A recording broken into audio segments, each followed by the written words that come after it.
bring the stars in. Undefeated mode, no falling.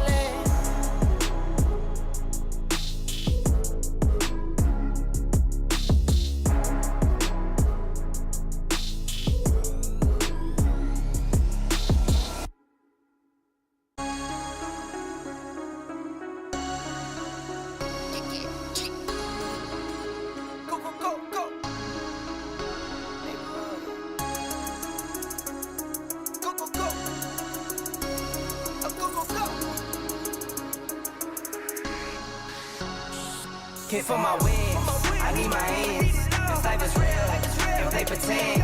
Came off the bench, I get it in, I get it in, I get it in. Hit for my wins, I need my ends. This life is real, can't play pretend.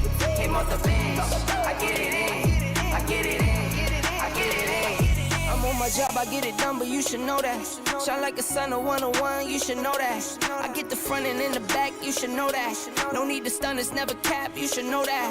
All I know, 10 toes, never fold, bang roll, on the go, ice wall, ice wall, ice wall. Hit for my wins, I need my ends. This life is real, and play pretend. Came off the bench, I get it in, I get it in, I get it in. Hit for my wins, I need my ends. This life is real, can't play pretend. Came off the bench, I get it in, I get it in, I get it in. I miss my baby, so I hit them on the FaceTime. I need it all for them, so no, I cannot waste time. Facing these oceans, feel the water on my waistline. We trust the process and I only know it takes time. You can get it, got no worries, I'm gon' make mine. Going global, I'ma get it out the state lines. Paying taxes at a more than what you make now. Different bracket, eating off a different plate Hit now. for my wins, I need my ends. This life is real, and play pretend. Came off the bench, I get it in, I get it in, I get it in. Hit for my wins, I need my ends. This life is real, can't play pretend. Came off the bench, I get it in, I get it in, I get it in.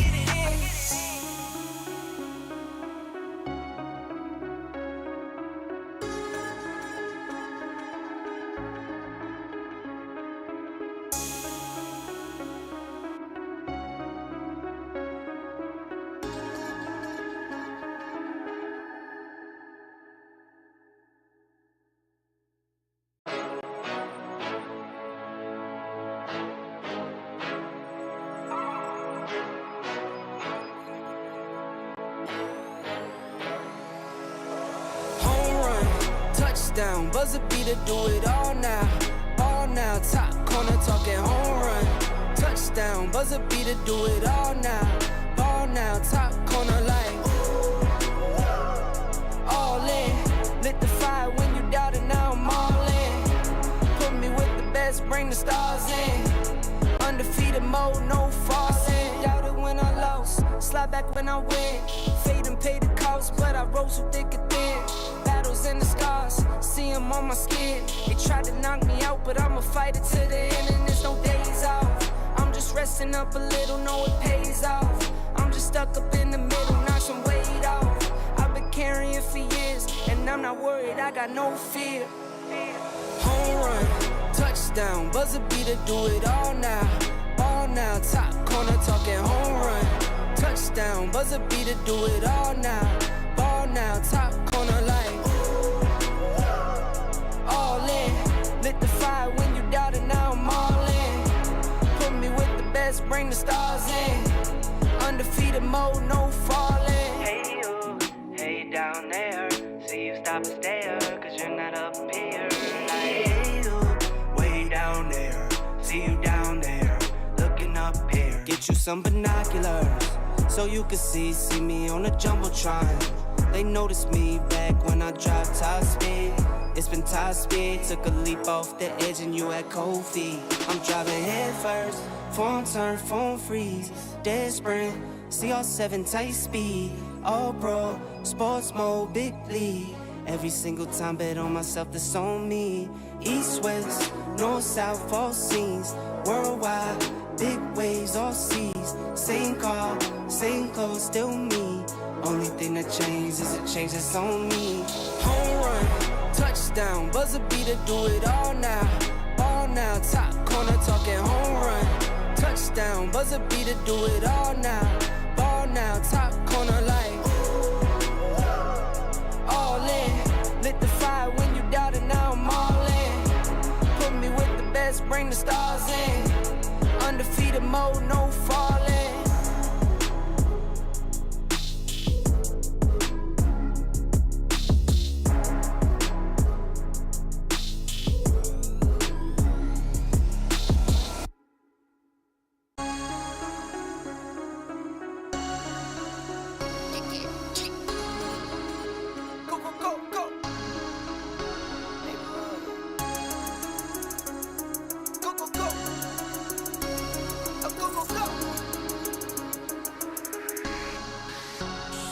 Hit for my wins, I need my ends. This life is real, and play pretend.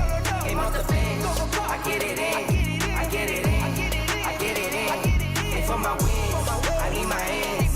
This life is real, can't play pretend. Came off the bench, I get it in, I get it in, I get it in. I'm on my job, I get it done, but you should know that. Shine like a sun, a 101, you should know that. I get the front and in the back, you should know that.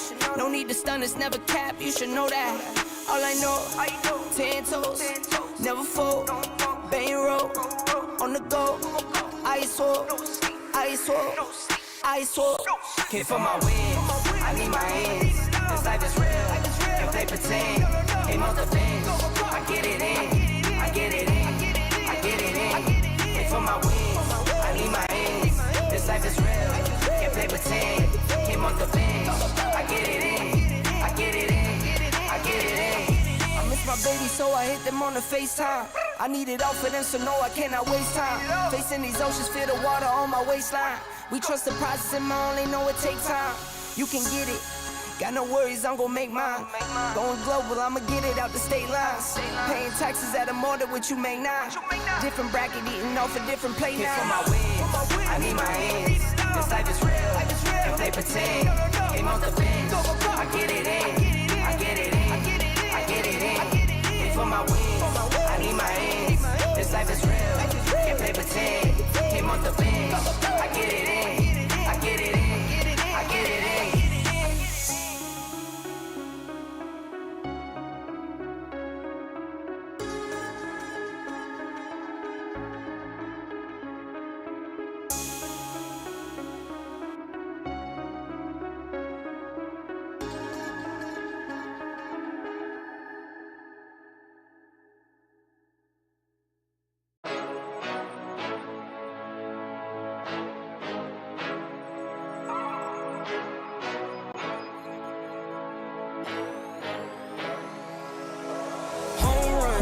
Touchdown, buzzer beater, do it all now. All now, top corner talking home run. Touchdown, buzzer beater, do it all now. Ball now, top corner like all in. Lit the fire when you doubted, now I'm all in. Put me with the best, bring the stars in. Undefeated mode, no falling. Doubted when I lost, slide back when I win. Fade and pay the cost, but I rose so thick and thin. Battles and the scars, see them on my skin. They tried to knock me out, but I'ma fight it to the end, and there's no days off. I'm just resting up a little, know it pays off. I'm just stuck up in the middle, knock some weight off. I've been carrying for years, and I'm not worried, I got no fear. Home run, touchdown, buzzer beater, do it all now. Ball now, top corner talking home run. Touchdown, buzzer beater, do it all now. Ball now, top corner like all in. Lit the fire when you doubted, now I'm all in. Put me with the best, bring the stars in. Undefeated mode, no falling. Hey you, hey down there. See you stop and stare, cause you're not up here. Hey you, way down there. See you down there, looking up here. Get you some binoculars, so you can see me on the Jumbotron. They noticed me back when I dropped top speed. It's been top speed, took a leap off the edge and you had cold feet. I'm driving head first, phone turn, phone freeze, dead sprint, CR7 tight speed, all pro, sports mode, big league. Every single time bet on myself, that's on me. East, west, north, south, all scenes, worldwide, big waves, all seas. same car, same clothes, still me. Only thing that changed is a change that's on me. Home run, touchdown, buzzer beater, do it all now. Ball now, top corner talking home run. Touchdown, buzzer beater, do it all now. Ball now, top corner like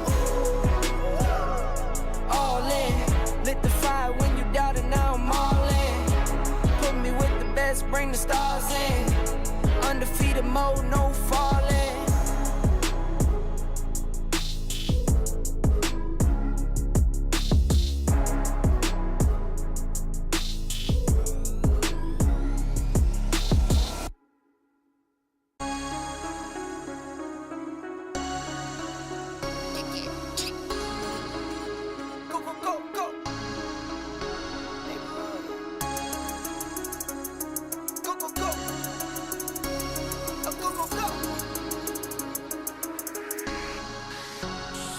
Came for my wins, I need my ends. This life is real, and play pretend. Came off the bench, I get it in, I get it in, I get it in. Came for my wins, I need my ends. This life is real, and play pretend. Came off the bench, I get it in, I get it in, I get it in. I'm on my job, I get it done, but you should know that. Shine like a sun, a 101, you should know that. I get the front and in the back, you should know that. No need to stun, it's never cap, you should know that. All I know, 10 toes, never fold. Bang roll, on the go. Ice wall, ice wall, ice wall. Came for my wins, I need my ends. This life is real, and play pretend. Came off the bench, I get it in, I get it in, I get it in. Came for my wins, I need my ends. This life is real, and play pretend. Came off the bench, I get it in, I get it in, I get it in. I miss my baby, so I hit them on the FaceTime. I need it all for them, so no, I cannot waste time. Facing these oceans, feel the water on my waistline. We trust the process and I only know it takes time. You can get it, got no worries, I'm gon' make mine. Going global, I'ma get it out the state lines. Paying taxes at a more than what you make now. Different bracket, eating off a different plate Came for now. my wins, I need my ends. This life is real, and play pretend. Came off the bench, I get it in, I get it in, I get it in. Came for my wins, I need my ends. This life is real, and play pretend. Came off the bench, I get it in, I get it in, I get it in.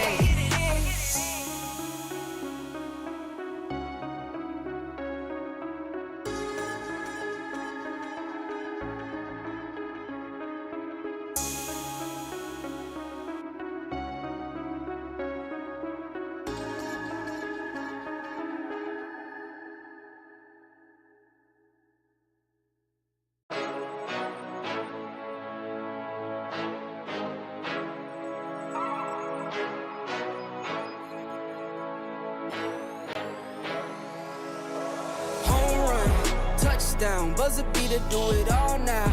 All now, top corner talking home run. Touchdown, buzzer beater, do it all now. Ball now, top corner like all in. Lit the fire when you doubted, now I'm all in. Put me with the best, bring the stars in. Undefeated mode, no falling. Doubted when I lost, slide back when I win. Fade and pay the cost, but I rose so thick and thin.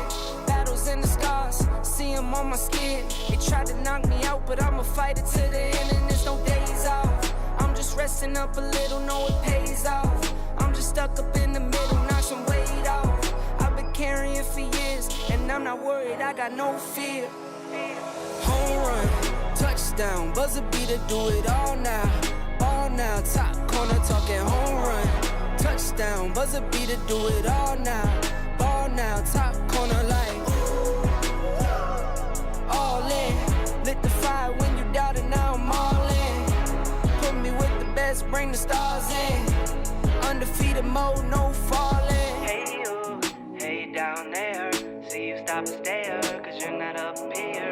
Like, hey you, way down there.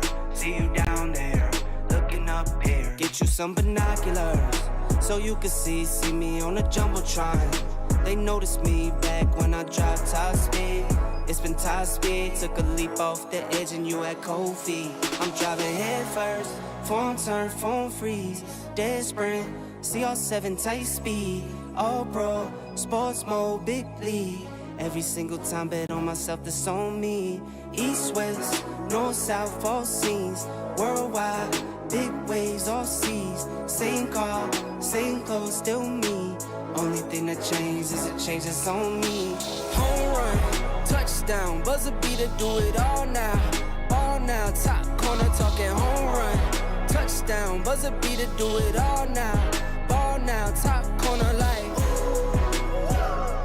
all in. Lit the fire when you doubted, now I'm all in.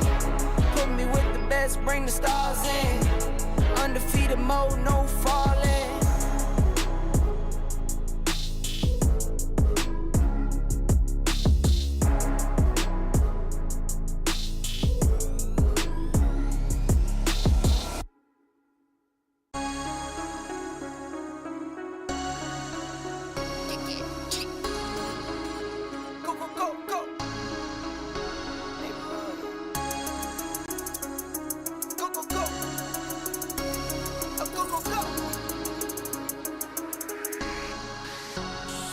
Hit for my wins, I need my ends. This life is real, and play pretend. Aim off the bench, I get it in, I get it in, I get it in. Hit for my wins, I need my ends. This life is real, can't play pretend. Aim off the bench, I get it in, I get it in, I get it in. I'm on my job, I get it done, but you should know that. Shine like a sun of 101, you should know that. I get the front and in the back, you should know that. No need to stun, it's never cap, you should know that. All I know, 10 toes, never fold. Bang roll, on the go. Ice wall, ice wall, ice wall. Hit for my wins, I need my ends. This life is real, and play pretend. Aim off the bench, I get it in, I get it in, I get it in. Hit for my wins, I need my ends. This life is real, can't play pretend. Aim off the bench, I get it in, I get it in, I get it in. I miss my baby, so I hit them on the FaceTime. I need it all for them, so no, I cannot waste time. Facing these oceans, feel the water on my waistline. We trust the process and I only know it takes time. You can get it, got no worries, I'm gon' make mine. Going global, I'ma get it out the state lines. Paying taxes at a more than what you make now. Different bracket, eating off a different plate Hit for now. my wins, I need my ends. This life is real, and play pretend. Aim off the bench, I get it in, I get it in, I get it in. Hit for my wins, I need my ends. This life is real, can't play pretend. Aim off the bench, I get it in, I get it in, I get it in.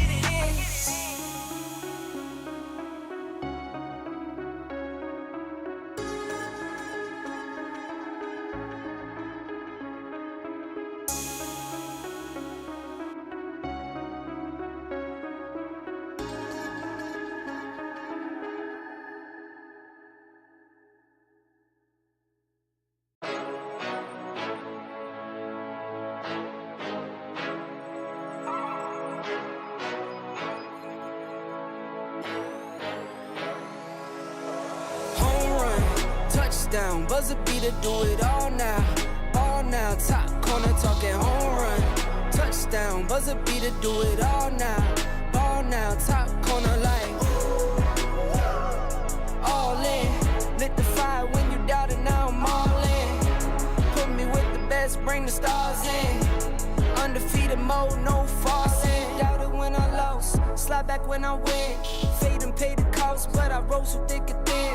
Battles and the scars, see them on my skin. They tried to knock me out, but I'ma fight it to the end, and there's no days off. I'm just resting up a little, know it pays off. I'm just stuck up in the middle, knock some weight off. I've been carrying for years, and I'm not worried, I got no fear.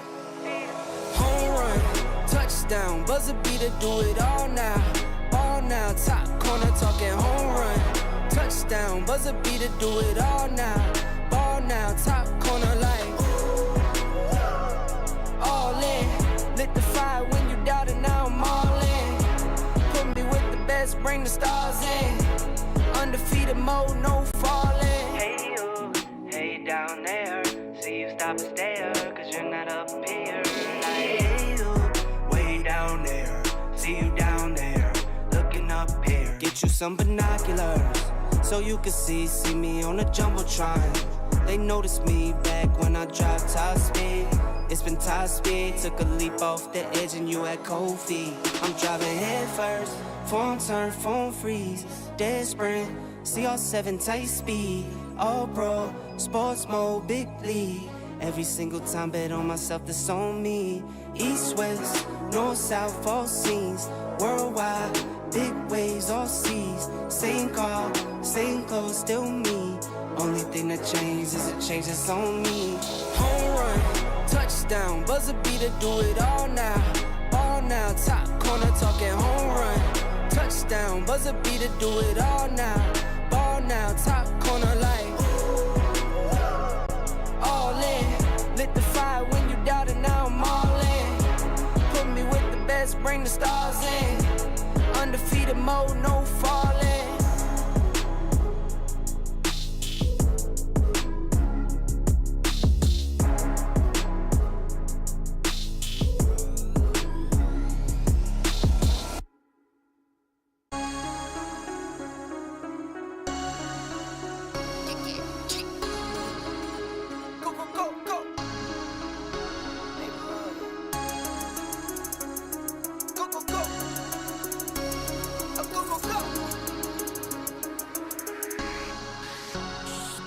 For my wins, I need my ends. This life is real, and they pretend. Came off the bench, I get it in, I get it in, I get it in. And for my wins, I need my ends. This life is real, can't play pretend. Came off the bench, I get it in, I get it in, I get it in. I'm on my job, I get it done, but you should know that. Shine like a sun of 101, you should know that. I get the front and in the back, you should know that. No need to stun, it's never cap, you should know that. All I know, 10 toes, never fold, bang roll, on the go, ice wall, ice wall, ice wall. Came for my wins, I need my ends. This life is real, can't play pretend. Came off the bench, I get it in, I get it in, I get it in. Came for my wins, I need my ends. This life is real, can't play pretend. Came off the bench, I get it in, I get it in, I get it in. I miss my baby, so I hit them on the FaceTime. I need it all for them, so no, I cannot waste time. Facing these oceans, feel the water on my waistline. We trust the process and my only know it takes time. You can get it, got no worries, I'm gon' make mine. Going global, I'ma get it out the state lines. Paying taxes at a more than what you make now. Different bracket, eating off a different plate Came now. for my wins, I need my ends. This life is real, can't play pretend. Came off the bench, I get it in, I get it in, I get it in. Came for my wins, I need my ends. This life is real, can't play pretend. Came off the bench, I get it in, I get it in, I get it in.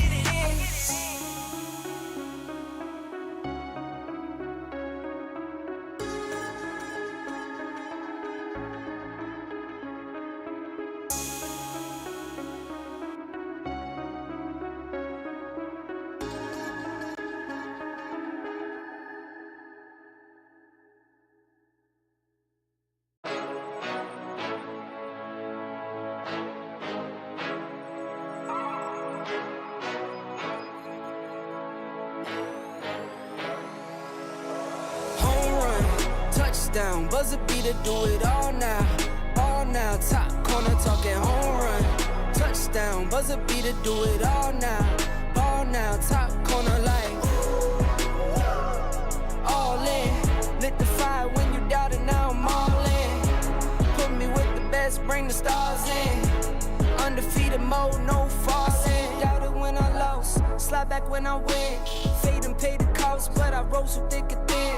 Battles and the scars, see them on my skin. They tried to knock me out, but I'ma fight it to the end, and there's no days off. I'm just resting up a little, know it pays off. I'm just stuck up in the middle, knock some weight off. I've been carrying for years, and I'm not worried, I got no fear. Home run, touchdown, buzzer beater, do it all now.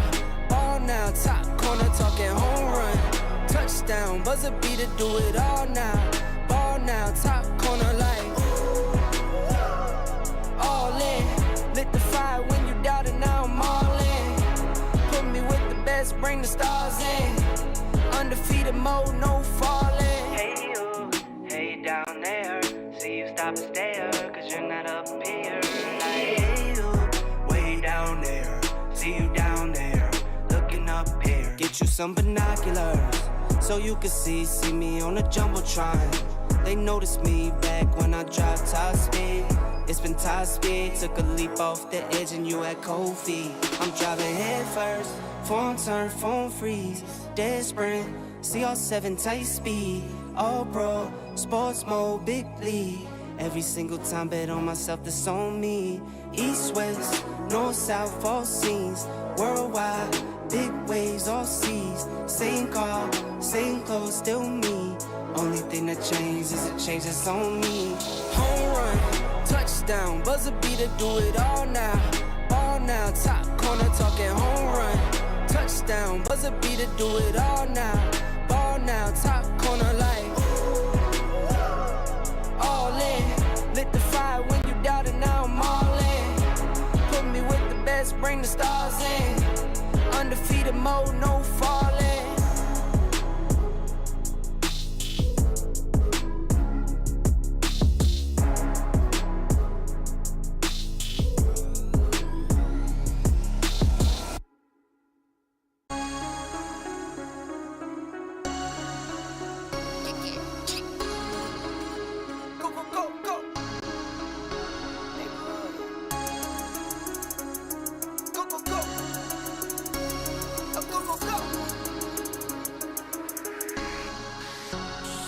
Hit for my wins, I need my hands.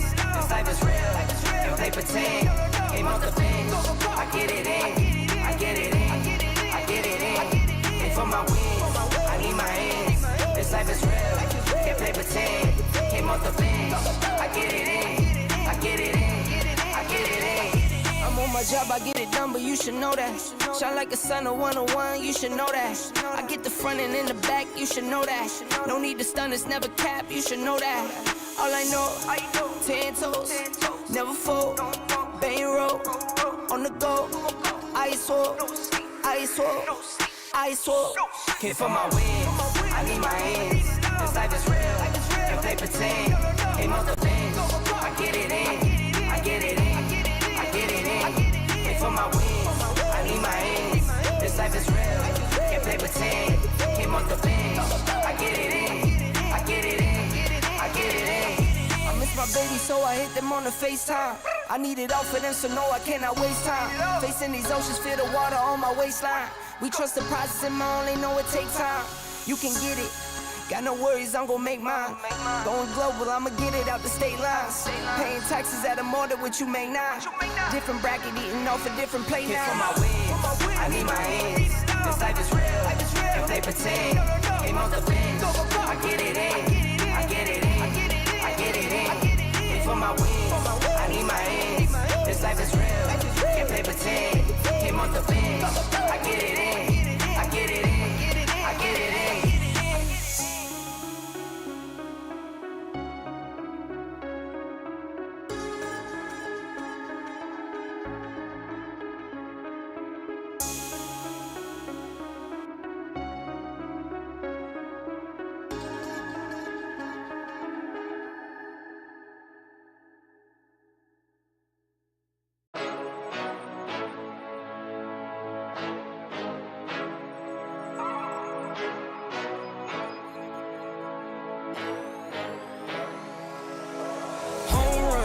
Touchdown, buzzer beater, do it all now.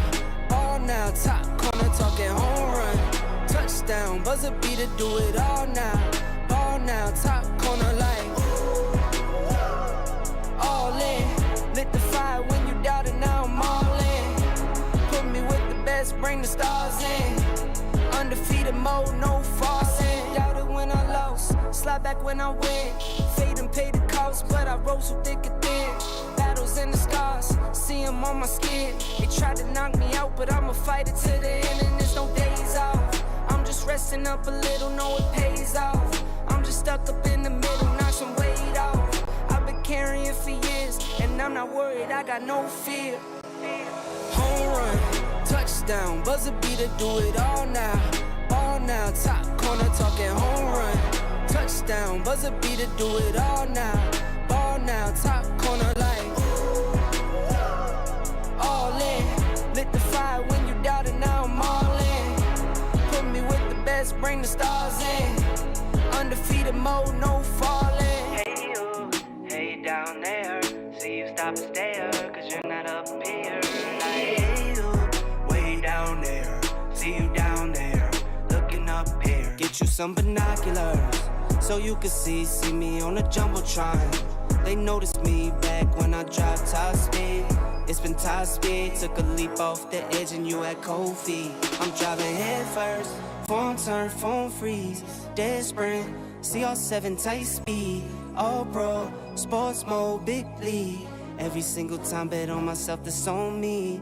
East, west, north, south, all scenes. Worldwide, big waves, all seas. Same car, same clothes, still me. Only thing that changed is a change that's on me. Home run, touchdown, buzzer beater, do it all now. Ball now, top corner, talking home run. Touchdown, buzzer beater, do it all now. Ball now, top corner like all in. Lit the fire when you doubted, now I'm all in. Put me with the best, bring the stars in. Undefeated mode, no falling.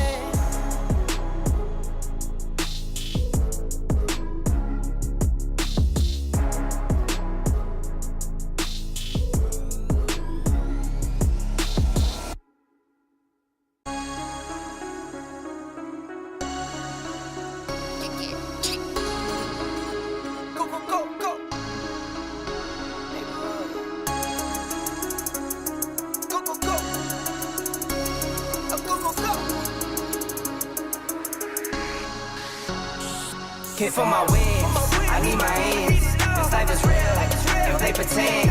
Came off the bench, I get it in, I get it in, I get it in. Hit for my wins, I need my ends. This life is real, can't play pretend. Came off the bench, I get it in, I get it in, I get it in. I'm on my job, I get it done, but you should know that. Shine like a sun of 101, you should know that. I get the front and in the back, you should know that. No need to stun, it's never cap, you should know that. All I know, 10 toes, never fold. Bang roll, on the go. Ice wall, ice wall, ice wall. Hit for my wins, I need my ends. This life is real, if they pretend. Came off the bench, I get it in, I get it in, I get it in. Hit for my wins, I need my ends. This life is real, if they pretend. Came off the bench, I get it in, I get it in, I get it in. I miss my baby, so I hit them on the FaceTime. I need it all for them, so no, I cannot waste time. Facing these oceans, feel the water on my waistline. We trust the process and my only know it takes time. You can get it, got no worries, I'm gon' make mine. Going global, I'ma get it out the state lines. Paying taxes at a more than what you make now. Different bracket, eating off a different plate Hit now. for my wins, I need my ends. This life is real, if they pretend. Came off the bench, I get it in, I get it in, I get it in. Hit for my wins, I need my ends. This life is real, can't play pretend. Came off the bench, I get it in, I get it in, I get it in.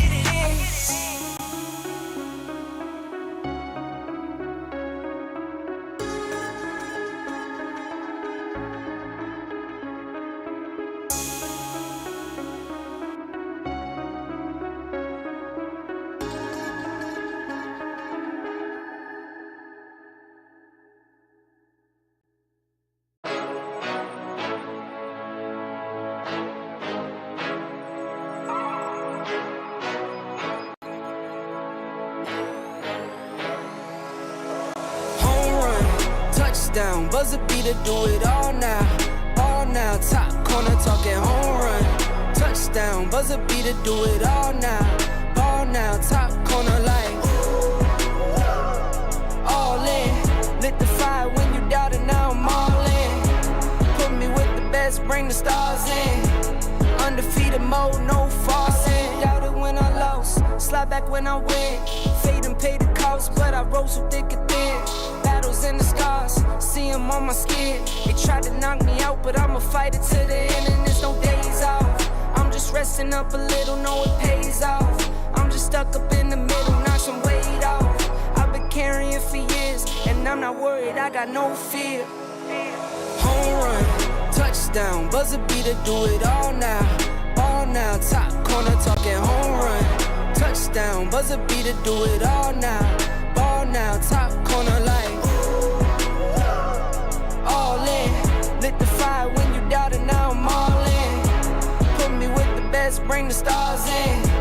Undefeated mode, no falling. Hey you, hey down there. See you stop and stare, cause you're not up here. Like, hey you, way down there. See you down there, looking up here. Get you some binoculars, so you can see me on the Jumbotron. They noticed me back when I dropped top speed. It's been top speed, took a leap off the edge and you had cold feet. You driving head first, phone turn, phone freeze, dead sprint, CR7 tight speed, all pro, sports mode, big league. Every single time bet on myself, that's on me. East, west, north, south, all scenes, worldwide, big waves, all seas. Same car, same clothes, still me. Only thing that changed is it changes on me. Home run, touchdown, buzzer beater, do it all now. Ball now, top corner talking home run. Touchdown, buzzer beater, do it all now. Ball now, top corner like all in. Lit the fire when you doubted, now I'm all in. Put me with the best, bring the stars in. Undefeated mode, no falling.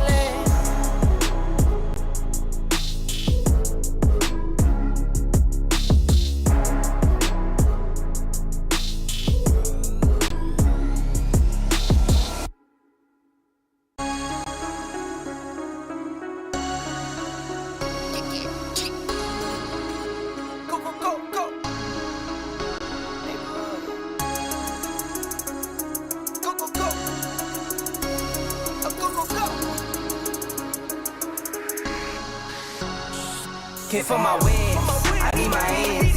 This life is real, and play pretend. Aim off the bench, I get it in, I get it in, I get it in. Hit for my wins, I need my hands. This life is real, can't play pretend. Came off the bench, I get it in, I get it in, I get it in. I'm on my job, I get it done, but you should know that. Shine like a sun of 101, you should know that. I get the front and in the back, you should know that. No need to stun, it's never cap, you should know that. All I know, 10 toes, never fold, bang roll, on the go, ice wall, ice wall, ice wall. Hit for my wins, I need my hands. This life is real, and play pretend. Aim off the bench, I get it in, I get it in, I get it in. Hit for my wins, I need my hands. This life is real, can't play pretend. Came off the bench, I get it in, I get it in, I get it in. I miss my baby, so I hit them on the FaceTime. I need it all for them, so no, I cannot waste time. Facing these oceans, feel the water on my waistline. We trust the process and I only know it take time. You can get it, got no worries, I'm gon' make mine. Going global, I'ma get it out the state lines. Paying taxes at a more than what you make now. Different bracket, eating off a different plate Hit for now. my wins, I need my hands. This life is real, and play pretend. Aim off the bench, I get it in, I get it in, I get it in. Hit for my wins, I need my hands. This life is real, can't play pretend. Came off the bench, I get it in, I get it in, I get it in.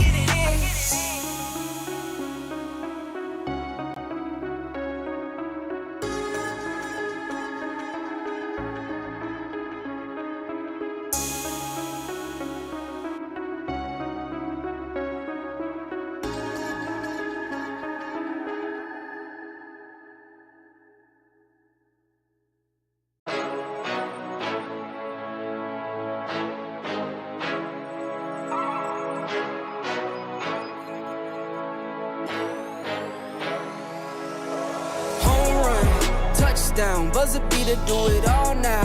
Ball now, top corner talking home run. Touchdown, buzzer beater, do it all now. Ball now, top corner like all in. Lit the fire when you doubted, now I'm all in. Put me with the best, bring the stars in. Undefeated mode, no falling. Doubted when I lost, slide back when I win. Fade and pay the cost, but I rose so thick and thin. Battles and the scars, see them on my skin. They tried to knock me out, but I'ma fight it to the end, and there's no days off. I'm just resting up a little, know it pays off. I'm just stuck up in the middle, knock some weight off. I've been carrying for years, and I'm not worried, I got no fear. Home run, touchdown, buzzer beater, do it all now. Ball now, top corner talking home run. Touchdown, buzzer beater, do it all now. Ball now, top corner like all in. Lit the fire when you doubt it, now I'm all in. Put me with the best, bring the stars in. Undefeated mode, no falling. Hey you, hey down there. See you stop and stare, cause you're not up here. Like, hey you, way down there. See you down there, looking up here. Get you some binoculars, so you can see me on the Jumbotron. They noticed me back when I dropped top speed. It's been top speed, took a leap off the edge and you had cold feet. I'm driving head first, phone turn, phone freeze. Dead sprint, CR7 tight speed. All pro, sports mode, big league. Every single time bet on myself, that's on me. East, west, north, south, all scenes. Worldwide, big waves, all seas. Same car, same clothes, still me. Only thing that changed is a change that's on me. Home run, touchdown, buzzer beater, do it all now. Ball now, top corner talking home run. Touchdown, buzzer beater, do it all now. Ball now, top corner like all in. Lit the fire when you doubt it, now I'm all in. Put me with the best, bring the stars in. Undefeated mode, no falling.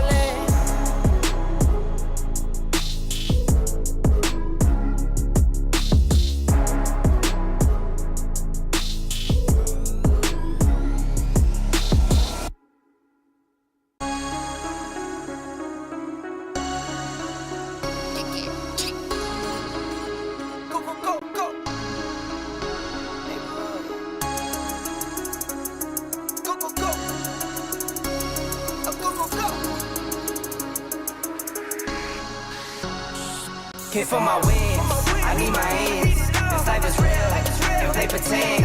Came off the bench, I get it in, I get it in, I get it in. Came for my wins, I need my ends. This life is real, can't play pretend. Came off the bench, I get it in, I get it in, I get it in. I'm on my job, I get it done, but you should know that. Shine like a sun, a 101, you should know that. I get the front and in the back, you should know that. No need to stun, it's never cap, you should know that. All I know, 10 toes, never fold. Bang roll, on the go. Ice wall, ice wall, ice wall. Came for my wins, I need my ends. This life is real, and play pretend. Came off the bench, I get it in, I get it in, I get it in. Came for my wins, I need my ends. This life is real, can't play pretend. Came off the bench, I get it in, I get it in, I get it in. I miss my baby, so I hit them on the FaceTime. I need it all for them, so no, I cannot waste time. Facing these oceans, feel the water on my waistline. We trust the process and I only know it takes time. You can get it, got no worries, I'm gon' make mine. Going global, I'ma get it out the state lines. Paying taxes at a more than what you make now. Different bracket, eating off a different plate Came now. for my wins, I need my ends. This life is real, and play pretend. Came off the bench, I get it in, I get it in, I get it in. Came for my wins, I need my ends. This life is real, can't play pretend. Came off the bench, I get it in, I get it in, I get it in.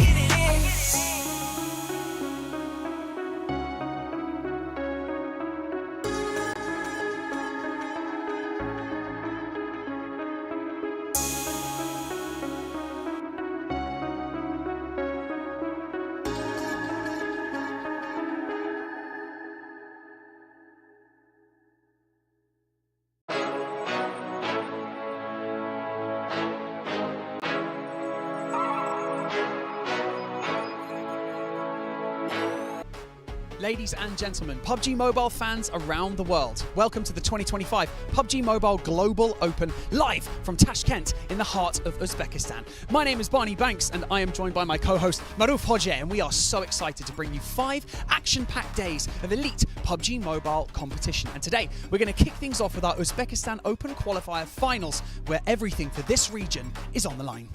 Xonimlar va janoblar, O'zbekiston poytaxti Toshkent shahridan jonli efirdamiz. Renaissance Hall saroyi esa PUBG Mobile muxlislarini butun dunyo bo'ylab jam etgan. PUBG Mobile Global Open 2025 nufuzli kiber sport anjumaniga xush kelibsiz deymiz. Men Ma'ruf Xo'ja va hamkasbim Barni katta hayajon bilan PUBG Mobile'ning 5 kunlik yuqori saviyadagi musobaqalarga start berishga tayyormiz. Biz bugun O'zbekiston ochiq saralash final bahslariga birgalikda guvoh bo'lamiz.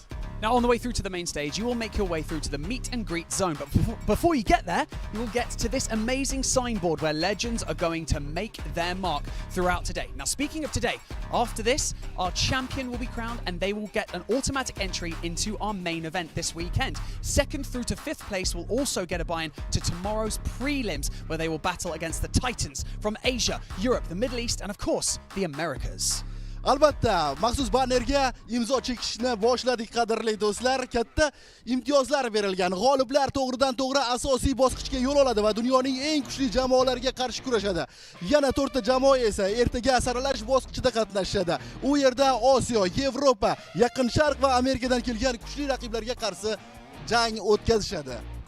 Now, as our teams finish off their final preparations, we have a very special performance for you that's going to kick off today's show. It is truly going to be spectacular, and I'm going to let Maruf introduce it. Demak, qadrli do'stlar, barchangizga hayajonli damlar yor bo'lsin deymiz va sizga yuqori kayfiyat ulashish uchun sahnaga milliy ma'lum janoblarni taklif etamiz. Biz boshladik.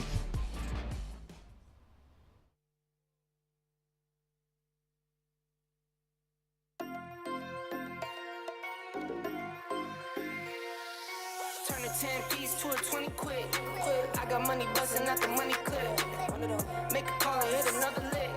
Someone get the money counter, I can keep on thumbing it. Turn a 10 piece to a 20 quick. I got money busting out the money clip. Make a call and hit another lick. Someone get the money counter, I can keep on thumbing it. Eyes on the money, my brothers got my back. Streets moving funny, so I been holding strap. Not playing defense, we been on the attack. Plotting the scheme and how we gon' get it back. Designer all on you, but you can't buy the swag. No mirrors, those foo-foo, I can see the tag. You can bet if I spend it, it's cause I get it back. I'm 5G, dollar, I can see the lag. Never made the league, I find other ways to let me ball.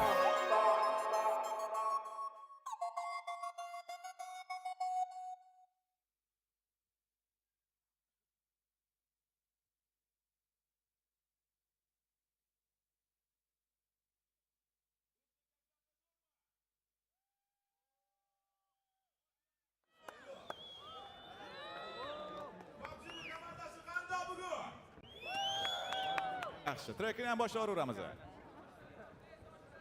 Do'stligili ko'z tegmasin deydi. Men bilan Toshkentdamizmi, nima deysizlar? Dadam rahmat. Bitta qo'llarni ko'rib olaylik. Bir gaplari bor. Yaxshi, yaxshi. Tushmasin ha qo'lda bugun. Yaxshi. Bu dunyo fazilat. Okay. Ulug' bo'ladi derdilar. O'rtog'im aytadi, boshing bo'lsa bo'lsin u toshdek. Yashagin haddingdan oshmay, lekin qara kim sani oshnang. Chalg'imagin qalam qoshga, boshing bo'lsa bo'lsin toshdek. Yashagin haddingdan oshmay, lekin qara kim sani oshnang. Chalg'imagin qalam qoshga, oshnang. Dunyo to'la chalg'itadigan narsa, mansab asta oshadi yoki-da pastga tushadi. Yoningdagilar bilmasa, nimani kun bo'yi tinglashsa, dastlab ostidagini asra. Tegmasa noto'g'ri odamni ta'siri. Qo'rqmagin olganda qarzga, qo'rqgin o'rganib qolishga tarzga. Kerak bo'lsa bizlar uchamiz Marsga, to'g'ri quloq solib har bitta darsga harakat qilamiz, tavakkal qilmasga. Kerak bo'lsa bizlar uchamiz Marsga, to'g'ri quloq solib har bitta darsga. Kim nima desa ham hech ham berilmagansan havasga. O'rtog'im aytadi, boshing bo'lsa bo'lsin u toshdek. Yashagin haddingdan oshmay, lekin qara kim sani oshnang. Chalg'imagin qalam qoshga, boshing bo'lsa bo'lsin toshdek. Yashagin haddingdan oshmay, lekin qara kim sani oshnang. Chalg'imagin qalam qoshga, oshnang. Mana shu gap. Do'stlar, bitta ovozlarni eshitib olaylik. Chiqmasin. Sizlar ham Yaxshi. Bundan ham baquvvatroq qurolimiz-mi? do'st bo'lib qoling. Menga kerak bo'lgan odam umuman boshqa dunyodan. O'zim kimman u faryodim balanddan balanda bo'ldi. Qidirsammi o'zim aldamay charchagan ko'zim bilaman bir kunda do'stni aslisini topaman. Kerak bo'lsa bizlar uchamiz Marsga, to'g'ri quloq solib har bitta darsga harakat qilamiz, tavakkal qilmasga. Kerak bo'lsa bizlar uchamiz Marsga, to'g'ri quloq solib har bitta darsga. Kim nima desa ham hech ham berilmaginsan havasga. O'rtog'im aytadi boshing bo'lsa bo'lsin u toshdek, yashagin haddingdan oshmay, lekin qara kim sani oshnang. Chalg'inmagin qalam qoshga, boshing bo'lsa bo'lsin toshdek, yashagin haddingdan oshmay, lekin qara kim sani oshnang. Chalg'inmagin qalam qoshga, oshnang. Bunaqa issiq iqlimda qanday o'tiribsizlar? Hammasi yaxshimi? Bugungi rostagasin bitma bo'lar ekanmi? Nima dedilar? Kim bor PUBG ni tushunadigan o'ynayotganlarda? Qo'lla qani qo'lla. O'rtog'im aytadi boshing bo'lsa bo'lsin u toshdek. Ey, boshqachasi sizlar uchun keyingi trekimiz ketdik. Ey. Abonentlar, iltimos, keyinroq qo'ng'iroq qiling. Bitta kashdan beramizmi? Boshqacha kayfiyat, niyat, vaziyat. Boshqacha kayfiyat, niyat, vaziyat. Boshqacha ishtimi teshkulcha, shundamikin bocha, achchiqligin dovcha, otdimi to'pponcha, bormikin vijdoncha, sochar odam pulini agar deb qolsa hech qancha, topish o'rtacha, ketqizish qancha, ilmi teshikdarcha, suv oqadi qancha, suv oqadi qancha, so'rama tirrancha, sangoqdan narsadan bir parcha. Suv oqadi qancha, suv oqadi qancha, so'rama tirrancha, sangoqdan narsadan bir parcha. Kayfiyat, niyatim, vaziyatim, boshqacha. Kayfiyatim, niyatim, vaziyatim, boshqacha. Odam odamga o'rtoq, vaqti kelib bevafo, keyin yo'qolar manda. Boshqacha aldoqchiliging tanol, hamma emas dono, lekin sinmasin qanoting. Boshqacha sekin sekin o'zgarur, chetda turmasin g'urur, yangi kelajak qururi. Boshqacha kayfiyatlar zo'rmi do'stlar? Kuchli tasavvur, orqangga qaror. Boshqacha kayfiyat, niyatim, vaziyatim. Boshqacha kayfiyatim, niyatim, vaziyatim. Boshqacha men bilan kayfiyatim, niyatim, vaziyatim. Qanaqa? Boshqacha kayfiyatim, niyatim, vaziyatim. Boshqacha. Yaxshi. Bitta kashlardan boshlu, bundan bu yog'iga sal energichniroq qo'shiq eshitamizmi? Nima deysizlar? Ha, zerikib qolmadingmi? Cho'tkimi hammasi? Qani ketdi keyingi qo'shig'imiz. Qor meni. Bormi bolalarning ovozi bu yerda? Qani? Men bilan aytamizmi? So'zlarni bilasizlarmi ishqilib? Ha? Qo'llar bilan bitta kash qilib beraylik-chi, ha? Ha? Okay. Okay. Qahmadanlar, xayollar qani go'zal, o'zingdan o'zing asal, yana bilmadim, eshit bu hit narsan, eshit bu hit narsan. Qahmadanlar, xayollar qani go'zal, o'zingdan o'zing asal, yana bilmadim, eshit bu hit narsan, eshit bu hitlar. Ko'chaga chiqsam taksiyo, qo'shig'im bor lek mani yo, bola qizlar hamma yo, kayfiyatim juda chop. Ko'chaga chiqsam taksiyo, qo'shig'im bor lek mani yo, bola qizlar hamma yo. Nega qizlar maxli yo, nega bolaga farqi yo, kunduzi borlik kechasi yo, chunki bu oddiy hayot. Nega qizlar maxli yo, nega bolaga farqi yo, kunduzi borlik kechasi yo, chunki bu oddiy hayot. Muzikani ritmi kabutar, kabolatmi ma'luba, mashinam mana qop-qora, erta-yu kechmi top-toza, top-toza. Moyka karcha, полный moyka, benzopravka, полный bak. Ruldim man, telefon baribir ban. Alo, o'yga qildingmi? Kayfiyatlar zo'rmi do'stlar? Qo'ydim, kayfim yo'qki mashinani. Bizlar bilan. Voy, mashina kammi-ku? Российский родной-mi? Qo'lidan bo'lsa bitta. Hammadan nar, hayollar qani go'zal, o'zidan o'zi asal. Yana bilmadim, eshit bu hit narsan, eshit bu hit narsan. Hammadan nar, hayollar qani go'zal, o'zidan o'zi asal.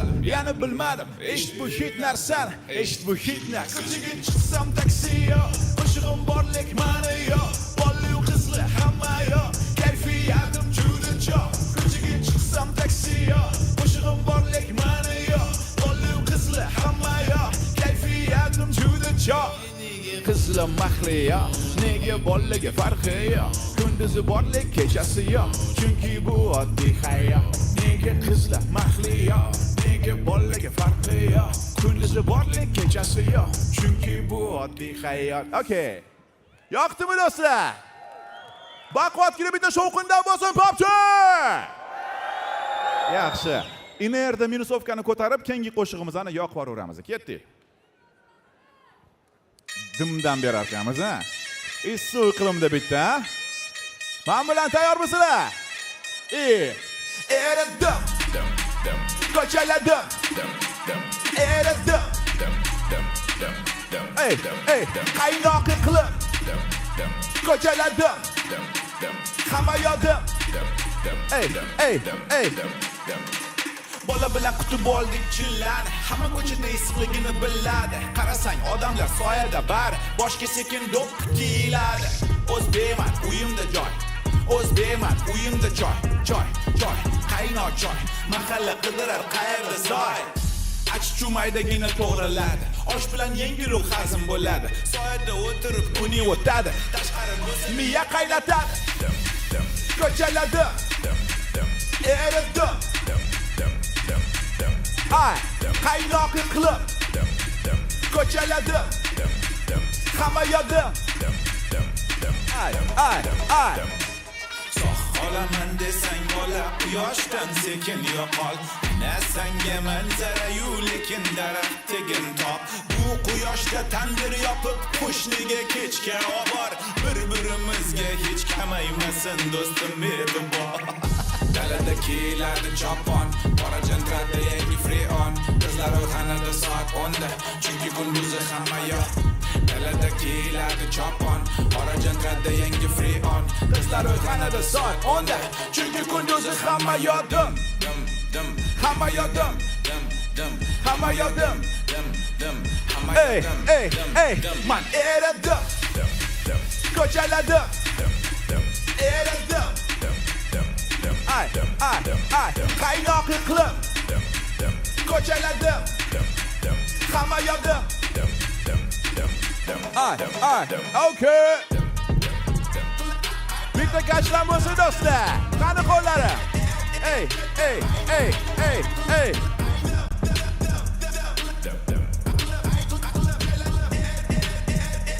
Sean, how's the perform? You like that one? Hey.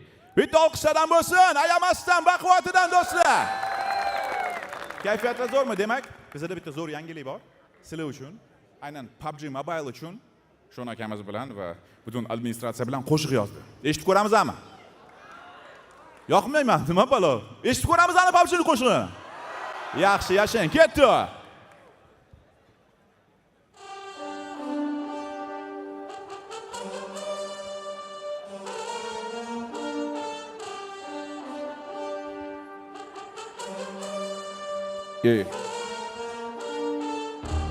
Qo'limda xuddi dunyo, qurolim doim tayyor, PUBG Mobile'da boshqa hayot. Qo'limda xuddi dunyo, qurolim doim tayyor, PUBG Mobile'da boshqa hayot.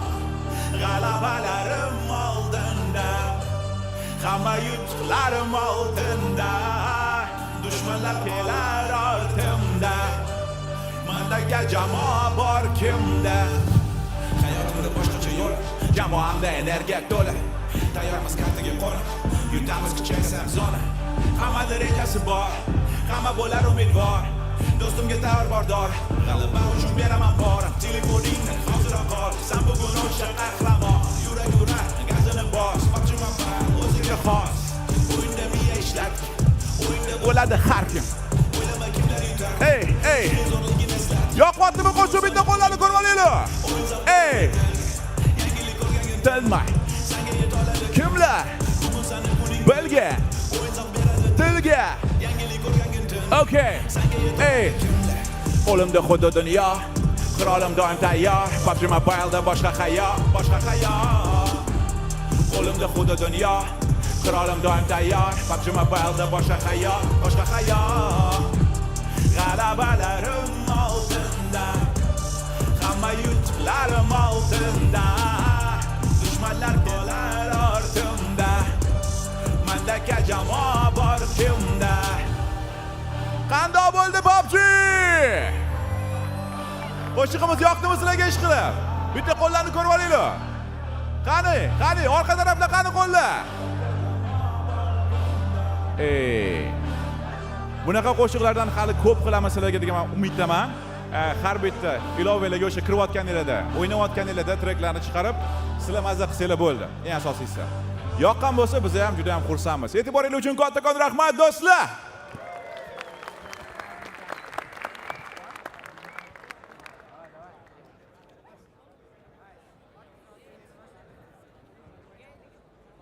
Ladies and gentlemen, Qarsaklar what ovozi an absolutely eshitilyapti. stellar performance right there. Make some noise. That was phenomenal from Millie Malimo. What an awesome energy to bring to the stage. What a great way to set the tone for today. But we've got so much PUBG Mobile action for you today. But first, we're going to head over to our analysts to break everything down before we begin. Qadrli do'stlar, PUBG Mobile Global Open 2025 ni boshlash uchun chinakam ma'nodagi mos tarona bo'ldi nazarimda. Keling birgalikda qarsaklar bilan olqishlab qo'yamiz. Ana endi esa bizni PUBG Mobile'ning o'ta hayajonli janglari kutib turibdi. Qadrli do'stlar, o'yinlarni boshlashdan oldin keling so'zni tahlilchilar stoliga beramiz. Ular bizni nimalar kutayotganligi bilan yaqindan tanishtirib o'tishadi. Marhamat.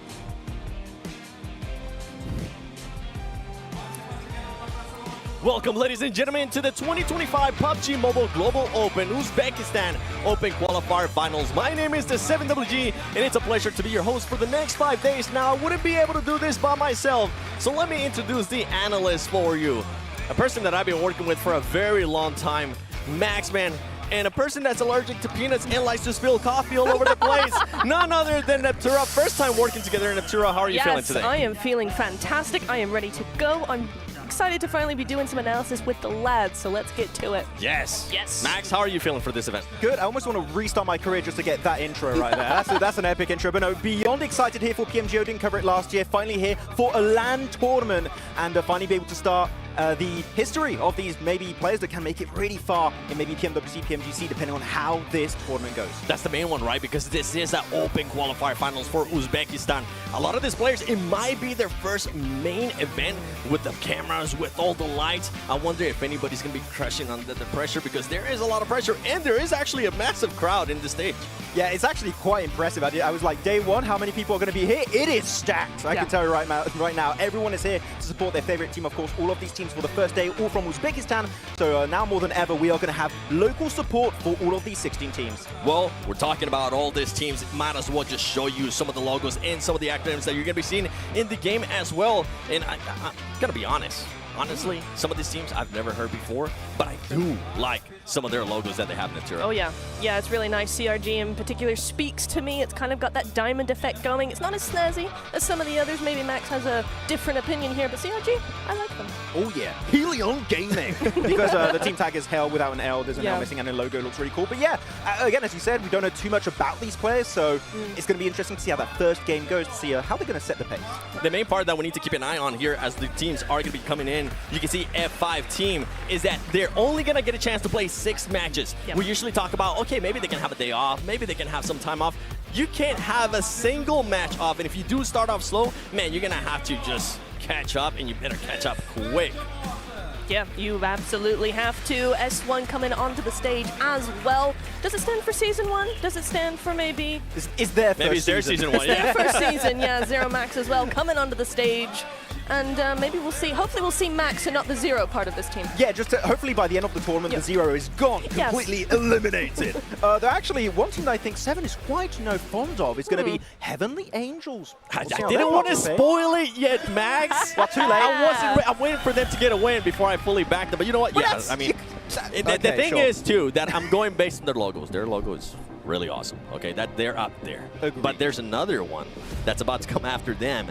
The 7-2-1 aggressors. We usually talk about how scrims really don't matter and how none of that stuff matters. Yeah. But for us, since we really don't know much about these teams and we really haven't gotten a chance to see them a lot, guess what? This team right now in the arena is currently one of the favorite ones to make it through. I mean, they just brought the heat, man. The audience, they just, like, we haven't even had a first game yet, and they're like, oh my god, we got to support these guys.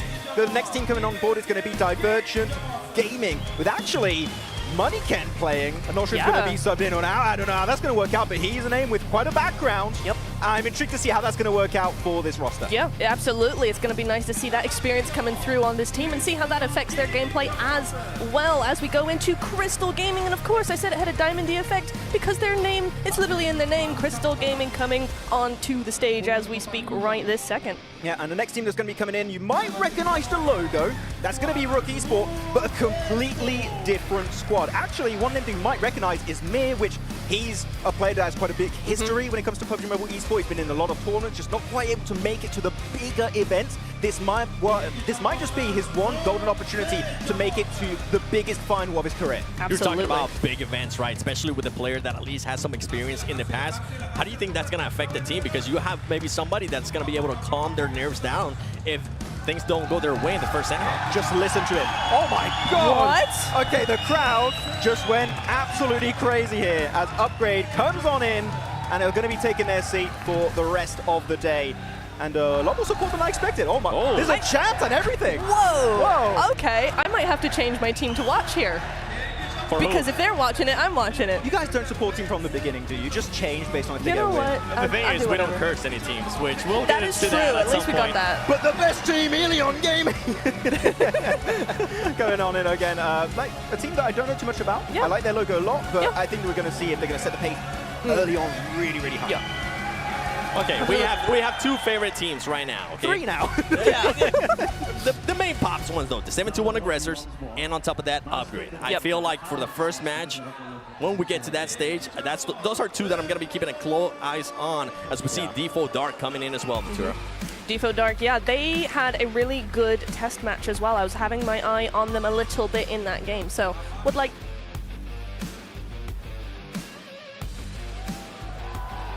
It's going to be See coming how in. they're gonna go. We are going to be having then 8 Cyber, and actually no, Danger Esport coming in right now. I believe that's going to be. And actually, the logo that I think you guys are both fond of. Is that an eagle? Is that an eagle? Neptura, what sound does the eagle make? Ah, that's the one it she makes. committed did to it. it. Absolutely. I wasn't sure if you were going gotta- to ask her to do that. And next one is going to be then 8 Cyber joining their ranks. Our 15th team, one team remaining. Who would that be? Who could that be? I don't know. Suspense built up. We have it Drum written down roll. on our paper here. Drum roll. They don't know that, Max. They don't know it. They don't know it yet. It is going to be Int X Lil Gaming. There we go. We got it. Whoop, whoop, Lil Gaming. Lil Gaming, let's go. Okay, based on names, that's my favorite one. Yeah, Yeah, They- pretty they cool. get the So you got pop on favorite the cover. logo, favorite team name, favorite team tag. Like, what you Yeah. They got? got a rapper name, Little Gaming. Yeah, Lil Gaming. Pretty good. I'm still hyped up too from that first performance. We have seen him before in a previous event that we worked on, Max, but that energy that you get out of that performance from that artist earlier on, amazing. You know what? I feel like it is, I can't wait to see, I mentioned it earlier, and I'm going to mention it again. I can't wait to see how some of these teams are going to be performing after the first match. I feel like the first match is definitely going to give us a big, broad view of all these teams, if they're going to be performing well, if they're going to be aggressors too, because we're going to be going into Sanhok as well, so we'll have to wait and see for that. But let's take a look at the overall schedule for the whole week, because as mentioned today, Uzbekistan Open Qualifiers. Tomorrow the prelims are going to be starting in Saturday and Sunday. That is going to be the main event where we're going to be seeing some big names like 4MV, which boy, Sorry, too excited. that's a, Yeah, you cursed them just like that. Bring it down a notch. We're not going to mention who we have predicted to win the whole thing. Yeah. We'll get to that at one point. Max, I'm looking at you. Yeah. Yeah, yeah, Don't look at me, please. yeah. But actually, I think a lot of people are looking at the main event. The prelims also very stacked, so any stage of this event is going to be incredibly, incredibly difficult. Though looking at the overall format of this tournament, of course, we are starting things off here on this first day with the Uzbekistan finals here for PMGO. Out of those, one team, only one team. The first place team will get directly that slot to go into the main event, and the other squads, of course, are going to be our 2nd to 5th place teams. We'll be going through the PMGO prelims that, as I already said, Hiniftura is incredibly stacked. So maybe getting that first place is quite a big advantage. It is an advantage, but honestly, I don't know which one I would prefer more. To get first or to get the lower place that goes to the prelims, because that way you have more practice with these teams. No. No? You just get to the finals. All right, fine. Well, talking about finals, talking about the event, this is what they're going to be fighting for today. $5,500. But the main one, I feel like first place, being able to qualify to main event, skipping through the prelims, that is massive.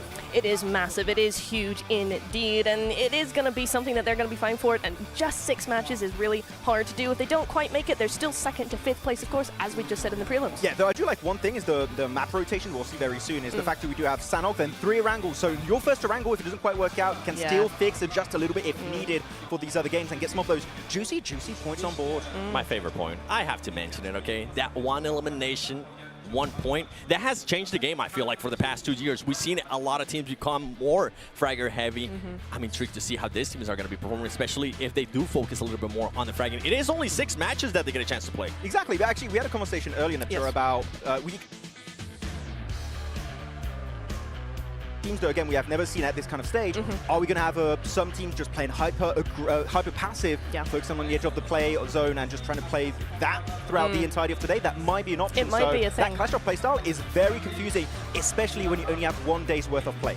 This is why I'm excited, okay? Because the first match, I feel like it's gonna, I was mentioning earlier, it's gonna give us a view of how these teams are gonna be playing. Sometimes we tend to see those teams being a little bit too passive in Natura, and it ends up backfiring them, especially when they get towards like the finals. But this is their final. This is when they need to start performing and they need to come out hot right away. Yeah, it's a lot of pressure all at once, right? You're saying it earlier. It's like possibly their first land, first time in front of an audience, first time with all the lights, and then you've only got 6 matches to go.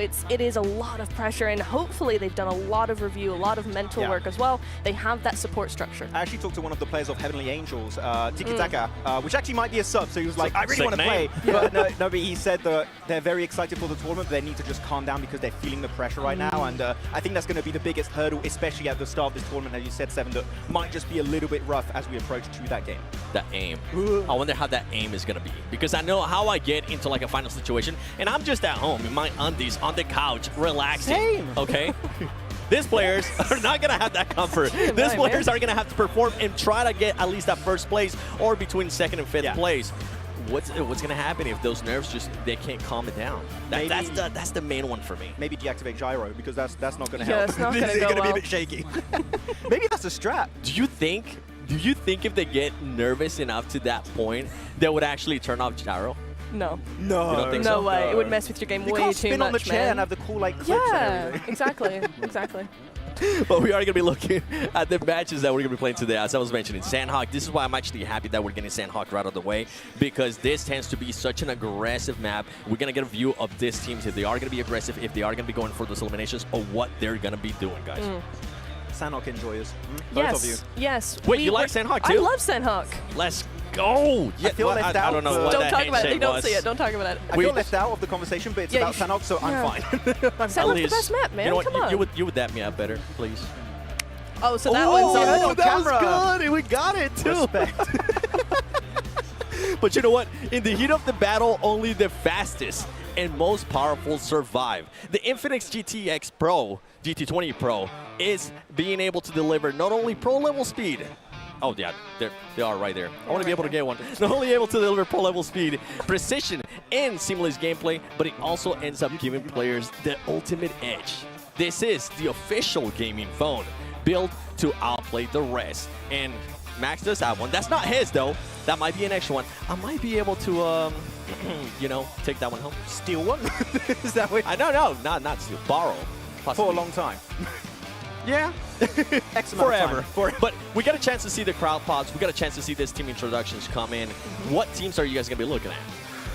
There's quite a few like individual players. I think squads as a whole, there's still again a lot in the air as to like how they're going to perform. But really, there's one player with a background I mentioned, which is Mia, and because of that, I'm going to go for Rogue Esports. Again, sure, it's a completely different team, but that name has a lot of weight to it, and I feel like they're not picked up for no reason. This team definitely has, in my opinion, a lot of opportunities to do well in these 6 games. Yep. I'm gonna continue with Defo Dark here. Like I said, I liked them in the rehearsal matches. I'm gonna continue with them. All right, you know what? I'll take one too. Mine's going to be the 7-1 aggressors. I want to see if they are actually going to be holding on to their name, if they are going to be quite aggressive, or if they're not going to be, because it comes down to that. And this main thing too is for some of those teams that maybe Sanhok doesn't end up going their way, if they don't end up performing right away, how are they don't have that much time. They're only going to have 5 matches after that, and if they're not able to wake up in time, guess what? You might not even make it to the prelims. We're talking about first place being able to make it to main event right away. If you don't make it to prelims, that's going to be sad. At least you get $500. Yeah, money. We like it. But I think after 3, maybe even 4 matches, if you really had a tough start of the day, the opportunities of them coming back is going to be quite rough. So yeah, halfway point of the day is going to be really, really pivotal for all of these players today.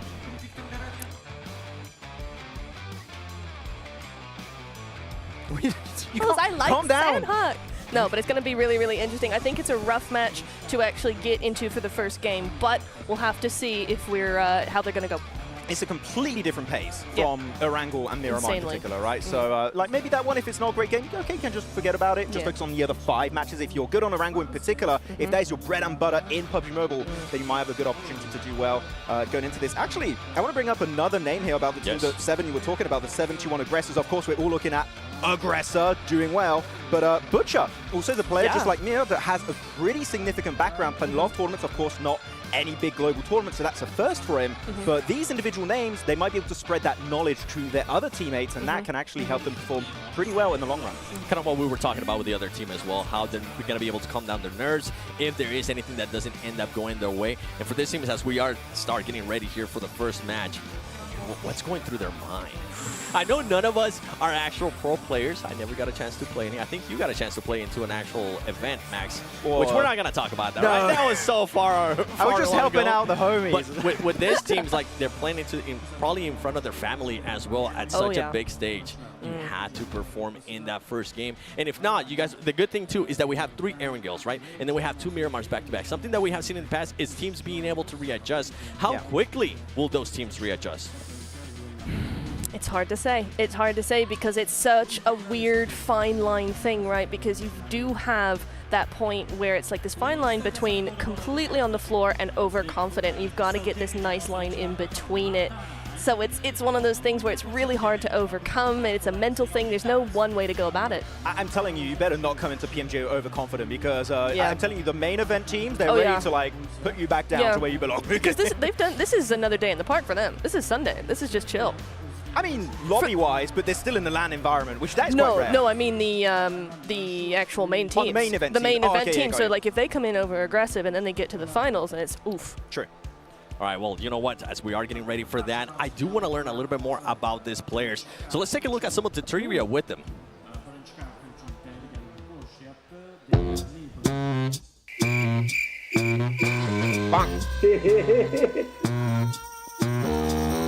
Hi guys, my name is Abbas. I'm from Zero Max Gaming team. Hello everyone, my in-game nickname is Admin. I am from Uzbekistan. My team name is Aki Cyber and my role is Captain/Flagger. Всем привет, мой ник в игре Iceberg. Я играю за команду Non-Head. My name is Mir. I'm the captain of the team Ruch Esports. Uzbekistan hosts the largest open pit gold mine in the world. What's the name? I don't know this. I don't know. I guess it's Muruntau. Muruntau. What does the azure color, blue in the Uzbekistan flag represent? Blue color is sky? Blue sky and water. I think it is the sky. It's easy, like clear water and sky. Name at least 3 neighboring countries of Uzbekistan. Turkmenistan, Kazakhstan и Kyrgyzstan. Kyrgyzstan, Afghanistan, Tajikistan. Turkmenistan, Tajikistan and Kazakhstan. Okay, Kazakhstan, Kyrgyzstan, Tajikistan, Afghanistan and Turkmenistan? Which football player has the achievement of receiving the Uzbekistan Super League Top Scorer Award 6 times in a row? 6 times. Recent years, maybe Abdulkadir Husanov. I think Shomurodov. Who was the FIDE World Chess Champion from Uzbekistan in 2004? I know who is this, but I don't know his name. I think Abdusatorov. Rustam Kasimjan. Rustam Kasimjanov. There are only two doubly landlocked countries in the world. One is Uzbekistan. What's the other? No, I don't know. Kazakhstan? Liechtenstein. Liechtenstein. What is the name of the signature dish of Uzbekistan? Plov. Plov. Plov? Plov. What is the name of the animal in the state emblem of Uzbekistan? Ah, Humo. Humo bird, yeah? The bird Humo. It's Humo. Птица Humo. Thank you guys for watching. Bye-bye. Bye-bye. Всем пока. Well, I definitely just learned a lot of stuff there. I didn't even have an idea of how many of those countries were actually neighboring Uzbekistan. I'm glad to know. But you know what? I am hearing that we are ready for that first game, and I'm excited. I'm ready for that first Sanhok. So let's send it over to our commentators, John Allen and Blank. Thank you so much, guys. It's great to be getting underway. Finally, where's your still? Oh no, we're just on us now. Finally, with the first match here of the Uzbekistan finals to qualify for. Not a small arena. It's pretty damn large, actually. It's very nice. It's good to be here. I did enjoy mostly Neptune on the desk. Oh yeah. Constantly referring to Crystal Gaming as diamond-like, but it's in the name. Right, that would be a crystal. I would argue, as I always do, that diamonds are a crystal. They are a crystal, but I'm just saying. That is the blanket statement for them. Yeah, no, for sure, for sure. No need to get more specific than that. We are going to be getting underway with Sanhok first. You can see our players, some of them new to the battlefield in this format, in this live stage environment, getting ready to get underway with what can be the most chaotic map. You know, going back to diamonds, a lot of these teams like a diamond blade. They're sharp, but brittle. Yeah, they could break if enough pressure is applied to them. I think that's what we need to watch out for here. Is that things can change quite quickly. I do like the map format. Obviously, Sanhok into Erangel, Miramar, yada yada yada yada. But the thing is that when you play 3 Erangels in a row, your difficulty comes that you don't have that brief period of respite. Where if you play an Erangel into a Miramar, you can sort of figure out maybe what we could do better on Erangel. You just got to blast through them all. Now, when it comes to playing it all 3 in a row, though, you get yourself into a rhythm. So there is a positive in having them all 3 in a row as well. And getting that rhythm going is going to be very helpful for teams that get their boots on the ground and running quick. Absolutely, and it's where you look at some of the larger teams, some of the teams with more infrastructure, and you really start to feel how powerful that can be, right, as a driving engine to a team's performance. Are you feeling it now? Having a coach, having an analyst behind the scenes can really help you. So if some teams maybe not having that sort of infrastructure, they could be left in the dust a little bit. Those 10 minutes between games or so can be so crucial if you can get some analysis in. I mean, it's a question whether you even have analysis at this stage. I mean, a lot of these guys are up-and-comers in terms of the teams. We'll see what happens with it. I am noticing, as Max said, Butcher being a player that has been involved in PUBG Mobile Esports. It's very obvious. He's got MVP in the name. Oh yeah, that goes way back. Throwing that in the name has been a thing for a long, long time. It's almost as old as adding boy into the name. I think that was the first one, wasn't it? Right back in the day when Paraboy and Old Boy were all making their name. Now it's the time for the teams from Uzbekistan to make their name here on the world stage. The plane path on the north side coming through over Hatin, over towards Camp Bravo. Yeah, pretty typical plane path actually, most of the time for a lot of players to be dealing with. Probably one that's quite favorable as well, because you like a plane path that heads far on the north side anyway. I do. Because I know you do. I know you do. I know the players do as well. Purely because it lets you extend the player base across the map. If you get through the middle, you sometimes have this weird hokey-pokey towards boot camp where teams are trying to pick up several different locations. Here, on the other hand, you're going to get that equal spread going on. Groza down towards the south side of Paris Resort at the moment, still regrouping with the rest of his team up towards that northeast side, and it is Little X over towards Camp Bravo. He's a little bit out of the way, right? But I would say this is like one of the few times we see on Sanhok where a lot of the eastern coast isn't really all that taken up right now. I mean, if you're looking at ZG, they've got a massive amount of space to play around with in camp. The closest teams dropping to one another right now, Defo Dark and divergent as well on that west side, near ruins, that sort of area. You can see the horses now coming into play. We've got a couple of new additions to this version of PUBG Mobile, of course, coming on through. So we'll be playing around with those and seeing how those are going to impact with these new fresh-faced teams. For the most part, we'll have to wait. Circle does go out to the mainland, so no river crossing. Going to be really pivotal later on into this one. It can be really, really devastating to find yourself on the wrong side of that trifecta crossing. Yeah, it's probably one of the easy circles that you can really get here. Jumping over the rock as well. All right, nice, acrobatic. Flashy. Yeah, very good. But over towards the eastern side, yeah, this makes life very easy. I think this is a very fair and super simple Sanhok to start our day off with, and to start the prelims off. We won't see this again, obviously, purely because here in our not prelims, qualifiers at least, this is the only Sanhok we'll see before we head over towards prelims and the finals. You can see the locations of everybody seemingly fairly split. We do have one double on that list, but S1 just to the east of Camp Alpha, actually, over on the top of the mountain on that northwest island. So in general, people seem to have definitely figured out where they want to drop, right? There has been those discussions going on in those pre-tournament games, in those scrims, making sure those negotiations come on through. And it seems that there is a happy resolve to it as the Paradise Resort team, Seven's favourite team, the 7-2-1 aggressors, will be able to maintain control of it. Kind of an amusing thing really here, because every single team is from Uzbekistan, right? All of them communicate very easily. That's true. Even just here in the venue itself. So probably likely a case where they've all had this chat beforehand, decided where they want roughly decent location for themselves. In the meantime, though, we do have S1 over towards that northwest side, the northwest island. They're on top of the mountain at the moment. Will be able to come down. They'll have to deal with Heavenly in a second. But right now, I think that they should be able to get away with this nice and easy. Ooh, a little bit of conflict here as Defo Dark able to find the scout coming on through on the south edge there, and that's going to result in the first point being scored here. First blood.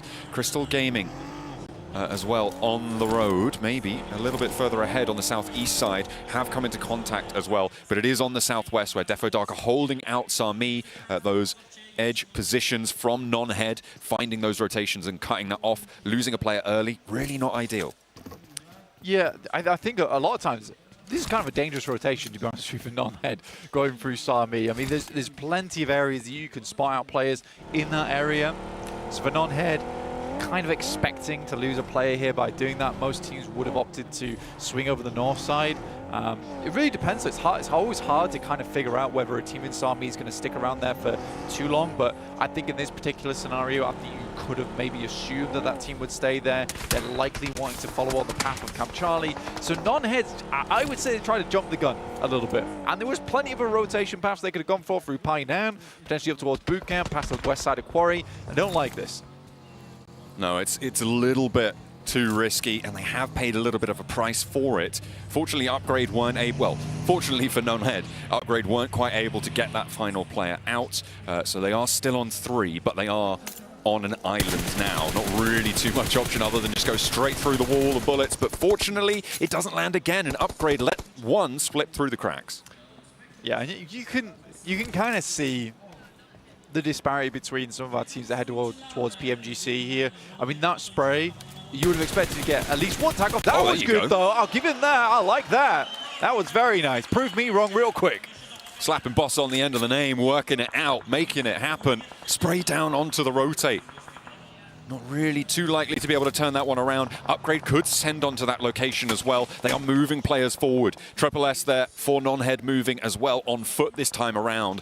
And I'm pretty sure this is going to be another fallen player for them. On the hunt, you can see on the minimap on the top right-hand side of your screen that there is plenty of players marauding around, wanting to pick up these points. If you want to keep up with the map feed as well, you can check that out over on the YouTube channel, Black. There is a separate map feed available for you. You can watch where all of these teams are rotating throughout the entirety of the game. So make sure you are checking that out to stay up to date with the latest. Because we've known for a long time, you guys have been loving a map feed, been able to get some of those analytical heads in the game as well. We appreciate all you dedicated fans, so we provided that map feed for you. Oh, yeah. So tell us how we're wrong on predicting some of these rotations, please. Absolutely. I'd love to hear your thoughts. At the moment, though, up towards that north side, we do have Root getting into a rather central position. That's on the south road of Paradise Resort. NRG coming up from Quarry at the moment, which is not too bad at all, honestly. I think they're just slipping in towards that southeast side of Rook. Again, for non-head, this is one of those rotations that genuinely, a lot of times it is quite difficult to say maybe that was a mistake, maybe that was a difficult position to put themselves in. I think that right there was simply bad planning coming through from them, and they paid the price for it. Absolutely. There you can see where the channel is on YouTube for the map feed. You can see where everyone is at PUBG Mobile Esports on YouTube. Make sure you're checking it out. That's what we were yapping about earlier. So the usual place, you know, same time. Different place though on a separate stream. You know, if you've got a second mobile device, if you've got a second Infinix GT20 Pro, or a second monitor, or a laptop, or something like that, or a TV, whack it on that. Oh yeah, any kind of screen is what John is getting. Yeah, basically anything with pixels probably could work. That can get on YouTube. Oh yeah, yeah. That is pretty probably not my CRT, which is a thing of the past. You could definitely. I reckon we could make that work. Maybe. We got some efficient technicians here. We can definitely get that to work. The 721 Aggressors, a team that Mr. Seven himself was thinking about. Having a good go at it. I'm pretty sure it's just because they got 7 in the name, honestly. He does pretty like simple that. A lot of the things. players have 7s in their name as well. Ooh, a little bit of a spray down. Again, it's Upgrade and DRG actually crashing as Upgrade made their move forwards, and it is going to be a push towards Divergent Gaming. And at the moment, Upgrade seemingly winning this one. It looks like Buzz is going to get that res onto Ramses. Almost going down entirely there, but Dynamo falls. And Divergent Gaming going to lose one on the southwest side, an opening now made towards the circle around the sides of Quarry. Yeah, I mean, for Upgrade as well, they made a pretty big buzz in the building when they walked on in. So I think that this is a pretty well-known team. It's here in Uzbekistan. But already that's 2 teams that's just wiped off the face of Sanhok. A great start for them. I think for Upgrade as well, it's a very, very important thing to have confidence on these days, and it looks like they certainly have it here. And again, getting that confidence through on match 1, so very important, especially when you're playing a sprint like this where it's a single day to get those points on board and get it working, get it grooving, get it moving, and that's what they want here in this match. So I'm pretty happy with what Upgrade's been able to do. I'm always very excited to see a team that has that aggression and that capability to go for picks and is not afraid, because that's what usually happens in these types of qualifiers, is that you'll have teams that don't necessarily make a huge amount of mistakes, but they don't have a massive amount of wins either, and they're the teams that come in 7th, 8th, and they don't move through to the prelims. Ooh, some of the spray downs from earlier from Buzz. Look at that. Able to do a lot of work and opening the door as well to that push onto the compound. Not only did they manage to make that work, make that push go well, but they kept all 4 of their players alive, Blank. And that is something that sometimes teams with a little bit less cohesion can let slip through the cracks, especially on Sanhok, right? You lose a player, you lose sightlines, you lose a lot of control, and it is so close quarters here on Sanhok that every single sightline matters much, much more. It's actually very impressive only losing Ramses in that fight, because at the end of the day, like, that push onto the compound likely results in 1 or 2 knocks. To get it done with just the 1, that is a very easy trade, and it's something you'd expect to happen. So again, they were using their resources pretty damn capably. Here's Defo Dark up against 5. Off in the distance, Defo Dark looking for those nades through the window, getting the smokes on board. Pushing up to the wall.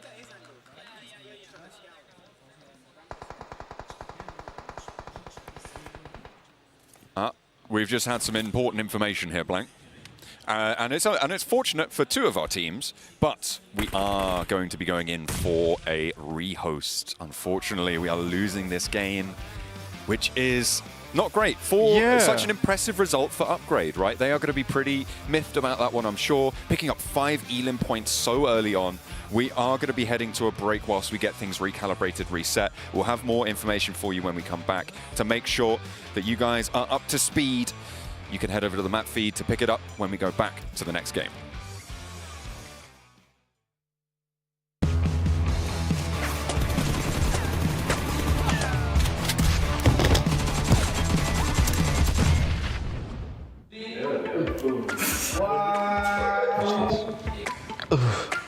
خمگه خیر بدم تگم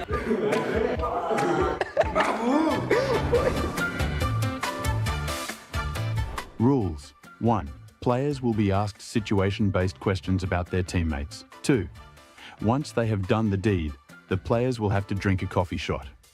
Я игрок организации Helion Game, играю под ником Falcon. Ником Гроза, Helion Gaming, игрок. Ассаламу алейкум всем, меня зовут Эмиль, ник мой Рамзес, играю за команду Upgrade. Hammaga salom, men ismim Ruzen, men Upgrade Team jamoasida o'ynayman. Окей, меня зовут Фазлиджи, мой ник Айзи, я играю в команде S1 Esports. Меня зовут Одуржанов Асылбек, мой роль фрагер. Всем привет, мой ник Беседка, я из команды Heavenly Angels. Мой никнейм Blazer, я из команды Heavenly Angels. I have never doubted my teammates in a critical situation during a match. Сомневается Каямс.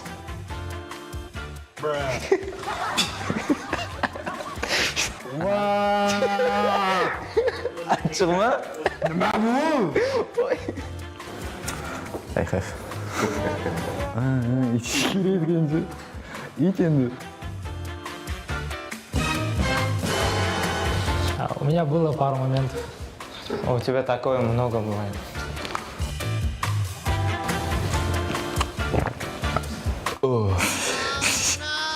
Good job. I have never baited my teammates if needed to secure eliminations. Килучун соткамыз. Ой.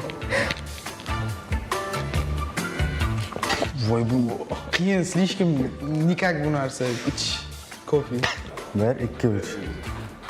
Vay. Никогда не было такого. Такого было у меня.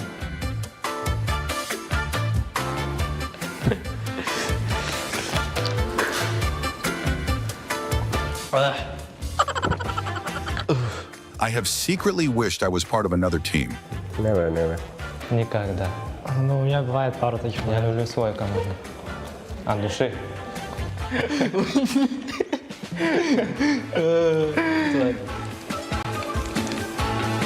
Ben bunu kotarayım. Yok. Tipa yaxshi narsa ekan. Kofi kerak. I have sometimes felt I know better than my IGL. Я сам являюсь капитаном. No. Прям. Yok. I have.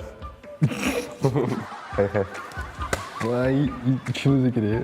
Ay çok kötü, çok kötü.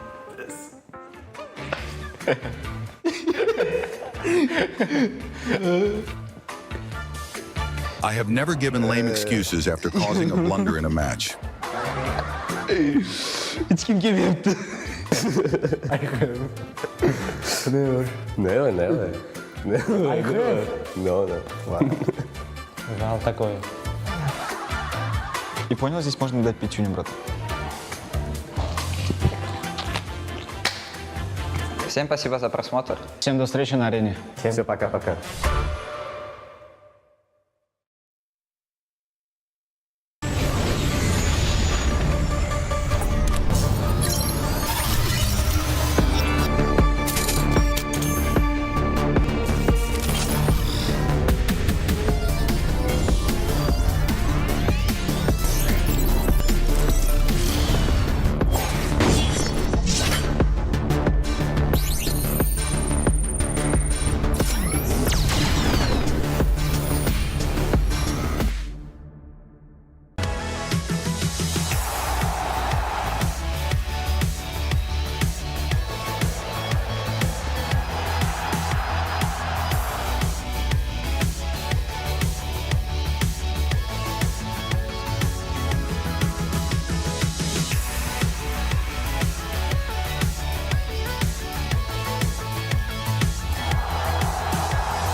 thank you very much for sticking with us. We are back and ready to start the first game. There was an issue with the player microphone, but that has since been resolved. We are going to be getting underway for now what is definitely, for Shawsies this time, the first match of the Uzbekistan finals to get on their way to the PMGO.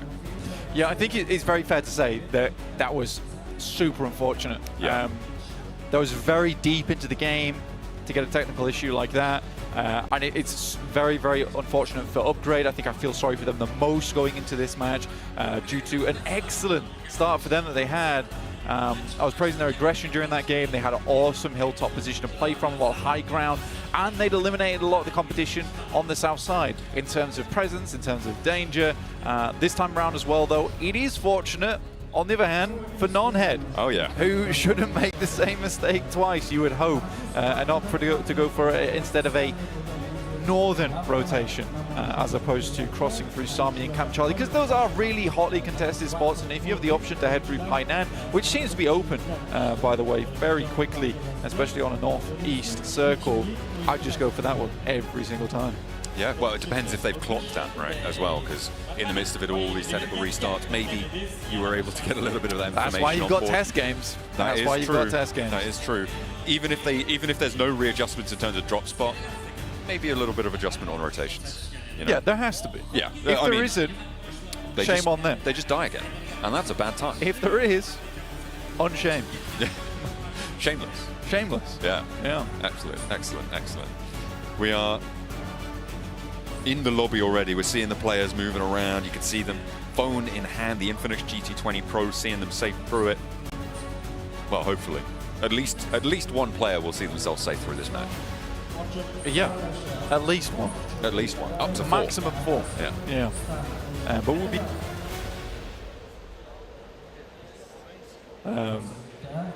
as we're just waiting for the players to get in the plane and dropping over Sanhok once again. We can quickly talk about some of the spots on the map, because I think that realistically Upgrade was the only team that I saw there actually hit the ground running. And sometimes you have to run before you walk. It is the saying. Upgrade, they certainly did that, which is fantastic news. Fantastic news for them. Particularly because some of these teams, what I noticed was kind of stagnation, especially on the outer edges of the map. Yeah. It's a fear to push forward, to scout forward. And you'll see a lot of teams in higher pro play typically lose one player, even early on. But that's fine, because they'll use that as a way to essentially add a battering ram to the situation. If they end up setting the battering ram on fire, so what? At least you know there's a castle now in your way. Absolutely. I mean, it's better to lose 1 than to lose 4, right? Which we saw from non-head. That was the sort of mistakes that they were making, which is unfortunate. We are into the plane once again, this time from docks over towards Hatin for match number 1. Sanhok again lies beneath us, and we are going to be heading on through. Non-head still in the plane, out over Quarry, heading out west. So it seems like their drop swap will not adjust too much here. They will try and play it a little bit better, though, than last time. Yeah, this is a fun little bit of Groundhog Day, really, where we get to redo everything, but a little bit different. And the first thing that's different is definitely plane path, heading over the central side of the map. I talked about how the northern plane path last time was quite beneficial for teams to spread out evenly across the map downwards. Yes, it meant some of our teams on the south side were slightly later towards their position, but honestly, it doesn't matter too much as safety at the beginning of the game. So NRG is going to start over towards Hainan, beginning by scouting down towards the south side, picking themselves up a vehicle. So tonight we'll be grabbing that one. We won't be tonight grabbing a vehicle, but tonight in game will be. Seeing if they can get that one on board. Rook made a solid rotation, I think, at the start of last game as well. Not as bombastic, maybe, as Upgrades was, but they made their way out from boot camp to control of some of the high ground out to the east side of it. Looked fairly convincing in that position as well. And this is a starkly different circle that's just popped up blank. It is all the way up to the northwest. In the meantime, F5 team got some nades sending over to the top. Player on the roof, trying to get rid of him. Yeah, but it is the off angle to find it. Center. Side. Senator struggling on the top side of the building and will have to fall down. Likely to be taken out. Again, this was actually a position, I believe, last game we saw this team heading up over towards the northwest mountain. So slight alteration does hurt them in the long run. That is pretty tricky. Senator not fully down out of it just yet, but you got them on the hunt here. F5 team wanted to make sure that they can seal the deal on this point. I mean, every single point does matter so much when you're talking about where the bubble is in this situation, Blank. For progressing to the next stage, to get into the PMGO prelims, you do need to be at least 5th place on the tables. An unfortunate lack of success on the rescue mission there. Danger Esports lose a player first. Yeah, I think Sanhok is a perfect map for getting a nice early lead going, because it's one of the maps where you can get quite a few points fairly quickly, especially all loaded on one team. And with this particular circle as well, it's even easier to do because it's likely going to be 1 or 2 teams that benefit the most from. Obviously, we do have 4 teams already on the northwest side though, which is surprising. Usually you only see about 3 teams already here, but we had 4 drop early on. Right now we've got DRG heading over. They have been able to shift themselves onto the northwest island, albeit down towards the southwest side in a cute little compound. If you weren't here with us earlier on, I would like to remind you that we do have a public map feed going for you. So you can head over and find that at PUBG Mobile Esports, the YouTube channel. Different place, obviously, but I'm sure you can find it. You're all smart people who watch PUBG Mobile, I know that for sure. Yeah, if you head over to the live stream page on the YouTube channel, you'll be able to find it there. Make sure you're up to date. Yeah, and you get a sneak peek into behind the scenes just like we did over here on the days. It is pretty good. It's pretty tasty. You can see what's coming. You can sound really intelligent when you're talking to your friends about it. You say, well, yeah, well, you see, I was aware of this rotation from Circle 1. Yeah. And if you are watching the map stream right now, you can see that there is a rotation going on for non-head out on the west side. You'd know that if you were on the map feed. You would know that. Unfortunately, you won't be sounding quite as smart as Max because he does live, breathe, and dream to top him there. Well, I'm sure one day we'll find the person to do it. But that day is not this day. We are, of course, looking for the best 5 teams from Uzbekistan. Right, what is this, though? It's Energy coming into conflict with the teams whose name is the answer to what would it be like if I turned off the lights? Defo dark. Incredibly dark. I'm kind of confused by non-head right now. Okay. We were making a heavy northwest rotation. We've opted to crest down towards that southwest side. In the meantime, we've got Gagash on our screens. 2 elims so far. Absolutely blasting, opening the way for the rest of the teams.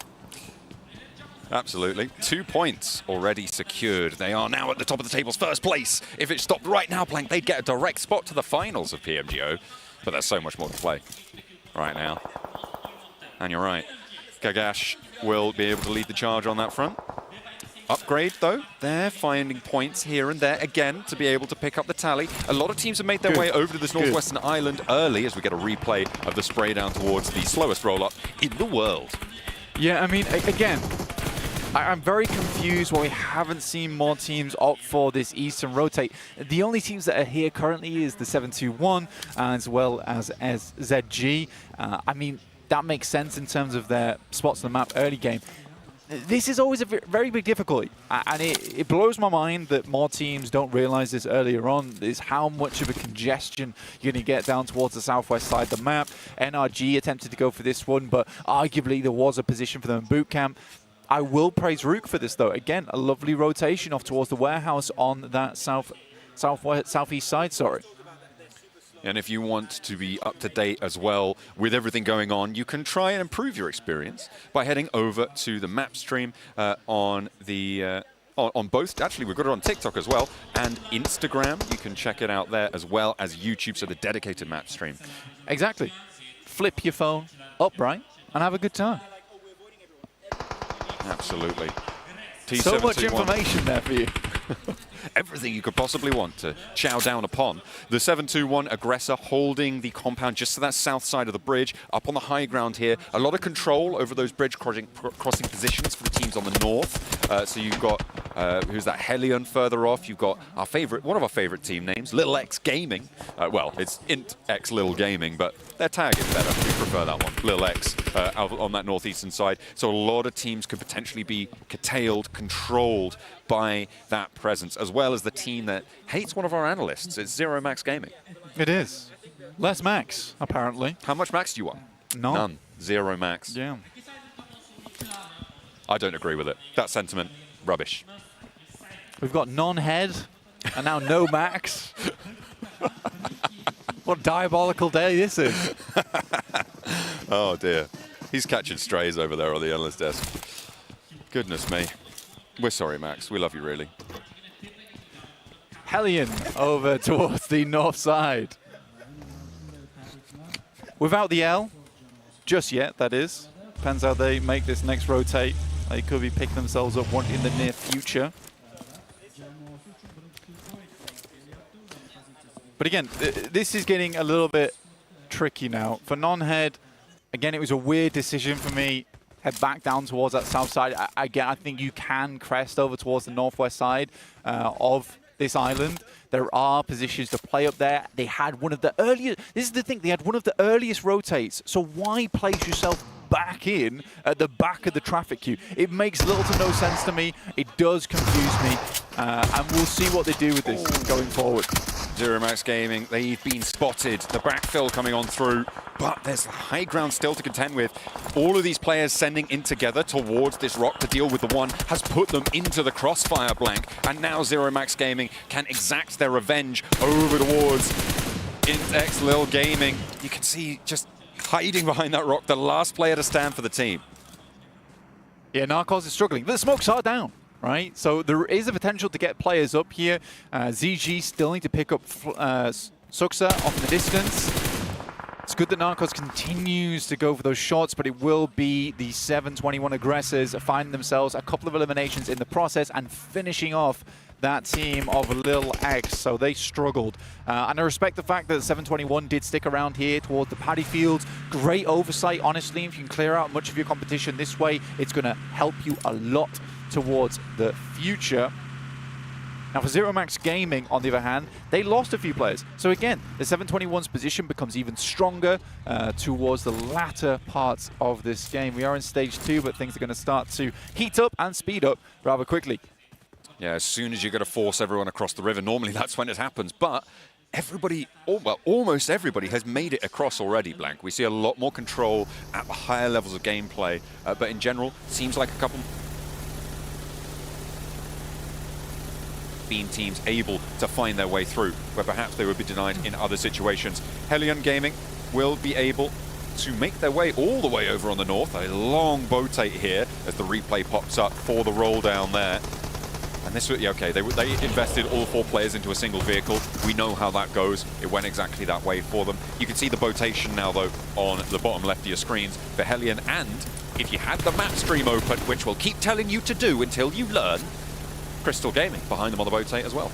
I mean, for Hellion, this makes total sense to me, right? And this is what I'm talking about. Why did non-head not go for this rotate? This has been open for so long. We're into stage 2. We're at 10 minutes into the match. This could have been a position easily taken up by non-head. They could have held out both Hellion as well as Crystal, and that means you're getting a total of potentially 8 eliminations on this north side of the map. Instead, they've struggled their way on over towards that western side. They've left Closer behind. He's checking no one else is coming over towards this side of the island via a boatate. I think that's highly unlikely. And again, for Hellion, now they have a fantastic opportunity going forward. Head over towards the eastern side, challenge out Hatin, but first of all, they need to deal with Crystal Gaming. We've also taken a look at this next circle that has popped over towards Hatin, northeastern side, and you can see how strong of a position that the Heavenly Angels are going to occupy on that northern edge. If they can keep control of the south border of Hatin, this is a winner for them. We'll see what they can do. The crash on the northern edge has started to pop off as well as Crystal Gaming.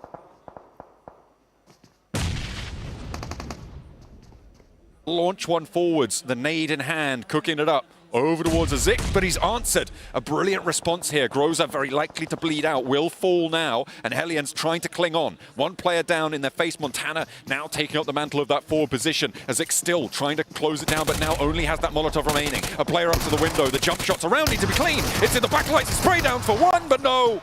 Can't get the rest done, and into the breach they go. Crystal Gaming shine bright.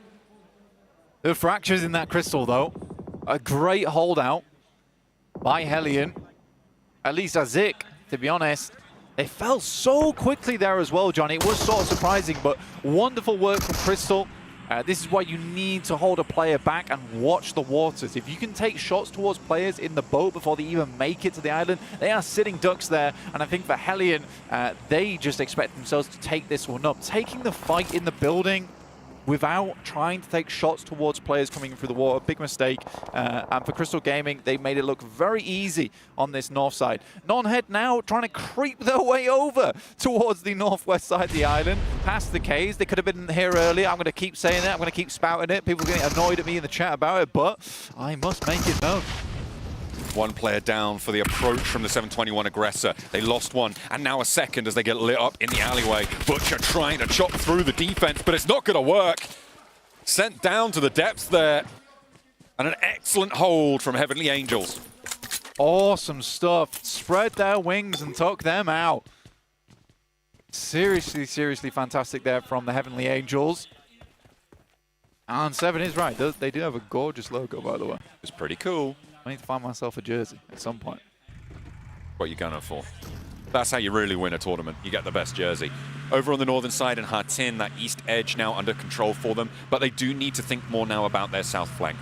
They were able to control the 721 aggressors crossing. We saw that holdout from that conflict earlier on the northeast side, but now that they've controlled the teams out that edge, they need to put pressure down south, because that open ground to the south of Hatin is devastatingly difficult to cross. If you try and make it too late, it's just not going to work for you, so you need that presence. The thing for, oh, never mind. I was going to say for the Heavenly Angels, if the circle moves over towards that north side, they've got a very easy task ahead of them. They could make a quick rotation down towards the east here. There is a compound available. It's a strong compound to play. You can even post up 2 players on the western side on that high ground. This is just underneath ZG, by the way, the place that I'm talking about. On the other hand, we did have that massive amount of traffic going into the south side of this island. Now, Rook is playing very safe versus Defo Dark, but likely a fight they're going to have to take in the future, or swing hard north, which is also a possibility. DRG, great hold. Marsh is sent out as a scout, though. At least they know there's players down there. In the meantime, there's DE versus Cyber.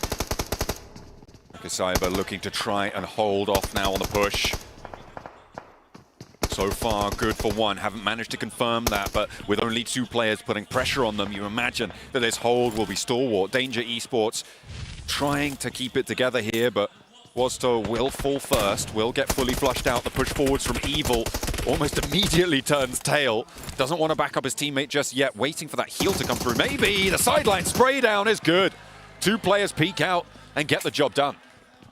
Not gonna lie to you, Cyber had a good hold there, but it is Melody, in fact, who makes that all the more difficult. That's from Upgrade, up on high. They're over towards the shrine at the top of the mountain. Fantastic work from him. And CRG now with the uphill battle for Insane. Crystal Gaming, we saw them able to win out the landfall competition on the northwest side. Insane with the nades now up to the high ground here. Nades trying to find their way towards Spectra, but not quite connecting here. In the meantime, Nicotine does go down as well. Losing that player entirely, gonna slow things down. Crystal Gaming, you can see the wraparound position they've got right now onto this location, and the nades start to find their mark. In goes push for Insane. There's the shot that they were looking for as well, and it will be the players falling at their feet. 5 eliminations now found for Crystal Gaming. Yeah, wonderful work from them. I mean, for Non-Head, posting up towards that tower. Bad idea. You really want to have an off angle here if you've got one player up, because it's so easy to get those shots. Defo Dark. It's Karimov looking to take them down off in the distance outside. A good shot from the DBS. 1v4. One more to go in a 1v4 situation. He holds the inside, catches him slipping. Oh, he doesn't know which weapon to use in the confusion. Finally, Rooks stand tall, but what was that? I don't know if they stood tall there. Hobbled on 3 fronts. An unreal performance. Cyber trying to get up the mountain in the moment. Crystal Gaming with the side swipe. One goes down. Jordan is out, but Montana continues to hit these sprays. 2 versus 2. Being from Montana, if he is, he'd be used to these mountains, but needs to fight through strong with the backup from Insane in the back lines, keeping Molodoi up on the top of the ridgeline, suppressing this angle, allowing his teammate to get the job done. And now the rotate up towards that high ground as well. Montana trying to get that heal off. 7 eliminations found.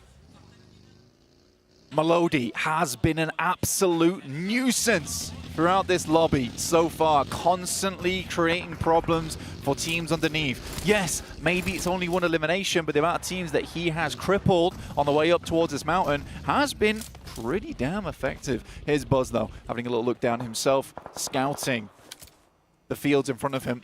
Now, this is an interesting circle, because we could have a situation where much of that high ground is still in play. Here's Karimov, though. Rook really dropped the ball on this one. Not as much as Karimov, though. Putting the DBS away. It had 2 shots left in it. He makes a bad switch over towards the fist instead of DBS. Oh, what a terrible mistake that is. I mean, he'd expended all of the ammo in the DBS. He went had to the M4. He had 2. No, he used them to get flushes. He had 2 left. Honestly. At the end of that? Yeah, there was still 2. 2 in the chamber. But he swapped to the M4 and then tried to swap back as well. He had 40 rounds in the M4 and a sitting duck in front of him. He could have done that, but when you've just 1v3'd into a 1v4 situation, those nerves get to you. And that may be what we saw unfolding in front of us just then. Keep your gun out, which is the good rule. Universal sentiment in esports, honestly, for any shooter.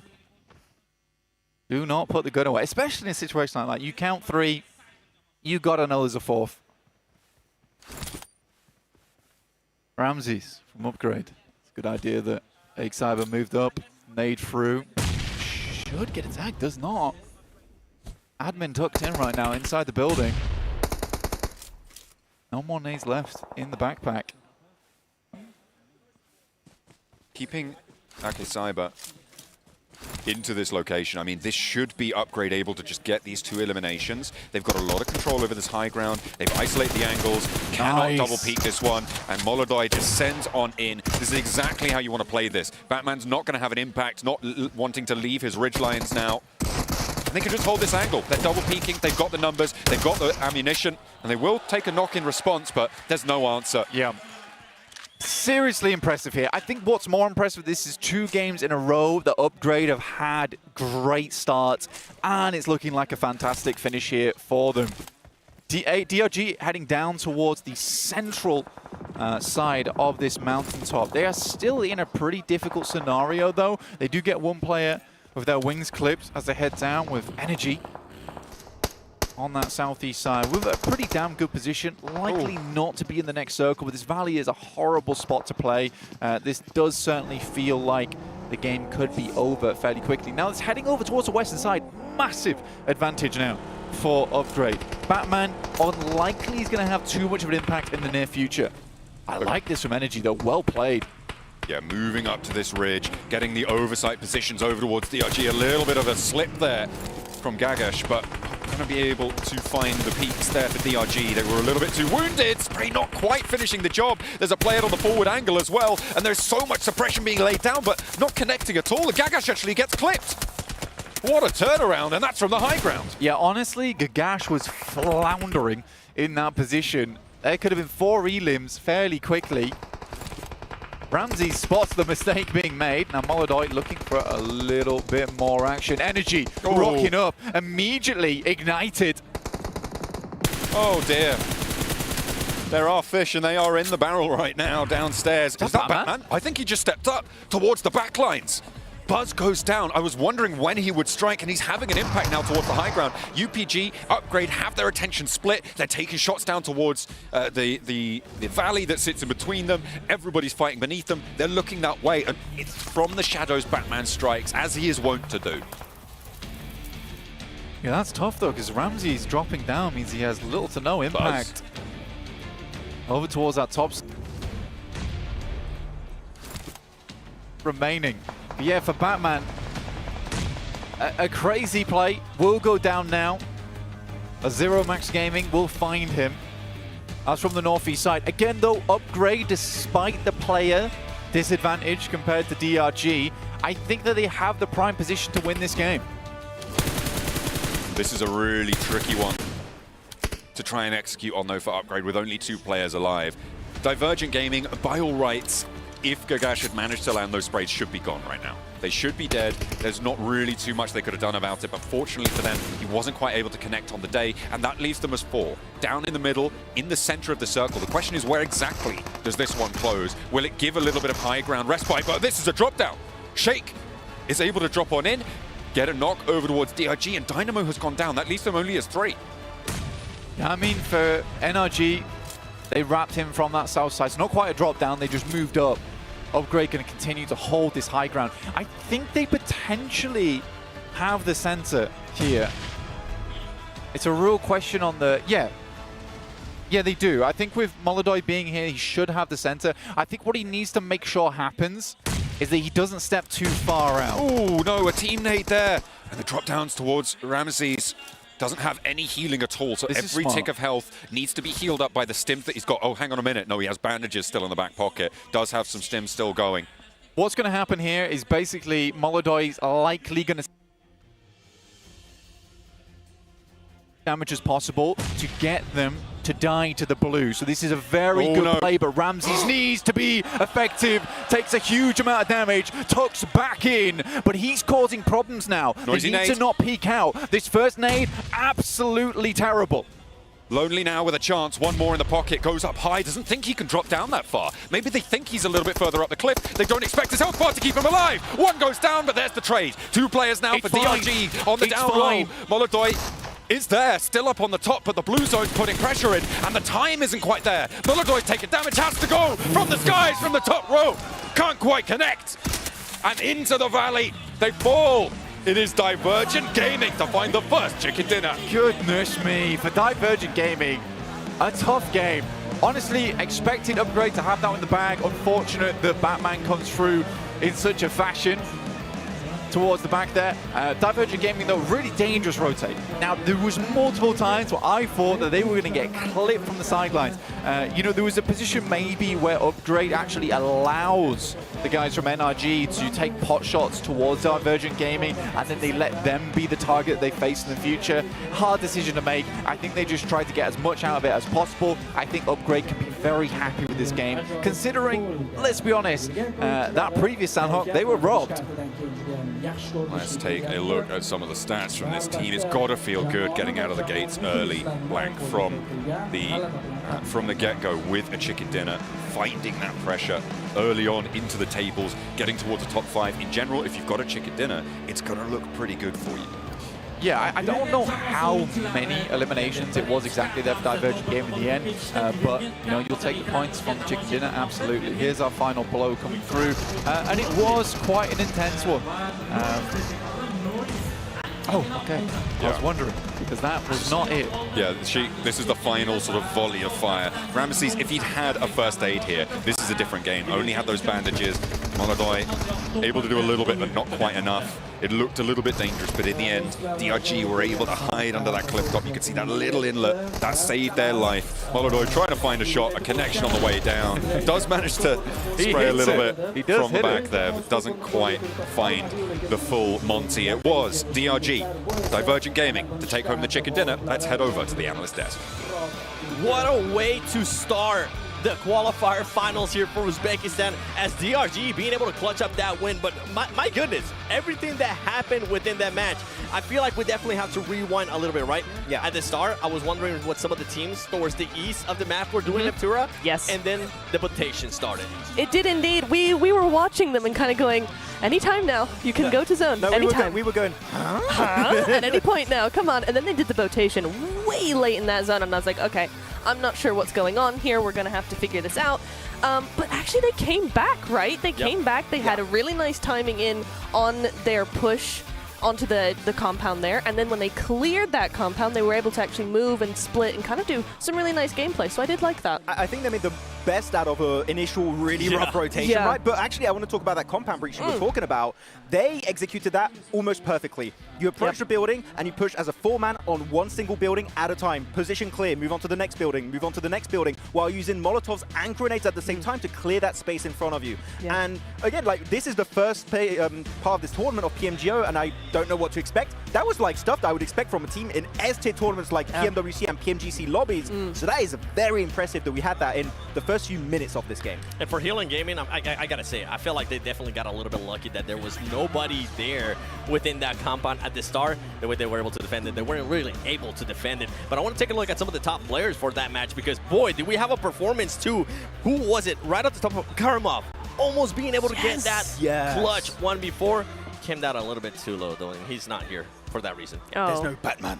There's no Batman. He's not there. He should be there. But actually, Ramses, very important. Sure, he gets the stats and everything. He was taking pivotal off angles for his team the entire time. And I think that for Upgrade, if he was not really that active as a scout, I think that very easily they could have just got third-partied so many times on the hilltop. So Ramses, sure, maybe a bit more passive earlier on, but he was really making sure that we are locking down this entire mountaintop. I mean, one team that you're talking about locking down that mountain, right? You were mentioning S1. I feel like they were going to be able to do a lot of stuff right there, Max, but it kind of went south. Yeah, actually, south of the mountain is where S1 went. Yeah. Because normally, when you have a phase 2 circle going Northwest Island, it's very hot commodity that hit that entire mountain, right? You want to hold on to that entire location, and yet S1 kept one player on the mountaintop, 3 players south. And no, one thing that we did see that was very interesting is that we did see during the entire late game, Upgrade understood, wait, this team is not holding this entire high ground. We're just going to snatch it, and then we are going to hold it down as it should be, which is a...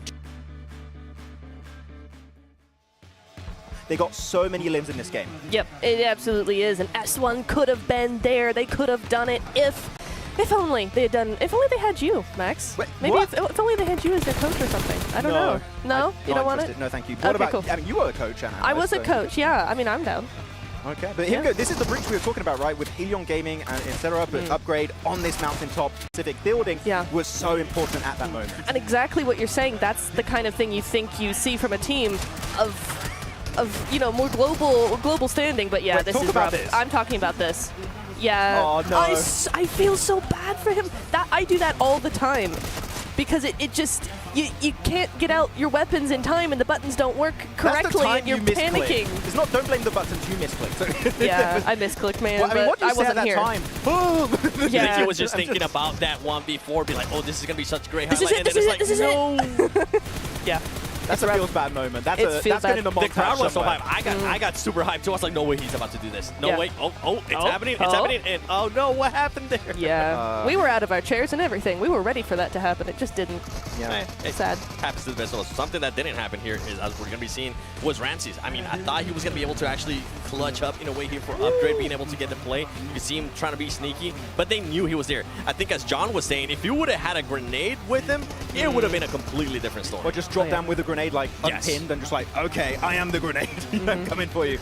Actually, it's very interesting. Normally, you're supposed to look in front of you, but they were all looking just up with their grenades, trying their absolute best. But it's such a rough terrain, such an unusual finish to have an actual proper cliff finish. But I think Upgrade played as good as they possibly could. So for me, they're the team that showcased the most kind of potential in this very first match. Yep. I mean, longest elimination, 268. Not bad, considering it is Sanhok there for us. But overall, I'm loving what I've seen out of some of these teams. I feel like Upgrade, I was wondering how they were going to be reacting, especially after the first match. We had the little reset, right? Yeah. But they were able to continue on the aggression, and I really enjoyed that, Neptura. Yeah, it wasn't even a case of they got the same spot, and so they still made the same sort of thing happen. No, it was like a completely different zone, completely different everything, and they went, yeah, it's all right, we can adapt to this, we can just go forward and have a completely different zone and do very well. I think a lot of people are like, we got 5 elims and there was a rehost. They were like, actually, 7 eliminations. Not, 7. I meant 7 elims, not I understand how that could be confusing. Well, Upgrade did end up getting 7 elims again there with a total of 8 points. But overall, DRG, I mean, 19 points. The way they were able to reposition as well, Max, in the late game, that was impressive. Yeah, because they actually took the little smaller hilltop northeast of the main mountain of Northwest Island, and they snatched it away from Heavenly Angels, if I'm not mistaken. And actually, this was a very interesting back and forth in that between them and NRG, because the cliff has quite a lot of very interesting ridges, and the southern compound was taken over by NRG, and they actually just send it right in between two rocks on the cliffside to make sure not only are we in circle and in a pretty strong position that we can defend, but also NRG can't directly affect negatively our spot. Especially, that's such a great spot, especially because everybody else is so hesitant to use it. So they had a fairly good idea. No one was going to really go for them. But Energy actually kind of called their bluff a little bit there and said, we might not want the valley itself, but we know of a very good angle that could actually dampen your chances here. And they took it. They did a really good off angle. It kind of feels like a JoJo's Bizarre Adventure episode. It's like, I outplayed, you outplayed, but I'm going to outplay you, outplay of my outplaying. And it kind of worked out for NRG to some extent, but then we had Upgrade get involved in that kind of conversation. And as we saw, for the side of Energy, it didn't quite work out. And for DRG, how are they going to be able to follow up this way? Because 19 points, that is massive right there. One team that I actually thought was going to end up getting a little bit of points with the positioning they had towards the east. It was the 7-2-1 aggressors. But it seems like it backfired whenever they did decide to rotate. They rotated early, which I enjoyed. But it seemed a little bit too hectic, Max. Yeah, into Hartin, which actually is not a bad decision. If there's any compound you want to breach into late, a big city / compound, you could say it's a city pretty much, Hartin, because it's so big. If you know there's only one team there, you can't have all your forces in one location. What if they breach north or east or south, right? You just don't know, so you're going to be split. But the defending team actually had such a quick response to just all join up to the eastern side and just say, nope, this is our city, you're not going to take it. And they not only squad wipe, they don't use a single player, which again shows how quick and how responsive they were to that breach. Absolutely, and it's a thing, again, we're seeing across several teams here already, is that instantaneous reaction of they know what they're doing. It's like they get the call, or even before the call comes, they already know what they're supposed to be doing. And that's like really, really good synergy as a team, especially not at this level, but at this level, right? Probably first land for a lot of teams. They might not have the experience that we might have seen before in previous seasons. This is a perfect example of like being proactive is definitely way more impactful than being a reactive team. You want to be proactive, they were proactive, they won the fight, and they got 4 points for that. Hey, any points matter. Only 6 matches. Well, actually, not anymore. 5 more matches left. I was like, for some of this. I like that. Technically 7, right? If we really. Anyways, for some of those teams like Helion, I felt like they were playing a little bit too slow. That rotation I mentioned it earlier, it was kind of lucky in a way. They weren't able to defend it quite well against Crystal. But for those two teams, I want to see a little bit more hype up here, but especially when we go to Erangel. Yeah. I do want to bring up one thing though about all those 3 eastern teams that rotated so late. They got Ferry Circle, the coast was still in play. If there's no coast and it focuses inland on the northwestern island, no late rotate is going to work out, no bridge rotate is going to work out, and that's just something to keep in mind. Well, we'll be waiting for what's going to happen on Game 2 after this break.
Welcome back to game number 2 here of the Uzbekistan finals. We are still looking for the top teams from the country to be able to represent them on the global stage at the PMGO later on this week.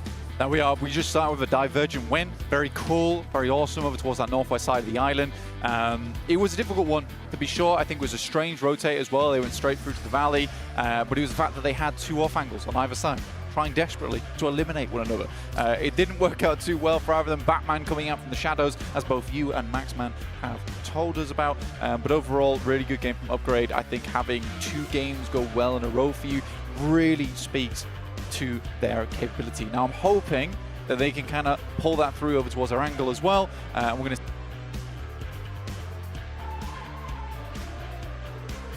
was saying some very good play so far. Yeah, absolutely. Can't disagree with that one. Some fantastic plays on across the board, and of course, some fantastic situations that they find themselves in. If you want to find some fantastic situations as well, check out World of Wonders. They're having a great time over there as well. That they are. So many maps, so many custom games that you're able to play over in World of Wonder. A awesome little thing. We even have the PMG venue in there now too. You can go visit that. The map code is 1212350. Join us if you're not in the venue already. If you're somewhere else, you couldn't make it out to Uzbekistan, no problem. You can find yourself in the venue as well and enjoy the games alongside with us. Absolutely. It would be phenomenal to see you there. And we are going to be heading into Erangel next. If you're watching in that format, that's what you're going to be seeing. You're going to be seeing the grassy pastures once more for the first time today. The first of 3 Erangels that we're going to be playing back to back as everybody's getting loaded on in. I'm seeing a plane path blank, and it is going to be coming up on your screens very, very shortly. If you're watching the map feed, you will have already known where this plane is going to go blank, because it is available for you over on the YouTube and the TikTok and the Instagram channels as well. Make sure you're checking that one out to make sure you're always up to date with the latest rotations. Absolutely. So we're heading over from the south side off towards the northeast. Overall, Sanhok military base being the first port of call for our teams here. We've got F5 heading on their way down to military base, it would seem, alongside of Ake Cyber. I wonder which one's going to break out further towards the northwest. That's going to be the real question, or if they're all going to break straight into military base together, which could make for a very fun start to the game here. Certainly would. Certainly make for an entertaining kickoff over on that south side, but teams are now starting to get out over the mainland. I'm looking at Zero Max Gaming as well and wondering if they're going to try and steal a couple of those vehicles. No argy-bargy in the military base right now, blank. It looks like Akisaiba are going to head further out west, go for a little bit of a split drop around some vehicles, grab those and get on their way. The circle yet to pop. If it goes up north, which it more often does than doesn't, then they can get on the road nice and quickly. Zero Max Gaming did head to the mainland, so they will be taking that south side. Circle up north. As well towards Yaznaya. A lot of grassland around this location as well, so teams will likely have to figure out where they want to stay rather quickly. We do have shots coming through at the start of the game. It's 721 Aggressors versus Zero Max Gaming. This is on quite a heated drop spot down towards that southwest side, with Danger Esports heading over towards Pachinki, Zero Max Gaming heading over the bridge nice and early around Ferry Pier. But it is the 721 Aggressors currently holding out. Little bit of a clip there on the approach. Defo Dark still not pulling the trigger on the fight. There is, ooh, there is Zero Max Gaming and Akisaiba as well over on that bridge position. So that rotate came through nice and early from Akisaiba, but they have been spotted, and Zero Max Gaming will be the ones to be able to take that one away. You can see Heavenly Angels off in the distance there in the background from the perspective of Defo Dark, to be able to just send over these hills, get away from this one, and to be honest, that's going to be favorable for them, right? They're going to be able to get further into the zone nice and early, and they're going to have a good time of it. For now, though, only one player has gone down. That was over towards that bridge conflict, so a stalemate still for Shox. Ake managed to get up here. Zero Max Gaming struggling. Suxa in an awkward location, very low HP. Ooh. Double barrel versus the DBS. Micro Uzi as well for Suxa. Some very solid close range options here, but Zvezda's got the DBS, the king of them all. It's going to be a difficult take. And the thing is, for Zvezda, I mean, this is smart, right? He doesn't need to go for it. He just needs to hold this pin. And it will be the teammates to come on through. Not going to opt to take that challenge. You don't need to. That is a good, humble approach to that engagement. Yeah, it's a clean trade. Now, I think that it's actually an interesting story to be told here between Cyber as well as Zero Max Gaming, because for Cyber, doesn't always, it's not always the right choice doing this, right? Heading over the bridge so early, you need to be very much on the ball, on the money, and it felt like to me there that Zero Max Gaming had just not looted enough. They did not have enough on board. It was surprising to me that Cyber managed to pick up enough loot and enough weaponry to make that fight work out for them. But yeah, that was just speed and aggression coming from Cyber that I don't think Zero Max Gaming were prepared for or were ready for just yet. 721 aggressors taking on Defo Dark. 2 eliminations found already. Only 2 players left remaining for them. That was actually Jonik on the off angle down south with the DP. Of course, in the most recent patch, it was changed to have a little bit less recoil, a little bit more control there, able to use that through the window and take down the player on the high ground. He was all the way down to the south, up on that ridge line that sits there, and they made great use of that position. Could have been a little bit dangerous, given that they know that there was a fight popping off on that southwest side, to have 3 players invested in a compound, to leave that 1 player on the back lines. If Cyber had decided to go along and try and see what was going on there, that could have been a dangerous position, but did not happen that way, and Jonik was able to keep that one under control. Yeah, I think Cyber are a little bit more concerned with their rotation and path going forward, because they only have 3 players, right? So it looks like they're going to try and wrap around on the north side, which I think is a smart choice. Getting a replay here of that very, as you said, modest maneuver coming through from Cyber on the nade. Lovely stuff. There's Defo Dark losing shocks. They actually only lost 1, by the way. Misspoke on that one. They have 3 players over towards that northwest side still. Around Crystal Gaming, who are playing on North George. Upgrade with another potentially strong match here. Starting in Yasnaya, it's a perfect kickoff position for them at the beginning of this game. It may be a little bit tricky, though. If the circle starts to close towards Yasnaya Fields, they are isolated into the settlement. It's great for now. They have a lot of options to them. But as teams start to get closer, that open ground crossing is going to get harder and harder. We saw, I think it was Heavenly Angels in the last match over in Hartin. They actually allowed DRG to move into the area just south of it, which then DRG went on to win the game. And if they'd have been able to control the south side after having that fight on the east edge a little bit faster, they might have arguably been in that same position that Divergent found themselves in. That's putting a lot of ifs. That's kind of a wild point to make. But they could have had control of the position that won the game. You have just said that if the circle went to DRG, then they would be strong. But if the circle had gone to Hartin, then Heavenly Angels would have been strong.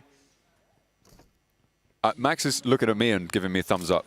It is a crazy point. So I don't know. I feel like my point is the open ground and not having control of it makes it difficult for you to progress further when the circle moves away from you. That's true. Which is kind of similar to what you were saying. Yeah, you're right. If you are in the center of the circle at the beginning of the map, it does make the game difficult for you. You're making it difficult for me right now. That's what's happening. You're the difficult one. Yeah, right now, I think teams are just kind of posturing for position. Hellion in Rozhok. I actually like the fact that they've moved out towards the west-eastern bridge, actually. You do need to take control of that nice and early. Good. F5, though. Taking shots from Nonhead. And this is a good spot, good hold from Nonhead around Farmer Milter. Again, letting F5 get too far through Milter without punishment would have been a little bit wild there, so I'm glad at least some shots came through. It was Closer, of all people, which is surprising to me, considering last game he was basically AFK and died in the blue. Well, you know, just having a nice warm bath in the blue zone. Not good for the health, but maybe for the spirits, maybe for the spray downs into the next.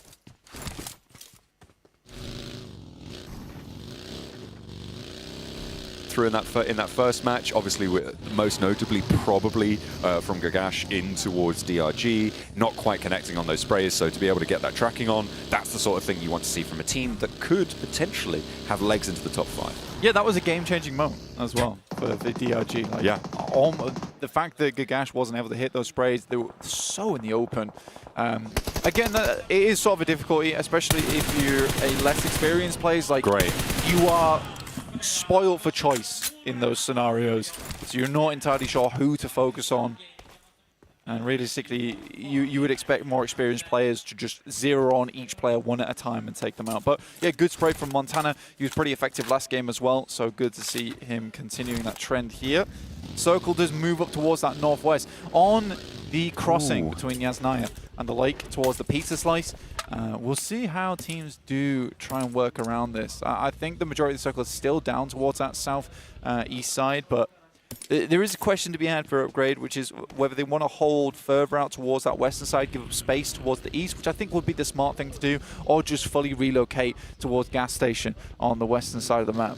There is, of course, that compound that sits on the west side of those Yasnaya fields, and that looks like where Energy are going to mount up on their defense. A really strong position into this next circle. The difficulty comes if the circle goes across the river to the north side, which is not impossible. We'll have to wait and see if that will be the case. S1 on the northeast side, a little bit out in the cold on this one. They've got IntX Little Gaming on their northeast flank as well. They look like they might be sending over past Stalber, actually, to play on the north shore of the river, but S1, they're going to head in towards Yasnaya along the ridgeline that sits on these north fields. Again, we know that set up towards Stalbert, good idea, honestly. Being able to wrap around on the north side, always a favorable rotate. I think Little X have a slight advantage here because they do have that high ground to work with.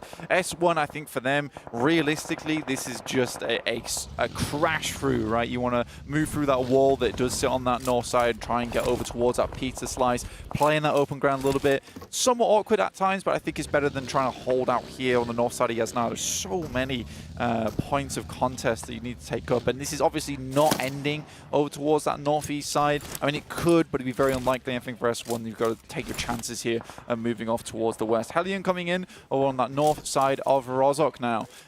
It is interesting that we saw DE, Danger Esports, move down towards that south side. I think they were trying to figure out a rotation up towards that north, but Rozhok is now clean and clear. S1, 2 players found out in the open. Narcos does go down in response, but that is a much more resable position right now because the other 2 players from S1 locked into this building. Batman trying to rally on out, trying to get in to get those reses, but it's going to be a hell of a dash. Actually, he's going for the flush instead. There's all sorts of angles to contend with. Does get a lot of damage in, and somehow they're able to get the flush, but Batman goes down for it. I am really not sure about that one. 3 players now for S1 down on Bended Knee. Yeah, I think that's a situation where FaZe had to be much quicker on the ball there. Letting Batman roll up like that, especially when you had that information passed across by your teammates, is slightly unforgivable. Enigma, on the other hand, takes it all into his own hands. 4 relims on that fight. Fantastic work. Excellent stuff. To be able to take down S1 there. That is going to move IntX Little Gaming a couple of points up on the tables as well, so good news for them. From the north side, though, they'll play on as 3. The circle's going to push away from them. Now it's a bit of a test. Can they get through Yasnaya, or do they go west and try and cross that way? Okay. Nade. There's a bit of fighting up against Rook, to be honest with you. Second one goes through, gets another knock on this one. There's some evil work coming through from Molodite from upstairs. Nade after nade after nade. An Upgrade will pick themselves up 4 eliminations off the back of that. Unbelievably well done. We missed that one, and it came through on the replay. We were up north with Lil X Gaming. I get a mistake from S1, honestly. Like I said, they just had to crash through. Yeah, it's pretty tricky to try and navigate that one. It's easy to get embroiled, to get a little bit too focused, tunnel visioned. Yeah, they just stopped. I don't know why they stopped. I don't think there was a reason to stop underneath the compound that sits just above Lil X right now. I think you just vehicle your way through and meander, try and find a position on that western side. I think most teams had opted to come down towards that south, towards Yasnaya in the first place, so this area should have been fairly free. Unfortunate for S1. Again, hindsight is 20/20 at the end of the day. Yeah. Taking a look at the composition of this circle, the teams at the moment in the middle, Energy in that primary compound, right, that sits to the west side of those Yasnaya fields, dead center, so much control out to the east, the north, and the south, really difficult to approach. That river creates a natural blockade to the west as well, makes it pretty difficult to crash onto, especially when you've got multiple teams putting pressure on, taking attention out their way. You've got Non-Head on the north side of it as well, in a fairly central position. They should be pretty happy with themselves right now, and DRG, Divergent Gaming, looking to try and convert on what was a great game one. Yeah, Crystal Gaming doing some good work here for a second. They do lose Insane. Blazer goes down next as Heavenly Angels attempt to get in on the action, but some good sprays, some good jumps as well coming through. Jordan will get ran down. Now just one player remaining. Bazedka, Crystal Gaming is a 1v1 at the moment. Montana would like to get his teammates back up on their feet. Stage 3 right now, so it is possible. Yeah, to be able to get those teammates back up, but you only got 40 seconds here, Blank. You really need to prioritize getting people out of this zone. As soon as that zone touches, it's zone 4. Not Resable in the blue. Spray down from Montana, that's just going to waste time. That's burning the candle here. Jordan not going to be able to get up here, and this is just harassment coming through from Heavenly Angels, and this is making a lot more of a difficult situation for Montana, and he has to give up the Ghost. A really well-positioned fight. But how did he just hop out there? I think that was another buggy roll-up, but into the backlines will have to flee. Just one player playing on. Yeah, he just reseated himself into the back of the buggy, let that thing roll. Again, I think for Heavenly Angels, they actually make a very smart choice here, which is to instantly go for the reses. They know there's only one player on the hilltop, and again, it's just a completely separate idea of the situation where Jordan waits for the player a little bit before going for the reses, but should have gone for a similar tactic, which is to instantly get on those reses on the hillside while the smokes were still up, and it's that hesitation that actually leads Heavenly Angels to be winning that fight. And I thought Crystal Angels actually had it a little bit there, honestly. So, big mistake, I would say, been made. Again, hesitation really is the killer a lot of times here in PUBG Mobile. In the meantime, Circle moved over towards that western side, leaving a little bit of that western edge in. In the meantime, Defo Dark moving back across towards the Rozhok Bridge, but they will have to deal with Hellion in the near future. This circle does keep those bridges in as well, Blank. Moving to that Rozhok Bridge, that could be a 5th place play right there for Defo Dark, with the reduced numbers of players that they've got available as well. After their earlier scraps, they're only playing as 2 out on that western edge. It could potentially be one of the stronger spots for them in terms of point scoring potential for the rest of this match. However, a conflict, a challenge now for a really important compound as Upgrade have finally pulled the trigger on leaving Yasnaya. They've made it across the open with 2. They've still got 1 player in the back lines. Ramses still up in the main.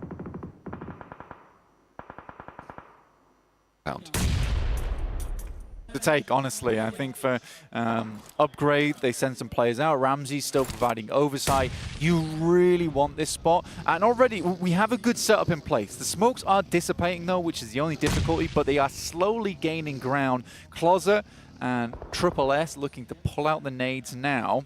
I think you do need to start throwing these bad boys. A strong one sent through. Now, Molodoi does need to reposition. Great Molotov goes through, though, and gets Claus out of position. If they get that knock, it's huge. Excellent spray down there. The sweep out wide comes on through. That comes from Runzen. And another tickle of damage, another nade as well. This could be good for Buzz, but it bounces off the window, goes outside here, and there's another shutdown across the way as well, as Triple S is super, super low now. Has to hit the deck and go for the heal because there is an approaching pressure from Upgrade. Runzen straight on in for the fight. Triple S goes down, doesn't know which way to look. 2 doors to control, and none of them going to work out for him. Upgrade with a clean take. Now, can they get this regroup? Move the players back on in, all 4 players alive, and they take the compound. Yeah, incredibly smart as well. Honestly, Upgrade has impressed me so much so far over only 2 matches. Well, 3 matches if you count the rehost. But honestly, the fact that it kept Ramses in the back line there meant that they could hold this aggressive angle over on the eastern side before they start to push up. Great setup, like I said, with the Molotovs, with the smokes, placing players out of position. But this is a spot that they really want to hold on to. In the meantime, Energy do move up, and they will find Buzz in the process. Again, I think Buzz has to get this far up in the first place to find those knocks, to find those pushes. But at this point, if I'm Upgrade, I'm looking to pull back off this compound. I don't think it's the best place to be, but that ridgeline that sits behind it, fantastic. Now they know the majority of the northeast side is clear. It's a little bit of a worry as well that you could potentially be picked off from the south, from those fields, but NRG have control over that area, and that soft pressure that exists all over that eastern side is stopping teams from moving up. Teams like, you've got Divergent Gaming on that south side, right, as well, as Danger Esports, all looking to try and move around that area, but there is just no way that they can do that under the purview of NRG. That gives Upgrade a lot more safety to do what you've just described. Exactly. I mean, for NRG, they clear that southeast portion. Upgrade, by happenstance of being in Yasnaya early, they've already cleared out the northeast side of the field. So yeah, a lot of area on the eastern edge of the map already completely removed from play. In the meantime, we have F5 currently coming against Hellion, who are in the warehouse. There's a nade towards the back, does tag.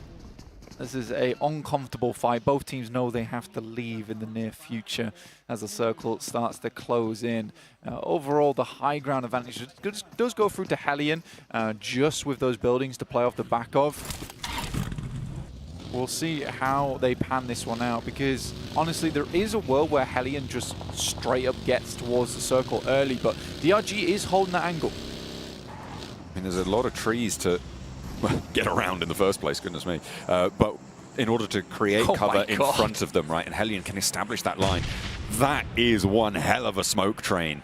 You don't know which way they're coming from, but that is a huge investment of resources into a stage 5 circle. We'll see if that comes back to bite them, or if they can supply off of the death crates that they're hoping to pick up here. Wozto will go low. That rock now getting bombarded out, but the players have made their way across, and it is Danger Esports to find their way up to the wall. Finally, there's an answer, and 2 of them go down. Health bars are starting to drain, and all the way at the back line, Dynamo's the only response. 3 players now have fallen, and it's all up to Senator. DRG not going to let this one slide. Senator around the broken wall will have 1 player go down before him, but has to try and scramble to stay alive. The last survivor for Danger Esports as DRG sent them packing.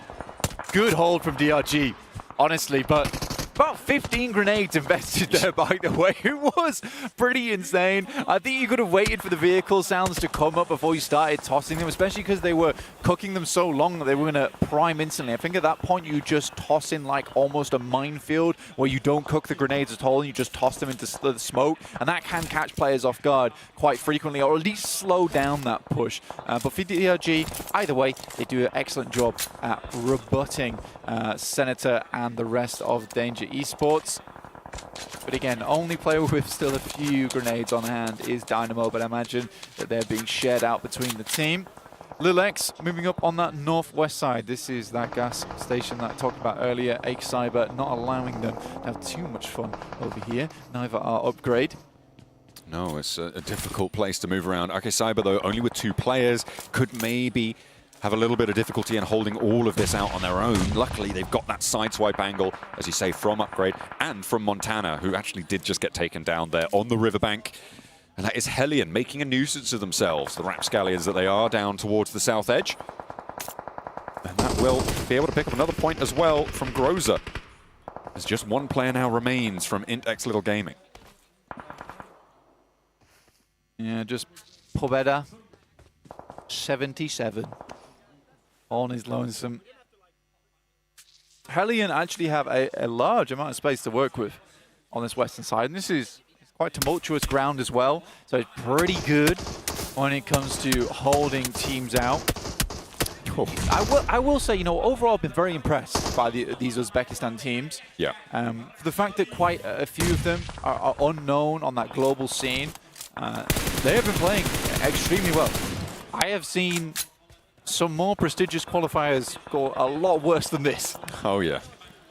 Sometimes you wonder what they are thinking. But this time around, it's nice, it's chill. We're getting some little standouts here. 2 players from Upgrade tried to get a little bit bold there. Buzz does get cut down, and they are trying to move up to get this res. Ooh, very, very heavy hit there over towards Buzz, and that's the flush coming through. That is really nasty stuff.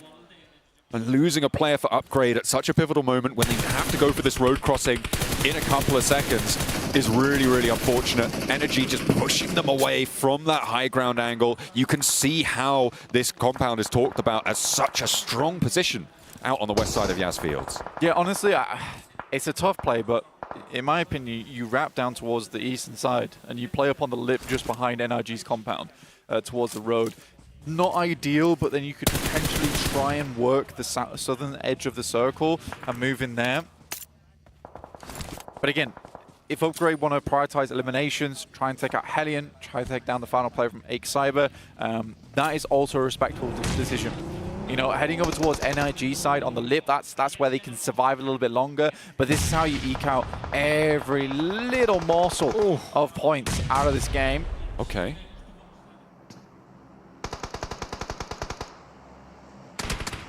Who was the forward scout for Hellion. They invested 3 players holding out the last player from Cyber on that northwestern side. They started to move a second player in, and now maybe Upgrade have read into that, but they've only got 1 player across. He's going to get run down by the front bumper of the buggy. Groza not going to be able to step towards him today, no sir. Upgrade cut down to 2.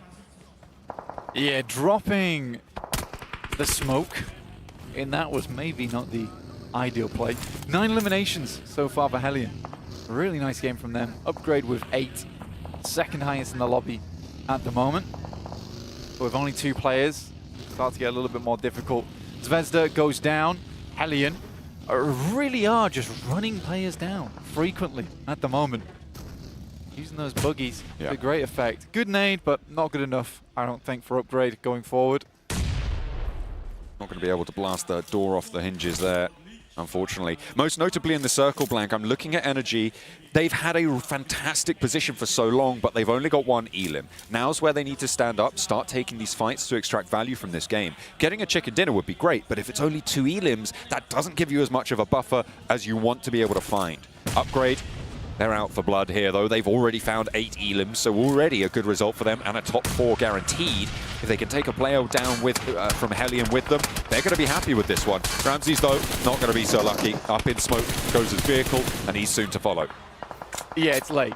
It's really late to make this play. Upgrade down to 1 player now. Ruzen finding 2, though, is pretty massive. I think he desperately wants these flushes, though. If he can get the tally up to 10, it'd be ideal. Has to move through the field. Great spray, not enough. Extremely low HP, and Energy continues to pepper him through the smoke. A nade goes out. It's a desperate one, but both players are fairly low. I don't think either are going to drop. Falcon had 9 rounds left in that magazine. Just a little bit further, he might have been able to catch the reload, get across. A low HP Groza was going for that heal, but as it stands now, Hellion are up to 12 elims. They've got the outside angle on towards Energy. They are in a prime spot here to take this one home. However, Divergent Gaming, the masters of subtlety, late game insurgency, they'll find on that south edge. I mean, to be honest with you, NRG really don't have too much of an answer into this game. This is a uphill fight for them from this compound, and although it's provided them safety for the majority part of the game, this might be quite the low pointer. If they go down in 3rd, which is, you know what, somewhat likely, considering I reckon that Hellion's going to likely play on this north down towards the south. I think this is the likely scenario that NRG is the first to fall out of these 3 teams. And with only that 1 elim point, it's not as good as they were hoping for. Now, Divergent Gaming have taken a lot of this south side of the hill. Hellion a little bit more hesitant to try and go for this conflict. As soon as they pull the trigger on taking that fight with DRG, though, you do allow Energy to move out of this compound, right? Because you're preoccupied, you have a lot less pressure. So you don't want to be fighting across on these 2 teams on that western edge. This is where inexperience could come into effect, because I think most experienced teams would opt to just hold, basically on either side. And it'd be a handshake, right? Yeah. That they would opt to not fight one another until NRG comes outside that compound. And I worry there with the way DRG as well as Hellion were playing is that they were kind of priming themselves to go up against one another. Luckily, they have actually made the right move. And again, this is why I am impressed by the Uzbekistan Esports at the moment, because this is a high-level play, to be honest with you, to go for this. Now, NRG gets thrown a little bit of a bone down towards that eastern side, but I still think that time's going to get rough for them now. They have to remove themselves from the compounds, in which case both Hellion and DRG, Divergent Gaming, should be taking shots. You can see they're just getting trapped in the corner there with Daggy and Gagash trapped on the inside. Azik has that off angle. You can see behind the tree in the distance for Hellion Gaming. will have to leave it, but Energy going to have to move first. 16 seconds until the blue zone closes. They're starting to move their smoke train out. This is where they need to make their move, make their maneuver work. Gagash first through. Actually going unscathed here. Zik slow on the pin pull there. Doesn't spray down into the smoke, and Gagash is across. He's into the zone as well. Has now got a bit of an inside track. NRG leaving a player on the back lines, getting tagged up by the blue. Wants to get a little bit of healing, but kept an angle under control. Hellion Gaming have let them out. They're getting a little bit too close for comfort, though, in my opinion, at the moment. I think that for Hellion, they have really given up way too much ground here. Divergent Gaming moving up towards that western side, they control the majority of this space at the moment. I think Hellion gave too much. And it's a smart move from Divergent Gaming to actually move over towards this north side. A little bit too focused on this fight between them and on NRG. I mean, perhaps the lack of Hellion moving forwards earlier wasn't cerebral, it was more hesitancy. But this time around, they're going to quell those nerves. But oh, this is disaster! A rundown into each other, and Daggy strikes perfectly around the tree trunk, cuts a second down. And Falcon now needs to have his wings clipped if they want to keep this one going. And NRG break the mold out of the compound and into the hills. Daggy, baby. What a unbelievable spray down. Again, they light themselves up in the tree and the lumberjack comes through and it all comes crashing down around them. But Divergent Gaming come in to clean up. Is this the back-to-back? Maybe not. There's still Dynamo to worry about. First knock is found. Divergent Gaming have a little bit more trouble to handle. Energy losing players. Gagash, spray down connects. Weapon swap for Dynamo, moves forwards, and Gagash goes down next. One player now left in the backlines. It's NRG with one hope now. Shake up against the tree, up against the crate, gets one, confirms the flush. Crucial point potentially, but there's the nade over the top. That should do it. And it is the back-to-back here in the Uzbek finals. Divergent Gaming making a name for themselves. Definitely diverging away from the norm, that's for sure. 2 in a row at the start of the day. They look elated, and as they should be. Fantastic plays from both games. And again, great positioning. We saw that on Sanhok where they took that position in the valley. Very awkward to play there a lot of times, as well as this match where Hellion a little bit too far focused on the eliminations to the point that they squeeze themselves into a really uncomfortable corridor on that north side of the map. I think in that situation, what you really wanted to do was just allow NRG to come to you. For them, they were chomping at the bit a little bit too much, whereas Divergent Gaming, they were happy to be like, we'll probably take 2 from NRG.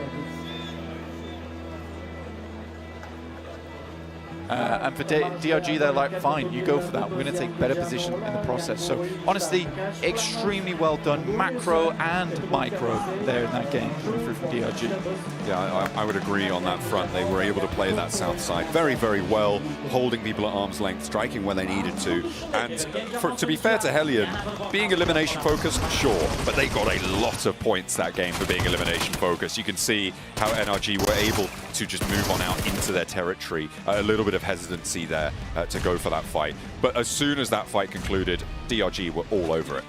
Yeah, absolutely. And why not? I think DRG were very happy for those two teams to kind of bloody and bruise one another on that north side before they moved on in. It was just a fantastic game overall. And one of the 2 knocks that they received was from a teammate on a miss nade. That is unfortunate. Here are the stats for our winning team. It's not a replay. This is the second time in the row that they've been able to find that chicken dinner. We are going to head back over to the analyst desk to talk about how DRG were able to take this one down. They're going to break it down with all the stats, all the facts and figures, all the numbers. Let's head over to them.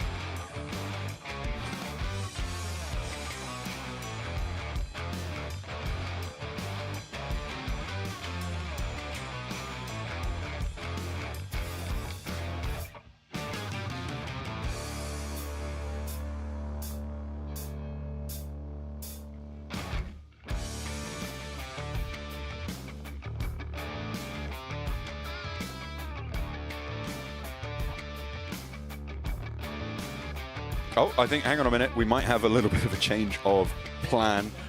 We have got a player from DRG currently gearing up for an interview.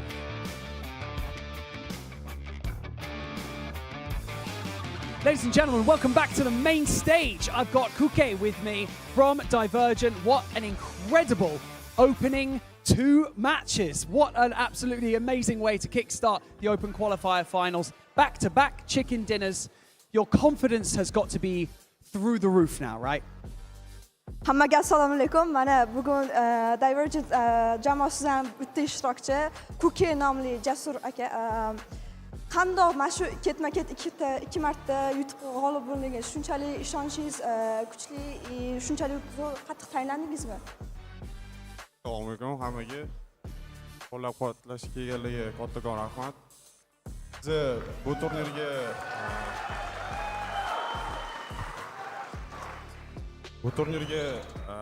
yaxshi tayyorlandik, yaxshi fokus bilan. Xudo xolasa chempion bo'lamiz. Hammaga rahmat. They were very well prepared for the tournament. We were like night and days preparing, very focused, so they're hoping to win, and they will. Well, you're off to an incredible start. Now, I've got to ask you, how does it feel to be competing here in your hometown in front of this crowd who has been so amazing since the very beginning of this show? How has that been for you guys? O'yinni boshida kelganingizda shuncha odamlarning oldida kelib, o'yin shuncha kompetitorslarning oldida o'ynash qanaqa hissiyot bilan sizga olib keldi? Menda bu birinchi lan emas, shuning uchun hayajon bo'lmadi menda. Xudo xolasa yana to'pra qilamiz. Organizatorlarga ham kattakon rahmat. This wasn't his first tournament, so he wasn't nervous at all. So he thanks all the organizers as well. You're not nervous at all, but you're showing amazing amount of confidence now. I just wanted to ask you before I let you go, is there anything that you would like to say to your fans or to your friends or family who have been supporting you throughout this entire journey up to this point? Sizni qo'yishdan oldin, joyingizga o'tirishingizdan oldin sizni so'ramoqchi, qo'llab-quvvatlagan o'rtoqlaringiz, ota-onalaringizga nima deyish xohlardingiz? Ularga ishonch bildirganligi uchun rahmat aytaman. Xohlasa ishonchini oqlaymiz. For supporting him, he is very thanking everyone, and he's very willing to win this tournament. Looking to win this tournament, well, you're off to the right start. Kuke, thank you so much for joining us here in this post-match interview, and congratulations. Let's make some noise for Kuke and Divergent Gaming. And for now, we're going to head back over to the analyst desk. Well, thank you, Barney. I mean, what can we say about DRG? What a performance. Back-to-back, I was not expecting that on day one. We were saying like, oh, you got only 6 games, be careful. They're like, only? 2 wins. We get it. Go. I think they were still hesitant in some parts of this game we're going to be talking about later, but they understood, okay, when we are aggressive, when we show willingness to control these late game circle finishes zones, we just obliterate everyone, and I feel like that's going to bleed into now our last 4 matches of the day. Yeah, and I mean, for me, right off the bat, something I have to mention, Helium. I was talking about how I wanted to see some of those teams that were kind of slow at the start being able to rebound. They were able to do just that, but I want to take a look at the MVP of the first Erangel here on the Uzbekistan Open Qualifier Finals, because I don't know. I think I have an idea. If it's not... Oh, it's actually not. It's Pobeda. I thought it was going to be none other than Daggy Baby with what he was able to do to Helium Gaming.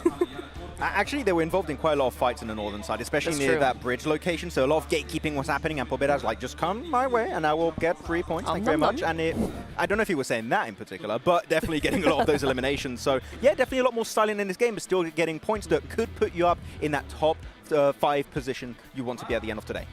There he is. Okay, I knew he was going to be somewhere here. Wait, he gets to be the #1 top players, but not MVP? He's second. Disappointing. Same. Melody, though, being able to back it up once again for Upgrade. Upgrade, I did enjoy some of the stuff that I was seeing from them in regards to being aggressive, and Melody there with 5 eliminations. Yeah, Molodoi definitely doing a lot of heavy lifting in that fight. The nades, right? They have nades they were using in that fight versus, I don't remember the team name, but there was a team they were pushing on earlier in that compound northeast.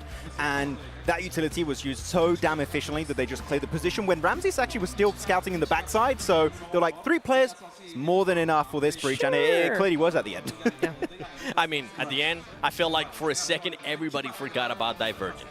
Everybody was just worried on that fight, and Divergent was just chilling out. But they did the right thing for that team. We were kind of talking about it. You know what, Natura, we're just going to jump into it as we're going to be looking at the highlights. Is for DRG, it feels like at first they were pushing a bit too slow, but they did switch it up. They did, and sometimes, you know, if you don't know a team all that well, it's very easy to kind of go, they're just not doing anything. They don't got that momentum, right? They're so slow. They're so slow. Oh my God, pick it up. No.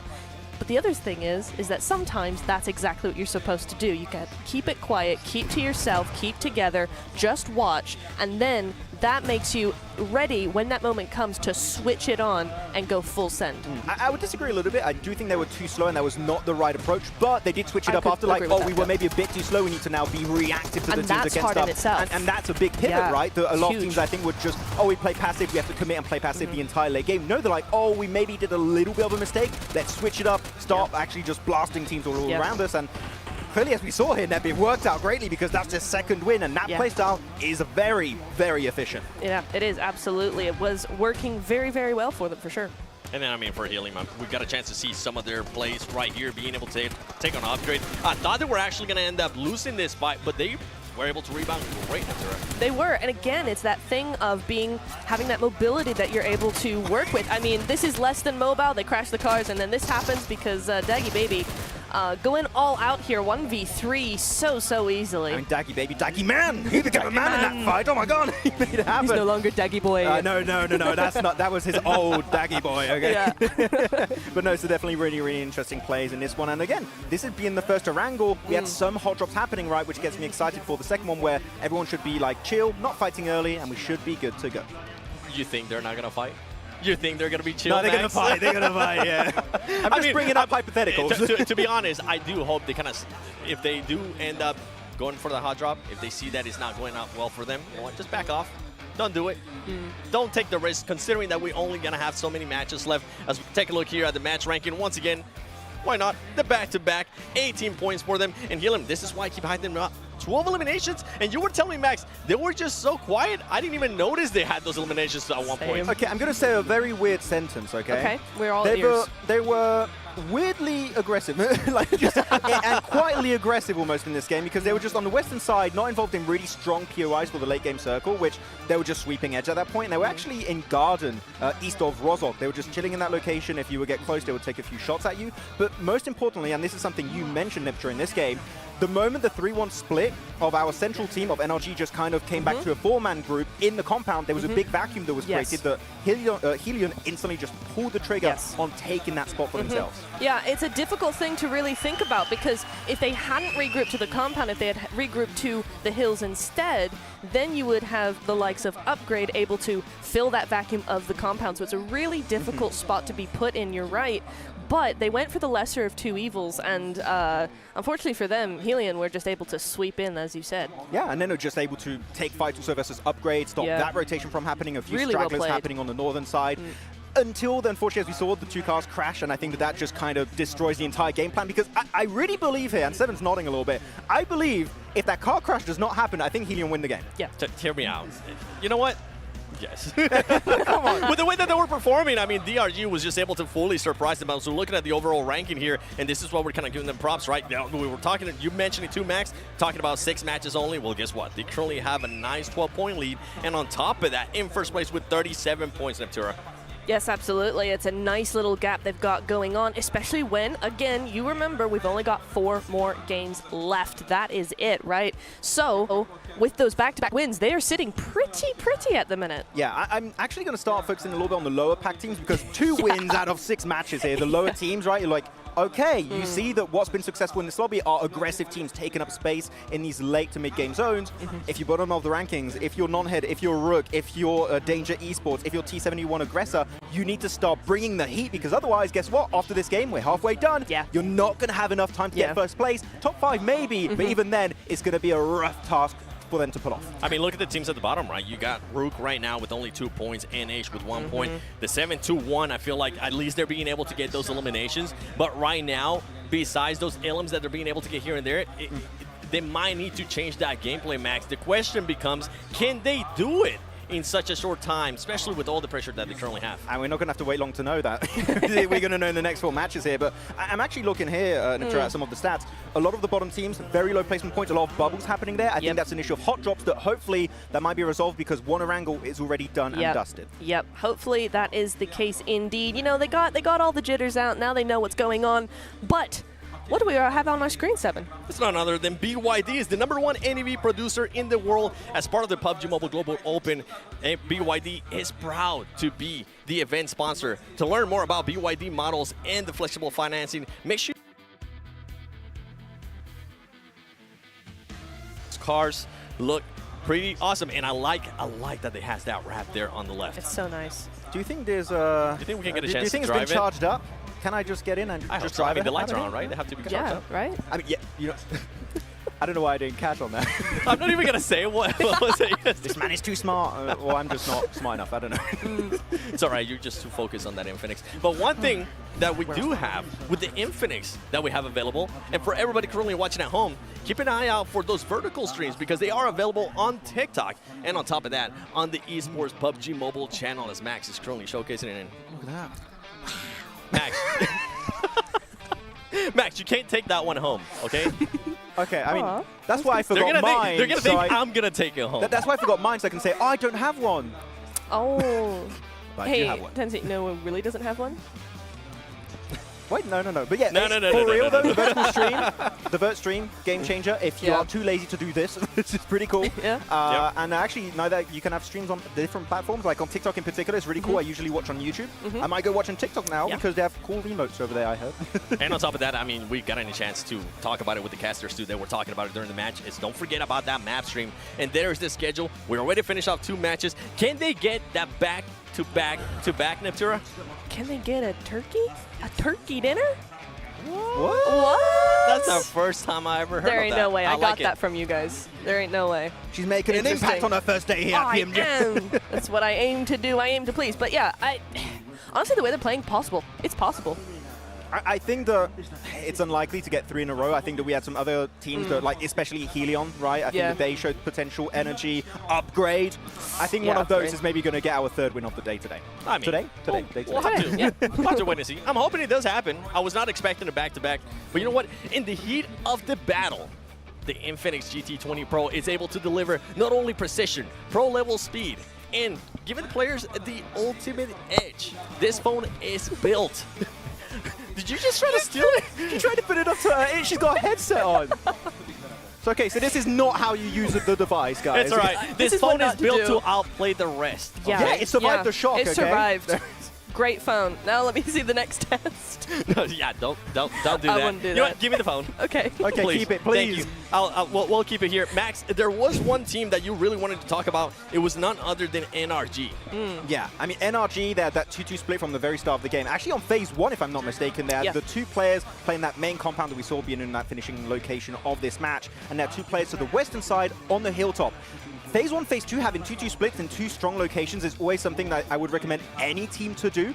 And we see it like any level of play, if it's like beginner tournaments or even top tier PMGO, PMGCs, PMGOs also do PMWC, that they just hold on to that location and regroup later on in the better spot. But actually, they then transition Neptura in a 3-1 split. They did, and I actually really, really liked that from them. We were discussing as well how long they were going to actually hold out that 1-3 split for, because as the zone got a bit smaller, it seemed a little bit more precarious, but you did have that conundrum of that vacuum. If they did go up to that hillside, the vacuum from the compound, because that is a really strong compound, it was going to be filled most likely by Upgrade, who had the lesser position at that point. So that is a team you don't want behind you when you've got a team like Helion, like any of those others, moving up onto that hill behind you as well. At the end of the day, I don't really care which play they make. You can go for the hilltop, you can go for the compound, as long as you do it as a full squad. Don't just position, ready to fight versus Upgrade, which they end up going to the west. But that play in general was just really well executed because the synergy was so on point. With going off what you're saying too, teams behind you, players behind you. I remember Upgrade actually ended up making a push, and there was one player that was nowhere near them, and it was Ramses, Max. Yeah, Ramses actually really far into the backside in Yasnaya Poliana, and just not really getting involved, which from that location, he's so far away. He can't get involved, but we talked about it a little bit earlier, right? 3 players clearly was enough to get the compound breach. So Upgrade, good fight, but then that transition was always going to be rough from that compound towards the other teams already in circle. Well, you know what? There's one team I want to see a little bit more of because they keep giving me flashes here and there at Crystal Gaming. I feel like this team they keep themselves, put themselves against the wall and not being able to actually fully fulfill what they might be capable of. But let's see what's going to happen here on match 3 as we're going to send it to the commentators, John Allen and Blank. Thank you very much. We're taking this one back into our domain, Blank, our domain of influence, and see if we can polish up those crystals nice and shiny for 7. Yeah, I don't know if I'll be able to influence this game too much. Hopefully I can. Not in too much of a way, though, because otherwise I could potentially be biased. Let's hold up our map stream for the players. Yes, exactly. That would be a great idea. We're not going to do that, actually. I'm doing it right now. That's a lie. That's a It's lie. happened. It's a big lie. It's a big I'm lie. already... It's a big lie. It's a big lie. Oh. But 7 is right, honestly. I do quite like the fact that he brought that up about Crystal Gaming because they're not a terrible team. Honestly, they're not a terrible team. The way that they've been able to get themselves into spots of the map where, you know what, they can get good work done, that kind of diminishes the further the game goes on, where they get to a point where suddenly they will stop moving into the circle, and although they can fight other teams, it doesn't matter if they're in a bad position. That will always drag you down at the end of the day. It's 11:59.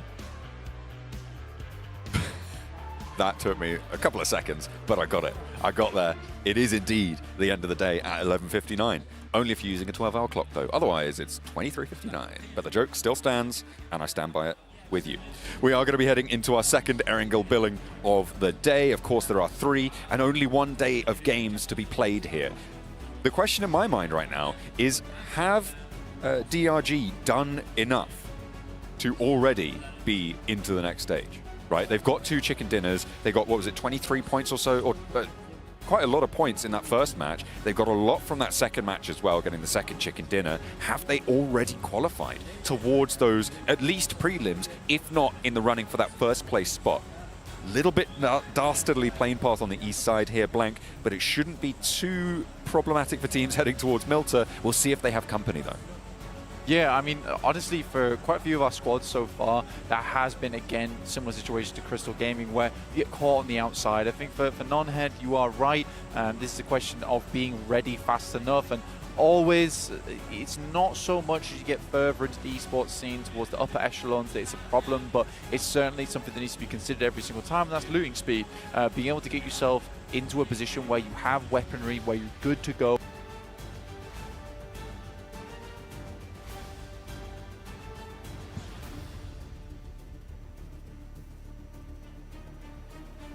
Yeah, we'll have to see if that changes, if that rotation is altered at all into this match. And seems like a similar crop of teams going to be heading out towards military base. You've got Zero Max Gaming over in Novo, playing for that east side bridge. Rook on a Milta split right now. No Head Gaming on that farm area. Over on the west edge, you've got Danger Esports as well, all the way out to the west side. It looks like they're going to be heading all the way out towards Primorsk, or trying to get across as far as they can. Circle on the northwest, fairly chilled out Circle, all things considered. Yeah, Duffer Dark over towards Primorsk. We've got Danger Esports towards Pachinki. Ah, yes. Ake Cyber on a big split at the moment. Non-Head seeming to change their position quite frequently, from Sanhok now to Erangel as well, heading over towards Farm, instead of starting over towards Ferry Pier. We do get a fairly central circle, honestly, towards Rozok and Ruins. Always a fun place on the map to engage in battle, I would say. I do like playing around the hilltops in these areas, especially the storm drains that come into play around towards Pachinki. But we'll have to wait and see, because I'm getting a little bit of ahead of myself here. We're not even in stage 2 just yet. For these teams, though, again, the ones that piqued our interest, obviously Divergent Gaming, but we do have to talk about a couple of others. Upgrade in particular, fantastic gun skill, really difficult stuff happening for them. You can, as always, find our official map feed now live on PUBG Mobile Esports over on YouTube. So do check that out if you want to keep up to date with all the rotations coming through. I mean, we've been banging on for a long, long time about having a public map feed for you guys, so go check it out. If you have a second screen, second monitor, second whatever, you can put it on it. You can take you can photocopy it. It might not stay up to date, but you'll have it. That's true. You will be able to know. You can certainly screenshot it. I think that might be more efficient. But then again, I don't know how technology works. I've not got an Infinix GT20 Pro. I'm sure they can handle it. Yeah, but I can see one at the end of the table. I mean, you guys have to help us as well, because we've been asking for a public map feed for a while. So if you guys aren't watching it, then we're going to look like numpties. So you guys need to go and watch it so that we don't look like silly sausages. We wanted to help you. Yeah. You at home. Because we appreciate you guys. You tune in regularly for PUBG Mobile Esports. At the moment, though, Upgrade over towards Yasnaya, as per usual. Going to head out on an early rotation this time, though, over towards Severny and shooting range. Lil X over towards Kameshki, split Stalber. We'll see how S1 deals with this rotation. We saw it go pretty poorly, and they're going to have to go for that same rotation again. I recommend, and I would hope, that they just go for a fast crossing over towards that north side of Yasnaya. They could even pass through Yasnaya now, knowing that likely Upgrade has uprooted themselves and sent across towards that western edge. And they are on the road, nice and swiftly, although a little bit low on the armor there for Ruzen. Level 1 helmet and vest as well. Maybe looking to upgrade that, has got a pump action as well, so maybe a little bit sparse in terms of the loot, which is interesting for dropping Yaz. Either way, we'll see what more they can get done as we head further into this circle. The first is closing now with 4 minutes until we see the next circle. Teams will be starting to make their way on, and you can see Energy Gaming, after a convincing performance in that previous match, that's going to put them up in 21 points in 3rd place. They're playing out for Rapovka. Pretty tricky rotation ahead of them, I'd say. Trying to move past that prison area can be quite treacherous, especially with DRG littered in the area. That north edge going over Yasnaya, you know that's going to be contested. And moving down south, you know the teams from Military Island are also going to be pushing into there. So I think that Energy really have to pick their poison when it comes to their rotate forwards. Yeah, it's one of the things where honestly I would expect them to go for a northern rotate as well. They could actually, you know, head towards the west as well and just follow up towards S1 as well as Divergent Gaming. Could also be a very efficient choice, but I think that likely their decision will stem from stage 2 and where the circle goes, because it could easily head far north, in which case you would want to wrap around Kameshki instead of passing by Mansion. In the meantime, Heavenly Angels over towards the western side around Gatka. A lot of space for them to play in with Ake Cyber as well as Defo Dark, not quite making their way up that way too early. We saw in a lot of the test matches the 721 aggressors being incredibly, as the name would suggest, aggressive in those matches. That's kind of died down a little bit here in the actual qualifiers. So I am waiting to see when that more brutal side starts to make an appearance. Yeah, we haven't really seen what we want to from them, and I know Seven's pretty disappointed over on the desk, but you know what? It's not all about him, not this time around. Maybe we'll have to focus more on Crystal Gaming. In 5th place right now, Blank, and as we said before, it is the top 5 who will progress further into this tournament, with 1st place obviously going directly to the finals of the PMGO with that direct invite spot, and the next 4 teams down from 2nd to 5th place getting their way into the prelims that will start tomorrow, and only on a 6-match set as well. So every big performance here is really, really impactful when it comes to getting your chance to see yourself in those top 5. Yeah, again, I think the guys on the desk were discussing, I can't say guys anymore, the lads and ladette were discussing whether you want to get straight to the finals or through to the prelims. And again, yeah, I would definitely agree that you want to go straight through to the finals. Although experience is generally nice, going into that top 5 and making it through, sometimes that can be quite difficult. So not necessarily, maybe you get some more experience, but there's a high chance that you don't make it to the finals, especially playing against some of the strong teams that will be joining us over in those prelims. So I'd be very excited to see who does get that final spot here from the qualifiers, because I can definitely tell from the few games that we've watched so far that some of these teams certainly deserve a spot and are incredibly strong. If I had to guess your pick, I would say you're an Upgrade fan right now? No, actually. Okay. Interesting. Although I am very impressed by Upgrade. They lost you on that last push. No, they didn't. I still think that they may do with a difficult location on the map. All right, they had, let's be honest, it was a difficult location on the map to play. They did their best with it. Unfortunately, it didn't come to pass. There was a lot of strong locations already on the map, and they attempted to make that crossing. Again, I don't think they're a team that looks for safety plays, which would have been to head over towards the eastern side around the back of NRG.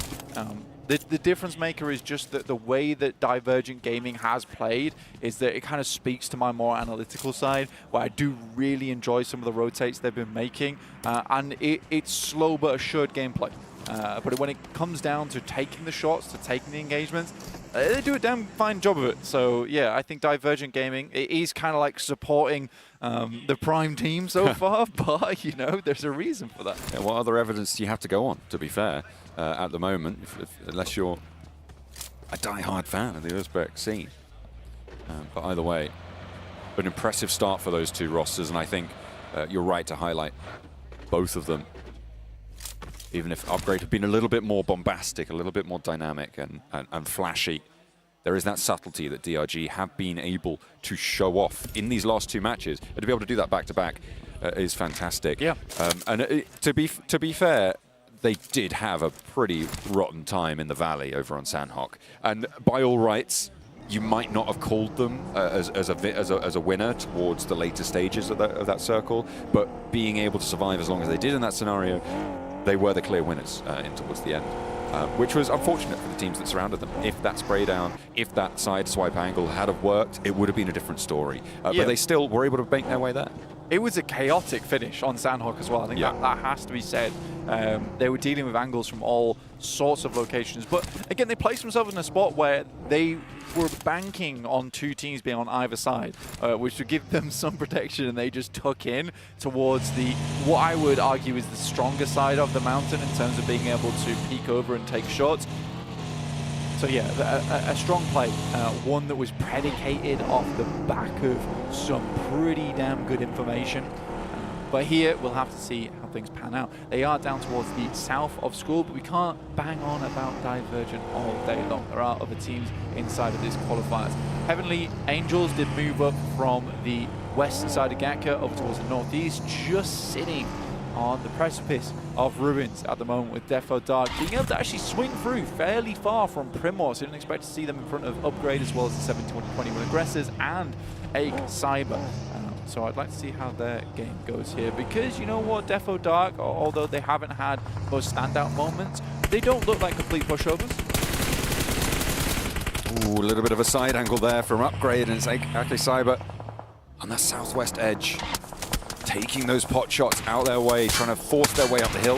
Ooh, Zvezda with a close range nade. Molotov might be unaware of this. Over the top, the Cook is there. Doesn't have time to get out of the way, but just about gets cover in the vehicle. Zvezda not going to be able to connect on the second, but Runzen's down on the top line. That is the 721 Aggressor third partying from the east side of this fight. Zvezda just about tucks in back behind the headland, back behind the vehicle. Buzz can't quite connect. Can the rest of his team move up to support in a three-way engagement?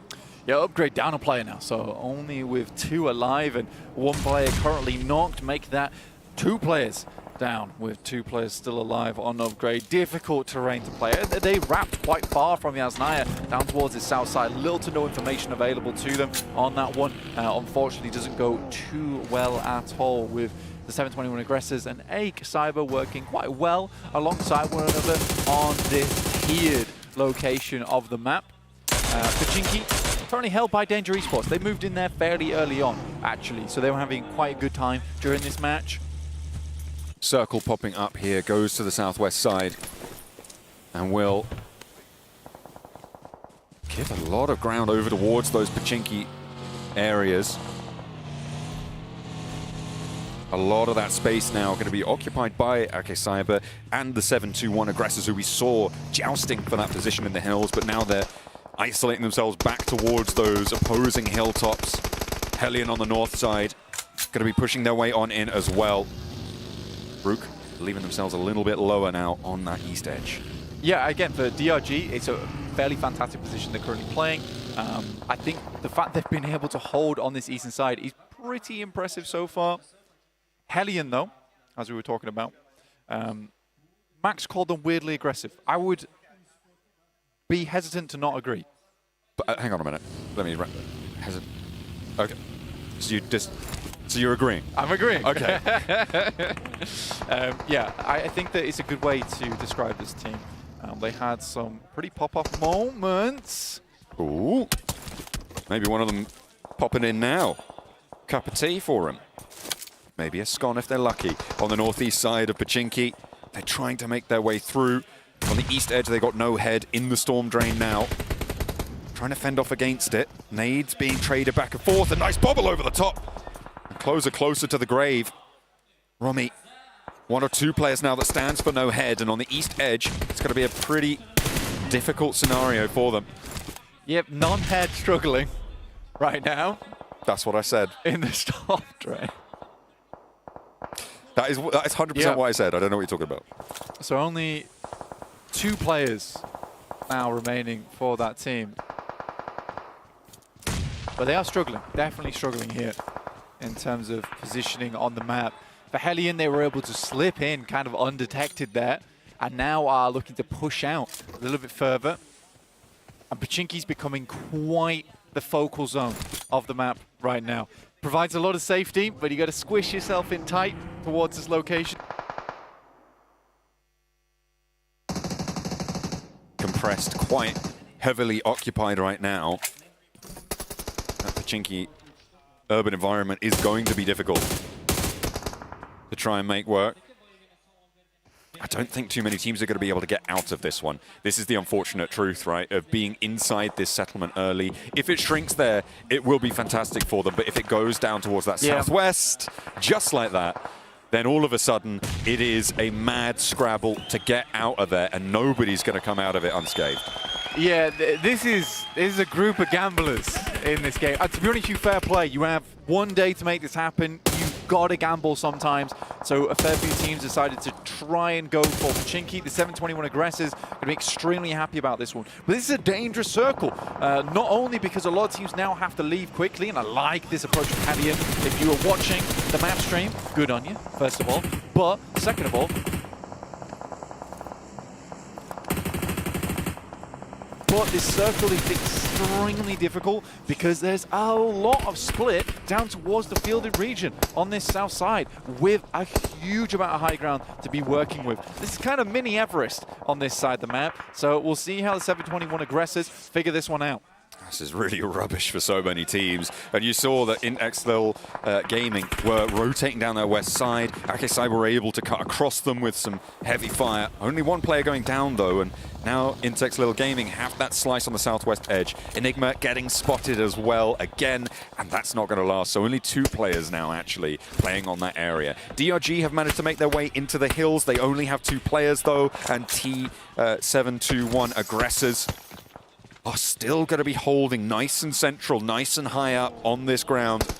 Hellion, okay, slowed down on that rotate that you were praising them for, but they still have gas left in the tank here. Getting that knock, Falcon can get back up, and F5 team not looking super hot right now.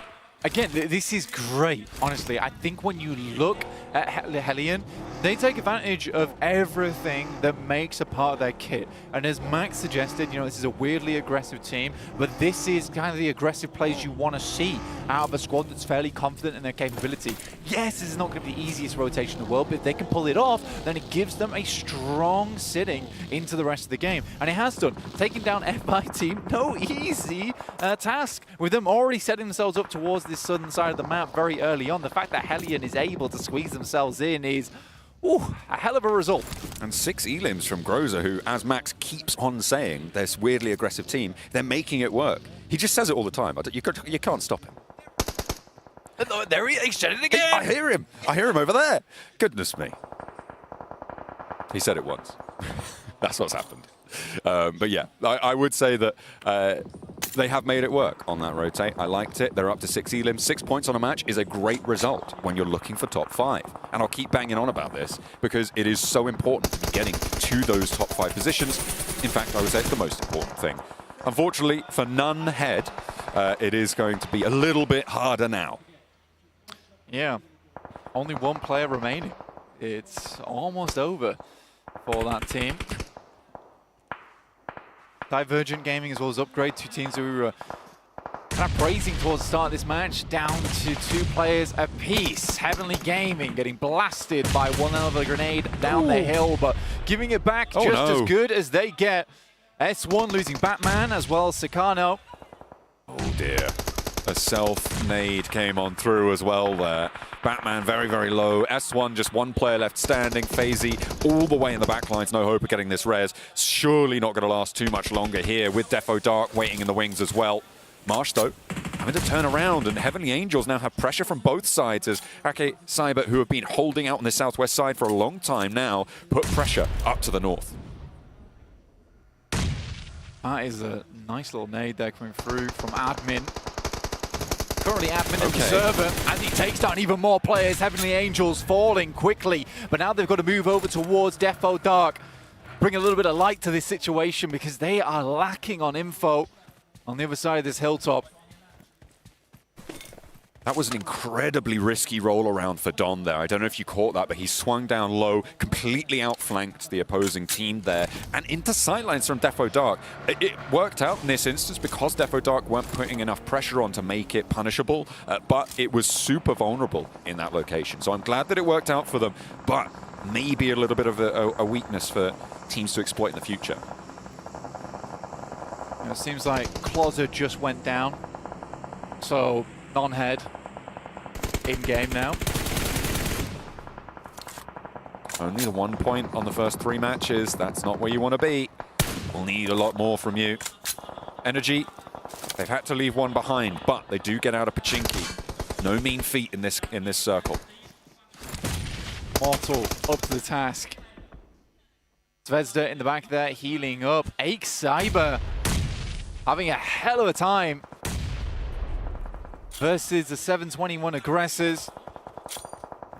Now moving over towards Defo Dark. They took down the Heavenly Angels. They are just tearing wings off all the teams inside this lobby. They do back it up a little bit. 10 eliminations though. 90 minutes of the game. This is a fantastic result for them. A quick pick as well. Karimov goes down. There's a really nice pick up there, and that's going to slow the roll of Defo Dark. Meanwhile, in the center of the circle, though, Blank, the 721 aggressors getting rolled up on by none other than the weirdlessly aggressivist team in the circle. It is the Hellions. They are taking this high ground, and the 721 aggressors have nothing to say about it. It's a quick sweep.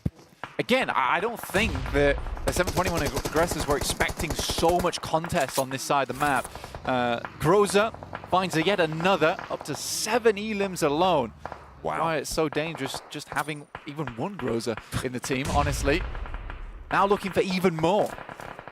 Oh, he's hungry for it. They have lost one. So they are playing as 3 up in this high ground, but now it's going to be Zero Max Gaming trying to push on up from that south side. Suksa is looking for a little bit of an outpost. You can see him there, much more on the low ground than Hellions right now, so quite safe for the time being. Next circle is going to pop in 15 seconds, and that will decide the dynamics of this fight to unfold between the last player, between Spidey from the 721 aggressor and the Hellions on their 3 players atop the hill. Groza is on it today, dude. He is very much taking a lot of these teams head on. Looks over towards Zero Max Gaming, but finally is put down. It's up to his 2 teammates in Falcon as well as Azik. That spray down, you really want that one to go through. They've been giving this one to you. And it's an unopened gift coming through from Falcon. Zero Max Gaming, the backlines don't have the angles right now to actually put pressure onto this high ground from Falcon. That is the thing that is keeping him alive in this scenario. They're trying to nade out towards the team because they've already sent Azik down towards Groza to get this res. The nade's not quite connecting for Zero Max Gaming, and the res is in. But can they now exfiltrate from that low ground position? They need to get away from this one. Groza already strafing away. Did he get caught by that? No. He's safe. He's healed up as well. It's kind of a miracle that he gets back on his feet, honestly. That's a good nade. Suksa goes down. It's a little bit more, and Tillo as well as Flick a little bit far up. Groza once again pays for his sins against that team. Falcon from up on high looking for redemption for his squad, but in the meantime, the 721 aggressors are slowly creeping their way over.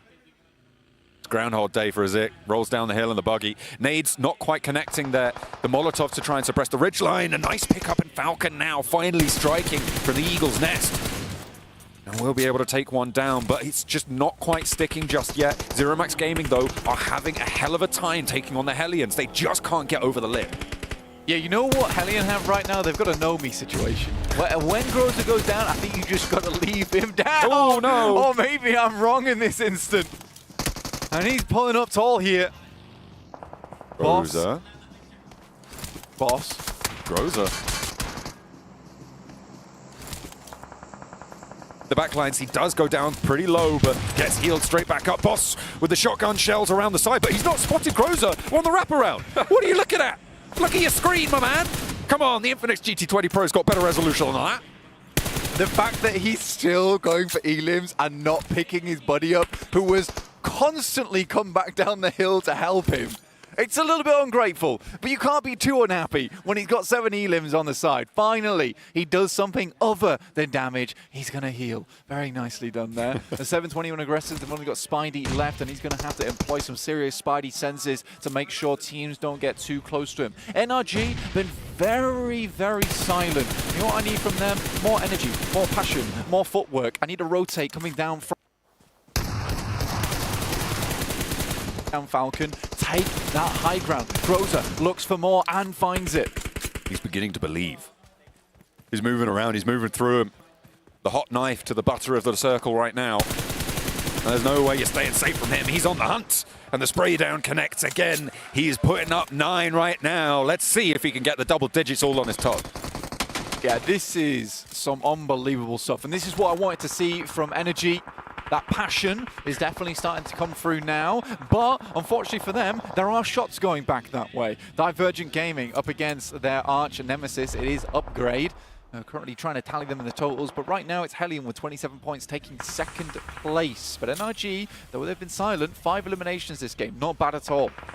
At the moment, the only team that stands on 4 players alive is Akicyber up on that north edge blank, and they have got to try and move through. It's going to start well, though. Zvezda finds the first knock and the flush onto Gagash. Only 1 player now stands between them and their approach to the circle. You've got the 721 aggressors with just their 1 player, the Hellions with 3, who at the moment are raid bossing this lobby with 14 elims. Hang on, no, actually a minute. Hang on a minute. Akicyber have 15 elims. That they've been able to pick up over on that north and that northwest edge. They've been farming them. Playing the game for clips, content farm over on that north side. How have we not noticed that? That is incredible. They really are the admin of the server at the moment, which is nice to see. Cyber head down towards that south side, looking for Daggy Baby, who certainly feels that way right now. Not so much a man wailing off on that northeast side. Sad that his team's not with him anymore. Hellion, however, it's been a crazy game. I think that although Akicyber, yes, they have 15 elims for themselves from that northwest side, it's been a pretty easy pursuit for them. You know, they have been clearing out teams. Yes, it's been good shots, but Hellion have gone through some serious jungle to get to this point in the game. Spidey, last to stand for the 721 aggressors, has a little bit of bite left in him. And will be able to carry on. A little bit more than a tickle left in that compound, and actually some low health bars, so a slowdown on the roll-up, and Zvezda falling is actually pretty impactful. That takes our only 4-player team down a peg. They are now playing as 3 on this approach, not quite landing that Molotov on the inside, and the heal comes just in time. Will it be another around the edge? Gonna put it in through the boardwork and steps out! Oh, I thought he was going to get 1 more there, but it was fortunate that they had force on the off angle with the DBS. However, Akicyber a little bit more trouble than they were bargaining for there. 16 eliminations, only 1 player down in Zvezda. Real big amount of opportunity here to shoot up the standings. The 1 game, keep yourself nice and safe. Will find Daggy Baby. And that is a 17 elimination game here. Falcon is down, and Don finds him on the rotate, looking for that 18. Hellion do have a Zik in the circle so far. The 2 players up here for Hellion are just trying to catch these Akicyber players as they leave from their compound, trying to go down the hill that sits to the south. You've still got to watch out for Ramses, right, from Upgrade. He is in a dangerous position. Tumbling down those hills whilst being contested by Hellion makes it such a difficult position to try and breach on towards. At the moment, Akicyber, they need to pull out something special to actually make this work. Groza was able to get that res as well. What's this? I would not have made that push, but respect for them for it. I do like what they're trying to do here, which is to hold Akicyber out from making this Eastern rotate. Wonderful stuff, because they already have Azik in the circle. This would be the most dangerous location to allow Akicyber in, so they could get an easy rotate up and under. I think that another was found there from Akicyber over towards the final player from Upgrade. That's towards Ramses. But honestly, Hellion have played this game phenomenally well. If they take the chicken dinner, they will 100% deserve it. This little play in of itself is a game-winning play. I really like what Akicyber did there as well. They knew, sure, they lose the engagement on that north side, they lose a player, but they knew that they were going to commit 2 players on the opposing team to that res. They roll down the hill, they take that time to when the enemy isn't going to have as much control over that hillside to move down and take the fight with Ramesses. They do win it out in the end, and that is what has allowed them to be on this platform right now that Admin sits on, right? He couldn't have made that work had that engagement on the north side not occurred. Yeah, I mean, it's an opportunity play, right, in this situation. I think that when you look at this, though, the odds are in the favor of Hellion at the moment. Akicyber currently trying to move around the side. They do have cover to work with, but for how long is the real question. How much utility was Hellion able to hold in the back pocket as well? I mean, Azic's been down in this location for a while, so likely hasn't had to use...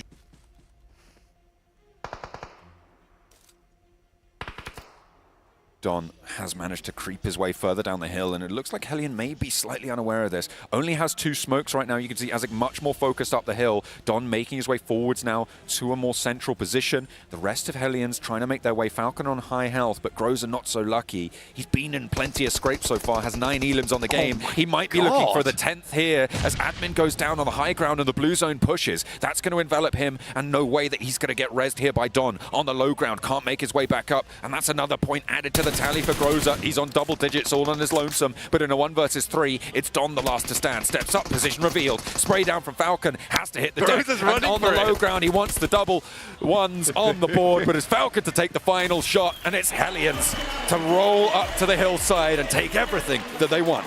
Yeah, a wonderful game from Hellion. I think from start to finish there, from the rotation rounds at F5 team to take them out on the south side, and then clearing from that eastern side to that cut-off versus Akicyber when they wanted to head over towards that eastern edge. It was not an easy game for them whatsoever, but making it work like that, it really felt like as soon as Akicyber got to that point in the game, there was no winning it out for them.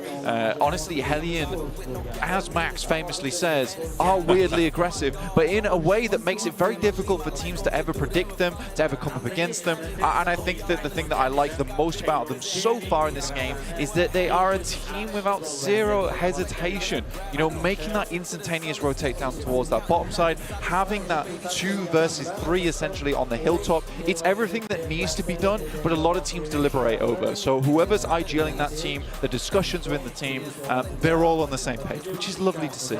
So that is the engagement over on that northeast side that I was talking about before. Ramesses is the last player to stand. This engagement here where Force goes down,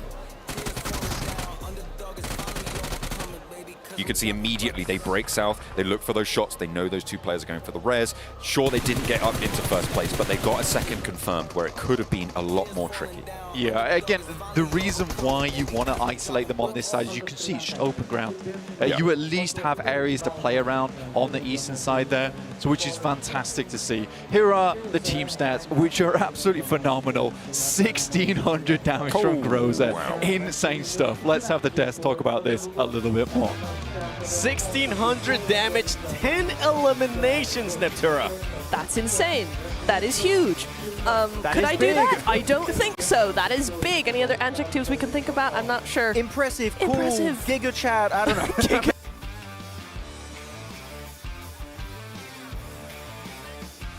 Result for them indeed. Hellion really giving them what for on this lobby. I have to say, I don't even want to talk about how weirdly aggressive they are. Weirdly aggressive. I don't know why that's my thing. That came out of nowhere. It just 2 games in a row now, they have showcased that not only are they good at taking fights, which they showed 2 games in a row now, they've also showed that they understand the value of certain positions. They understood, Pachinki Hill, where T7-1 aggressive was the game-winning spot. Guess what? They fight it mid-game. Last game, even before that, very early on, there's a vacuum created in the game-winning position. Guess what? They send it there already super damn quickly. So the time at which they respond to these kind of circle shifts is so damn quick that no one has an opportunity to even deny those positions away from a team like Helium. Yeah, absolutely. The other thing I want to say is they seem, bouncing off your point there, they seem to take, again, the weird angles. Honestly... I said that once before this. You said that once. No, but it's true, though, because they don't take the standard positions. We see everybody else kind of do that, but they take these weird little ridges, they take these off-angle little niches in those hills. They know that terrain really, really well, and they're able to actually to kind of surprise teams a little bit. But I feel like this team is actually way smarter than we give them credit for, even though we just gave them a lot of credit, is that they're taking fights that set themselves up for their next rotation, their next fight. Because this fight before this, I think they fight F5 Esports, if I'm not mistaken. Because that fight was taken, guess what? They can then transition to a ridge that is safe from everywhere except behind them where F5 Esports were. So every play they make is so methodical, so well thought out, that they can just play games like it seems easy, but no, it's actually from minute one, the setup has already begun. I'm with you guys. I'm impressed with what Hillian's being able to do with those back-to-back games now with high eliminations. Another team, we're going to be talking about high eliminations, Aka Cyber. I mean, they were impressive, Max. Right, they're just...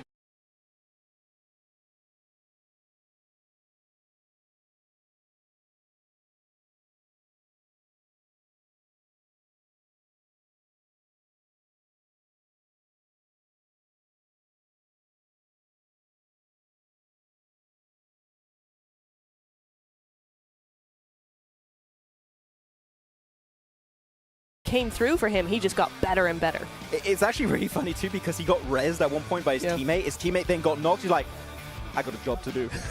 That's eliminating, not rezzing. Okay, I can't res you, mate. I've got elims to get right now. And like 1.6k damage, 10 elimination. That conversion ratio for that much damage is quite rare to get to that point. That's a crazy match. I wonder, are we going to see a game that good from an individual player this entire tournament? Maybe not, because that is a really, really good ratio. Wait until the main event. Okay, cool. Yes! I looked at you, I knew exactly what you were talking about. Give me some. Don't let me hang it. Yeah, dog. I mean, we'll have to wait. That's until main event, all right? We'll have to see what's going to happen with them. But I'm with you guys. Something that was impressive to me out of that graphic as well was the Groza, the damage, 22%. What's to the head? It was indeed. Yeah, that's quite much bigger than we're used to seeing. Don't know. English is not my first language. Great. English isn't my first language, honestly. It's fine. No, but it was a lot that you're seeing there. He's really on top of those sprays and everything. I think the reason for that is because a lot of the fights he was taking were ridge fights, right on the cheeky hill. So the first thing you would see from a player coming your way is going to be the head, and that's what you're going to be hitting first. To me, what it shows is the impressive reaction speed at which he's playing under. Like he's playing in his head, zero ping. Zero ping gameplay from this guy. Now I'm waiting, Nimtura. When are we going to have Groza with a Groza? Because that, like, he has to live up to his name now, and then he needs to get 20 limbs solo. Honestly, he could do it though. The way we've seen him play, give him a Ridge and a Groza, he is good to go. Aka Cyber as well, doing very similar tactics in here. Both of these teams like that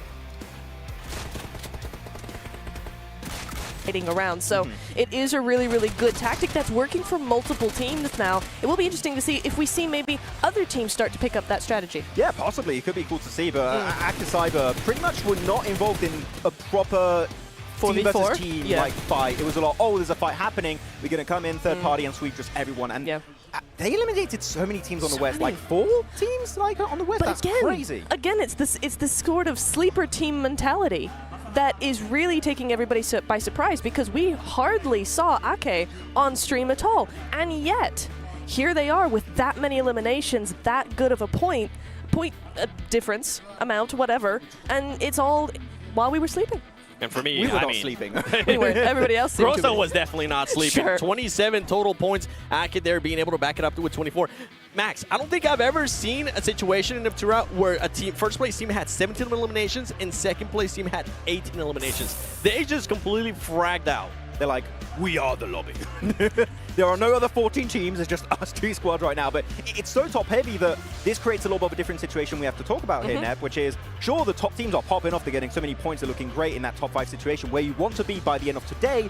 But it's a sponge situation. Those bottom teams, they're just getting scraps by now, and you need to get a banger game in the last 3 matches if you want to catch up to these top squads. And don't forget, first place is going to get a chance to go to straight to main event. Second and fifth, they do get a chance to go to prelims. Yep, they do indeed. And we're halfway through now. Halfway through, only 3 matches left to go. So exactly what you're saying, right? There's that sponge thing going on where basically this is the only game to actually turn your momentum around and try and get back to those teams. I think this is going to be the breakthrough point for a lot of squads at the bottom. It's like, okay, this has not been working out great. A lot of the teams at the top have just been hyper consistent. We need to step things up. And as of right now, you're looking at the point that's been already absorbed by the top squad. 44, 40, 36, 32, look 31. At the gap. And look also 13. Wait, 13. I looked at the colorful ones and the white ones are just 13. I mean, they're all tied at 13. I mean, it's still not a lot. Fine. Even together, they're not doing great. But look at this. You got T721, 10 elims out of 13 points. Look, even more 18 so for points Crystal. behind, though? I want to try and be positive. You can catch that up. Technically, yes. but with how the top teams have been performing, it's going to be a really tough task for them to achieve. You're only trying to be positive because it's 0 max gaming. I see what you're doing there. I want them to turn it to 1 max gaming, you know? Just We the already one. have 1 max. Yeah. My But this- favorite max. Am I the only max you know? Is that why you're saying that? No, I know a couple. Okay, oh cool. Oh, thank you. Hey. That, Okay. I got you. We get compliments now. You're pretty cool, like Nipdro say. Oh! Epic, great. How about some of these teams, though, towards the bottom? They definitely need to react, especially with that sponge that that you guys are kind of talking about. Yeah. I mean, there's some catch-up for some of these teams, I feel like is fair to say. To be completely honest, I have not seen anything from some of these bottom teams, except maybe S1 at some point in the first game where it's like, oh, you've got a good position, but they split a bit weird, and that causes teams to kind of fill in that vacuum and take that spot, especially that was the side of Convergent. Yeah, we need to see more presence. They're always playing Edge. Edge is great, but it's very passive. You're not going to get the elims, and elims are very important if you want to play catch-up. Naturo, we saw Defo there being able to get those 9 eliminations, 0 placement points. Do you think maybe they need to switch it up? I would say just a tiny bit. Maybe a tweak or two would be appropriate at this stage, you know, Game 3 coming on through. Yes. Yes. Yes. Just yes. Yes. I agree. Good point. I mean, the eliminations are coming in easy for them, and we always talk about Max as well, of how if the eliminations are coming in easy, might as well just try to survive a little bit longer, because towards the end, depending on how you position yourself, it might be different. But I'm seeing it. So that means they take a fight. So many. Great, you might even win the fight 4-0, but then you're a little bit weakened. A team like Arcade Cyber are like, oh, that's a really cool fight. Yeah. We want a piece of that, and then they just get eliminated. So third parties are just happening all over the place. So even when you do win a fight, just check your back, because a team might just be willing to get involved and get those points. Yeah, we'll have to wait and see, though, what these teams are going to be doing, because that sponge is getting bigger and bigger. We are past the halfway point, and I'm hearing the match is ready. Let's send it to the commentators, Blank and John Allen. Let's do that. Thank you very much. We shall receive it with grace and dignity and give it the respect that it deserves. Heading into match number 3, that's Blank. I'm John Allen. I'm pretty sure I got that the right way around. Let's take a look at more Erangel. Yes, let's. I think right now it's sort of an interesting one so far because we've had some serious contenders in these matches. And I think with Hellion as well as Aki Cyber getting the amount of eliminations they did, they are shooting themselves up the leaderboards in a big, big way, which is fantastic to see. But it does make some of these other teams a little bit scared, because we have had some fearful squads inside this lobby who have been not so willing to get in on the action. I think Aki Cyber as well as Hellion are perfect examples of you got to take life into your own hands at this point. And if you want to take creation into your own hands, check out World of Wonders, where we even have the PMGO venue inside there. So if you want some custom games, some custom fun, make sure you head over there. And if you're a very creative person, make some awesome designs in there too, please, because we'd love to see your submissions. You never know, we could be seeing one of your maps in the future at one of these sorts of tournaments. It could be you. Of course, we are going to be going back to the old tried and true Erangel for this time around, though, Blank, as we are going to head over once more from the north side down to the west point of Sosnovka military base here, as we are going to head in for another dose of the grassy pastures. Indeed we are. Heading back down from the north down towards the south, western plane as well. Kind of a kind one, I would say. It's not too far off towards that western side where it makes getting over towards Lipovka a little bit more difficult, but for a team like NRG who do drop Lipovka, this is going to be a bit further of a jump for them, which is going to lead to limited time looting. But it's absolutely fine. I'm curious to see where Nonhead is going to end up. Are they just making up their drop locations as they go along at this point? I mean, why not? Maybe it's a dice roll. Maybe they got a dice over, a D20 in the pocket, whip it out. Where are we going? Let's go here. I rolled a 17. Let's hot drop on North George. We'll be dropping hot over towards Crystal Gaming here. I think they already found a knock potentially, but Insane does this is a hot drop back. 0 max gaming. Yeah, 2 hot drops happening at the same time. 3? But one of them is with two teams at once. dropping hot. Intex Little Gaming right now have got a hot drop going on with Energy, as well as on the north side. They've got a player to deal with from S1, so can't really refold in for the numbers. So it's great news that they've actually come up and already found that first elim against Energy. It puts them in a 3v3. If they can extract the player on the north, Pobeda, away from his engagement, then they can start to have a numbers advantage. But the weaponry, a little bit sparse here. Yeah, the funny thing to me is that really the only consequential team here is NRG, who are losing players. I mean, one player very, very low at the moment. Intex Little Gaming, like you said, currently up against them. Scorpion in hand, looking for the shots. Only 8 bullets left in the mag, though. Got that long barrel on the back line, though, and that's a little bit better. More bike on the pump action, but unfortunately, there is an answer immediately. As with the my boy got semi-auto shotgun. He's hitting him with the bolty in the close range, but yeah, in the back lines, Gagash has got that M249, managed to pick up more ammo for the Scorpion, but doesn't find the trade, unfortunately, and now it's just Face in the face of it. With a sliver of HP keeping NRG in this game, he's going to put the pressure on. He's going to move forwards. I think Pobeda did go down after all. 2 players down. Can't imagine they got too much healing.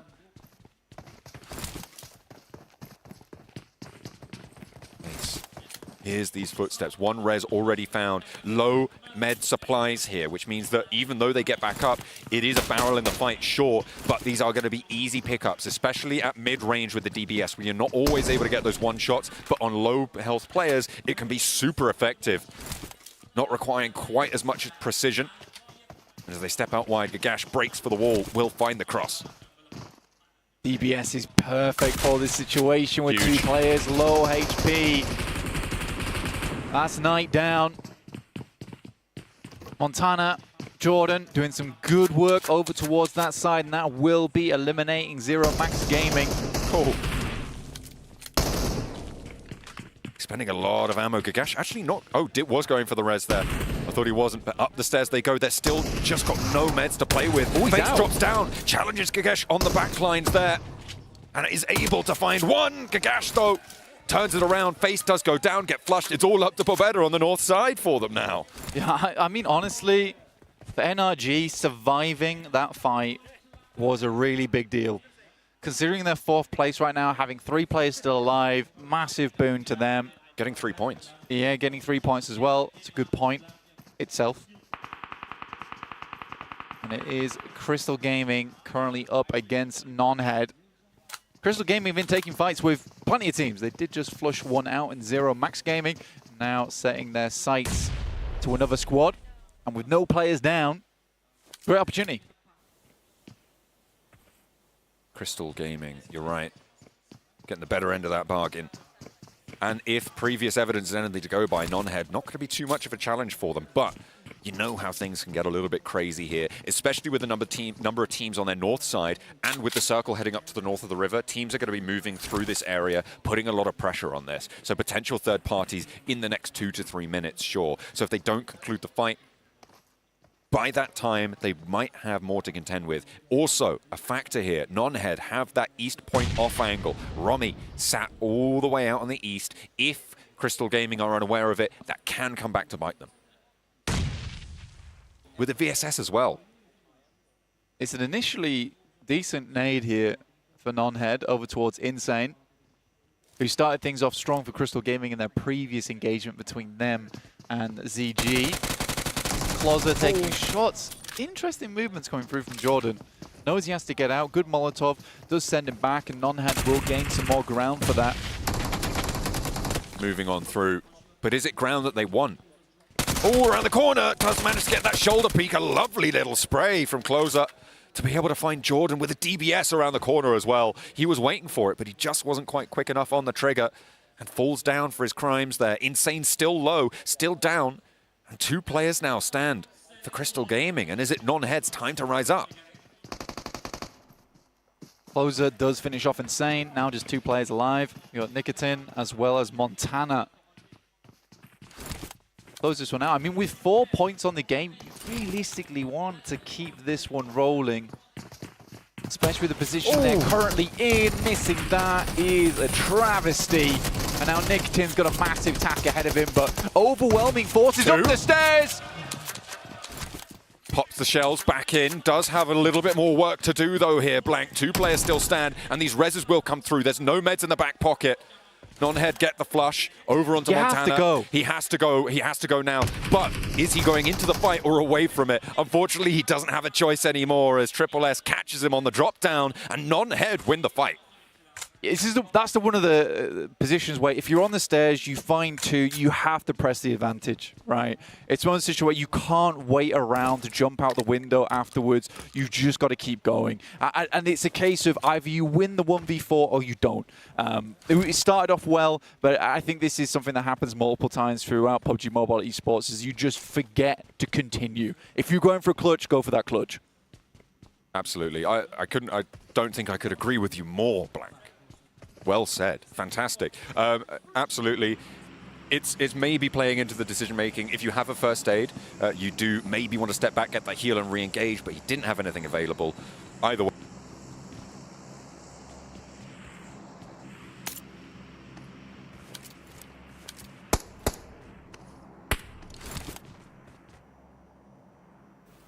Welcome to the front of the main stage. I'm joined by Abdul Rahim. He is the coach from Helion Gaming. Did I say that right?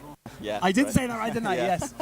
The coach from Helion Gaming. And you know what? They're playing extremely well. I just want to talk to you a little bit about you as a coach and your team. Okay. How would you describe your team's play style?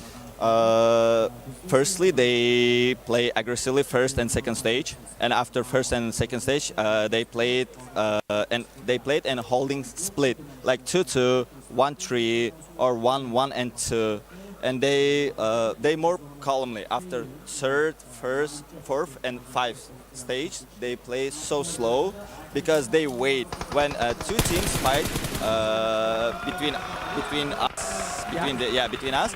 And we enjoying, like we joining, like a third party. Yeah, exactly. We're joining like a third party because it will be better for us when they're not focusing on us. Yeah, exactly. And we're trying to like, we don't like it started first, after third and fourth stage. We always waiting, we're always holding, and we searching which team's fighting, and we're always checking kill feed. We're always checking kill feed. Which team fight and which team, like, and we counting how many players die, how many players knock it, and we know, not fully, but we know like the 0.5% what teams drop it where, and we know how they rotating, how they playing, and how they holding splits. It's a lot of information, isn't it? It really is, because you've got, the thing is, your region is known for being really aggressive. So it's difficult to like be quite strategic and hold back from the fights when everyone's really aggressive. So what do you do as a coach? Because it's not my first time. Yeah. It's my second time when I'm coaching. It's second time when I'm coaching, because first time when I'm coaching, it's like Everest Gaming. We qualified in PMGO Nepal, and after this, right now I'm coaching these guys. They're all, it's like a new blood for us. It's like the new era for us. And I always trying to explain for them, if you're playing aggressively, it's not work always, because you don't know like where you can die, because it's like every time every teams can join in your fight, and that's why I always showing them like the streams, like how other pro players playing. And if we go into the prelims tomorrow, or if you get into the main event in the weekend, every team from all these different regions play a different style, right? So you have to be ready for that, don't you? Of course. And every team play like they have all their style, and we also have our style, and we try to play in our game. Like we don't want to play in their game they play. Of course, yeah, you've got to stick with your own style. Of course. Thank you so much for joining me in this interview. Really appreciate it. Thank you guys. Helion certainly have stamped their mark on this lobby so far. They are up there with the best of them. At the top of the tables, in fact, over the last few minutes where we've heard from the coach of Helion, we've seen Upgrade running through teams on this north side. We've seen a lot of scraps going on, and Nunhead getting stuck in even further here. They were able to take down that fight in North George that we saw before, and now they've got another meal up in the form of Aki Cyber. Maybe they are the slayers at the top of the lobby.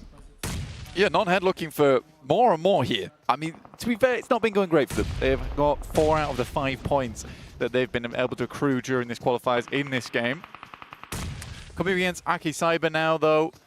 Nades have been thrown in. Not sure how many they've got left. This is a good position, though, coming through from Spectre. Gets inside the window. This could be something that Aki Cyber is unsuspecting of. I think Force just saw him, though. Ooh, Zvezda managed to land the first with the pump action, but unfortunately the spray is a little bit stronger there. And there's an opening with Don also down. Still Non-Head in control of this, but you allow Aki Cyber too much leeway and they will get back in. The blue zone envelops, and that is going to put a hurry up on this one. I don't think they go for this res. Don might just be a lost cause here. I think Aki Cyber's a lost cause right now. This is a very difficult scenario to extricate yourself from. We'll see if they can untangle themselves from it, but a fantastic off-angle from Closer will take them out here. Now just admin left remaining. We can see if he's able to hit a control alt delete on this one. End whatever the process of what Non-Head is doing to them. There's still a minute to get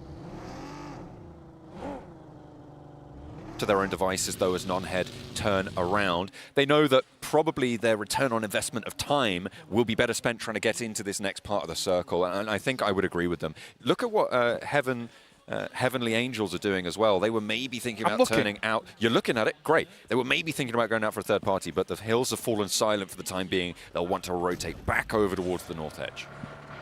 Yeah, I will say that Heavenly Angels just took a small skirmish there with NRG. I do feel bad for NRG. Again, it's just a look at the draw really with Non-Head at the moment, isn't it? Where it's a case of, are they going to bother us on our drop spot? Changing drop spots all the time in tournaments, but again, this is what you're going to come up against sometimes. For NRG though, they sent one down towards the south towards Hellion and one over towards Heavenly Angels. Both players were decimated in the process, but at least Sheik was able to find themselves a position to play for a little bit longer. Here is Divergent Gaming though. We're looking for a good game from them. Fairly central position in the Wizard Tower. A lot of open ground around them as well, which makes this a strong spot to play going forward. And it's in the next circles, so wonderful news for them. The Wizard Tower certainly giving you a lot of control over the teams looking to cross down towards the south. I think that for now, it's probably one of the stronger spots in the circle, but as it gets smaller, if it shrinks on that location, it starts to get a little bit more dangerous. Yeah. With the amount of hills that sit around it, you can play for cover. It becomes a very, very deadly death trap if you stay here too long. I wouldn't be too surprised to see them try and break out towards the east side, try and challenge the 721 aggressors, maybe try and take the fight there, because now Non-Head have rolled on up, and you'll see just how dangerous it is to sit in this tower. Yeah, being in the Wizard Tower, it's time for Fireball, Fireball, Fireball, because Non-Head's coming into the scenario, but they're dropping a Blizzard on their heads. And it is DRG having to come outside. Noisy will decimate them, pull them apart. They dropped a meteor on their heads, but in the process, there was collateral damage as Cuke as well as Dynamo did go down inside that engagement. The arcane power gives as good as it gets, and it extracts half of the team from DRG. Even though they get those 2 points on board, sure, but now they're decimated, as you say.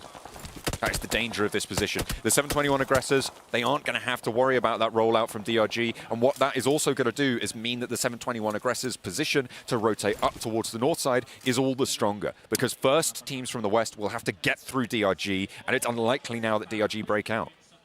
Oh, I saw it. What do you see? Big old machine gun in the hands of Hellion, just picking themselves up. A loot crate there. I think Hellion are going to have a good game again, honestly. 5-11 so far. This is a great sweeping position. We know they play well from those spots as well, so we'll see how that happens. Rook has not really had that much of an impact throughout this entirety of the qualifiers, and with them being currently in 16th place, I'm not expecting them to put too much of a fight up against Hellion Esports, who currently are absolutely without the L. Yeah, but this being the 4th match of the day, Blank, they do not have many more opportunities to put points on the board here. Rook with 4 players, sure, and with experience on their side in the form of Mer. And 4 points. And 4 points only. It's well, 3 points actually. I think, yeah, they had 2 and then they got 1. They're up at 3 on this match. It's a really tricky spot for them to be in, right? Yeah. They have still got half their Maths is day also remaining. hard. I mean, it's interesting because we used to have it where the points at the start of the match were in the points column, and then you add on the elims. But this time, I'm pretty sure. You know what? I'm blaming whoever made this graphic. that the points are already added in, so the elims do not get added on after the fact. It's not that I can't read. It's unreadable. Okay, yeah. No one could possibly understand that. You're right. Hellion up on that northwestern side. Will be able to take that spot. They've got the open ground ahead of them towards those hillsides. That building that sits ahead of them in a little bit of a divot gives a little bit of perspective on the surrounding area. But again, it's like that wizard tower. It can be a bit of a death trap. Yeah. Yeah, absolutely. It's tough to play a lot of times in this area of the map in particular. I think, especially if you're on that northern side of the map as well, where Upgrade's currently playing, that tends to be quite a strong position towards that late game as long as you're able to hold on to it. But start moving towards that south side, you're going to have issues. Similar scenario if this moves up towards the north. So not really anyone's benefiting too much here. I think the 721 aggressors probably have the best time of it with a lot of ridges to play down that east side, which is going to give them a fantastic bit of cover, especially now that we're cutting off the majority of that southeast edge. I think the only really team that would want to try and go for that is Upgrade, but that was if they had 2 players. It was a desperation play. I think for Upgrade, they're much happier to play on this north side of the map. So the 721 aggressors have a massive playground to work with. It's a question whether they can be the big kids in the playground here and bully everyone else out. Absolutely. Will be a challenge for them. That should not be a regular scenario, by the way, but... That's not how that should go, but... Sometimes it does. Sometimes it does. I was bullied out the playground. Were you? No. I didn't believe you for a second. A man with a moustache like that. Nah, never been bullied. Whoa. He's never been put back in this place to be able to grow a moustache like that. Yeah, I thought it was XQC for a second. dude, literally. I've never been bullied, literally. This was pre-mustache. It's insane. This was pre-stash. This was 7-year-old Blank, okay? You've had a moustache since you were 7, I can tell.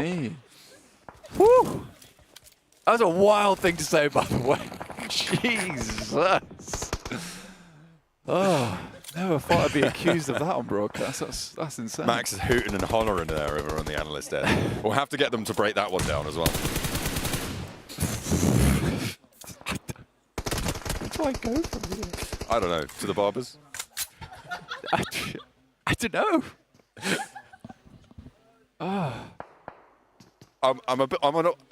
See, look, if this was a playground, I would be the big kid in this scenario. I'm sorry to have done that to you. I don't know, dude. Oh, dear. In your scenario, I'd have a restraining order. I'm so sorry. I've just... Let's talk about the game, shall we? I've been very mean to you just then. Yeah. That's unfortunate. Damn. Say something mean about me. Come on. No. You know what? Something that's even worse than getting bullied like that is having to hold your phone sideways sometimes. You want to hold it straight up vertically. Well, you can now with our vertical stream that we've put together for you. You get player cams, you get map feed, you get all the stats live, updated on your phone in the vertical feed that you can find on YouTube and TikTok. Yeah, you can. It is official now on YouTube and TikTok. It's got all the information you might require, including the phone number for the police, because I'm going to report a crime here that's happened on the desk. DRG with a challenge from Rook rolling up towards them. They've been in this tower for a while now. They lost 2 in the first approach. The second not going so well either. Noisy upstairs does manage to get an answer on towards 1 with the nade from Lonely. He goes down in the process, but Noisy does drop 2. And now Rook, with 3 players alive, are looking to leapfrog into this next phase. 721 Aggressors still, again, holding a very strong position. We mentioned this earlier on. It has been the case continuing. Again, that cutoff on the eastern side, very beneficial towards them. No one's really been able to try and move around that edge. There's a potential that Upgrade makes a quick rotate now, but it is sort of unlikely to be happening. Hellion, though, always a worry in the wings on that northwest side. Oh, the peek out there as Hick is on the money there. 8 elims for Hellion, and they continue their reign of terror over towards this circle. They said that they are heavily tracking that elimination feed, you know, as most teams, to be fair, should be, but they are analyzing that, really taking that into account when they take those peaks, and I think they'll know, they should do, that Rook is down to just 3 players, and with that knock, they'll know they're on 2. This is why they're putting this pressure down. Groza is joining him, the aggressive Warhound on the warpath again. Groza ready to take that fight. Yeah, I mean, obviously they can track the elimination feed, but it is difficult to know where everyone is at all times. So it's not entirely likely that they know this is Rook on the western side. It could be any western side team, but again, it is good to know that they're keeping track of a lot of things. That does help them, especially in those scenarios where it is just a 1v1 in the final circles, or a 3-team setup where you do need to know when's the go time, when's a good spot to go for a third party. These nades looking good though, trying to get on the outer edges. Good damage over towards Luca. This is the furthest Rook's got into a game so far, which is nice to see, honestly.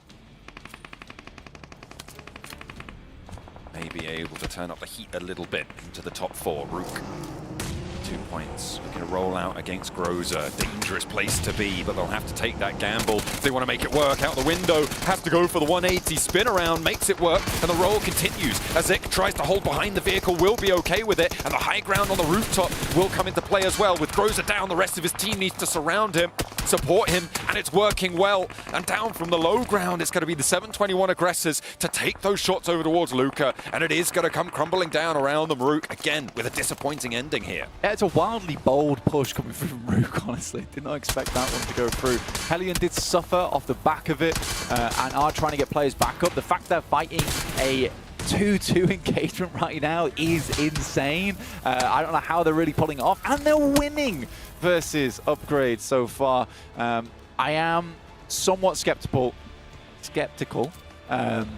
if Rorino is going to be able to get down towards Groza and as they can pick them up. I mean, Rook is preoccupied and Upgrade would like to get further in towards the circle on the eastern edge.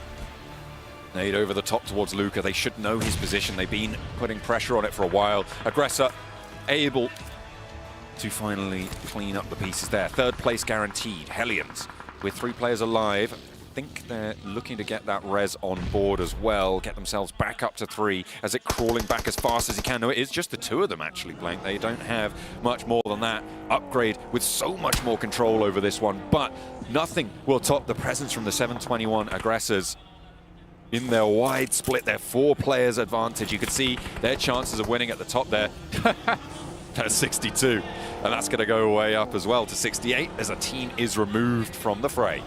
That's a nice rundown from Upgrade. Consistently in the top 5 is this team, which is great to see. Again, for DRG, they've kind of fallen off a little bit here. What an awesome rollout to the sideline. That makes this into a 3v2. It has been spotted. Ramses needs to immediately get out, but with Ruzen going down, it does leave him in practically a 1v4. You imagine that res is going to come through fairly shortly, but he's still giving it as good as he can get.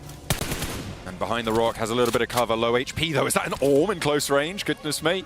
Maybe a little bit of a misstep on the weapon selection there, but Butcher's up close and personal. Yonic isn't going to get rest here. They're just going to go for the rollout. They know there's only one. And straight away into the backseat with style. It's the 721 Aggressors for the chicken dinner in match number 4. 7 going for gold here. Predicted this team earlier on, but yeah, honestly a very, very nice position that they took, and they were very, very slow to make that rotate over towards the western side, particularly because they were trying to ensure that that eastern coast edge was very, very much cleared, because that bank, if they allow teams to get across to it, it's so, so dangerous. And it's been a while since I've seen a team play that actually well. I think a lot of times you do let squads get behind you, but the 721 Aggressors, yes, they lack on elimination potential on that western side, side, but it sort of secures you a win in that spot. Upgrade again, the key point to take away here is that they are all the time getting towards that top 5, and Energy having a quick fall off at the start of the game there. Not really any fault of their own, purely because non-head is just affecting everyone in the lobby right now in different ways.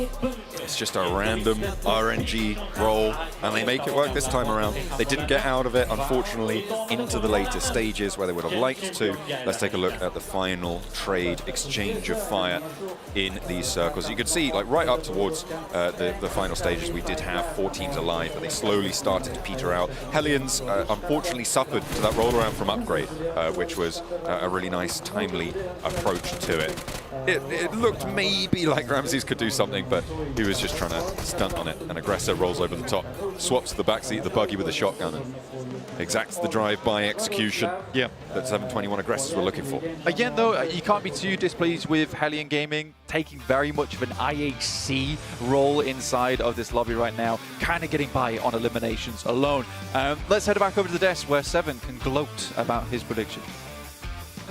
I'm not going to say anything. Okay. Besides the fact that this team was able to get the win, Turek. They absolutely were, and they did it in style, didn't they? I mean, my goodness me. We were watching them from, like, Zone 2, Zone 3, kind of watching how they were doing things, and it really, really was a masterclass in those angles and holding the back and all of that sort of stuff, Max. How this game devolved for us was like, oh, they have like 10% of the circle. Next phase, like, oh, they have 30%. Yes. They have 50%, 60%. They have 90% of the circle. Like, what do you want to deal with them? Like, the transitions were really good from like point A to point Z.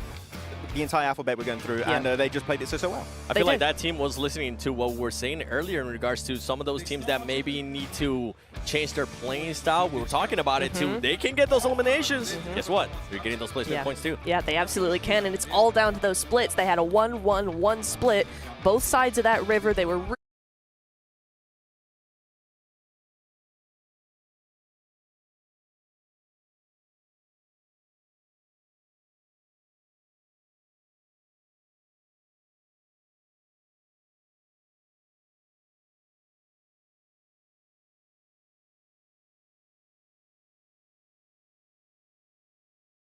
5, no one is going to be crazy enough to go for a wide rotation in the blue at that stage.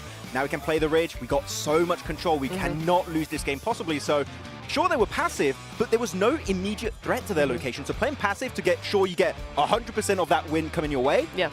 Fair game. That is how you play the game in that kind of situation. And that's the thing, right? We got to see a little bit of a difference because we have seen such a dominant start, especially the back-to-back at the start, and then Helium being able to just get so many eliminations. By the way, Helium, once again, Max, being able to back it up with the top 3 situation, and on top of that, Illins. And you know why?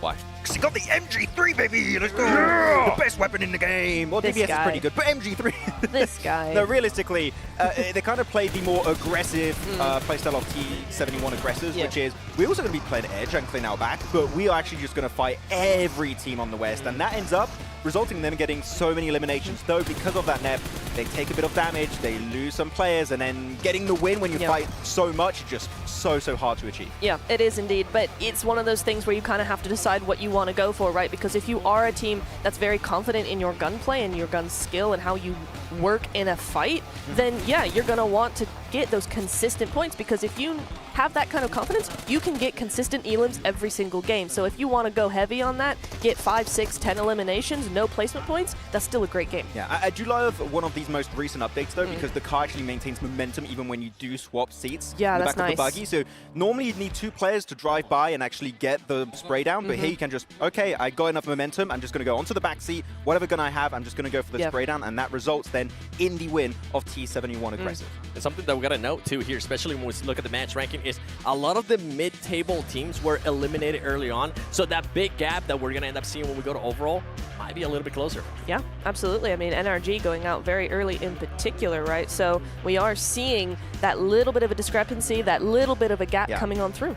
We might see a new gap being created for Upgrade and Helion though. They're already in that pack, and now they get 15 eliminations, like both of them actually. So that is going to be creating now an even higher kind of top 2 teams that will be possibly fighting for that first place in the last 2 games. I just thought like, wait, it's not just day 1. We're almost it's the only day we've gone. So the fact is we might just have two teams competing based on how this last game goes. Exactly, but with T721 coming in with this momentum in this game, 18 points, the way that the bottom half, the second half of the leaderboard was looking, they have skyrocketed up. Not quite possibly to that top 5, but close enough where now they're definitely in the running for those 2 Miramars, and with this win behind their back, they're looking quite good for actually continuing that trajectory in the Miramars. Yeah, I'm a little bit sad though, seeing the results of Akasaiba. Like here, they did get themselves one of the biggest elimination, actually the single biggest elimination game we've seen so far today in that previous Erangel.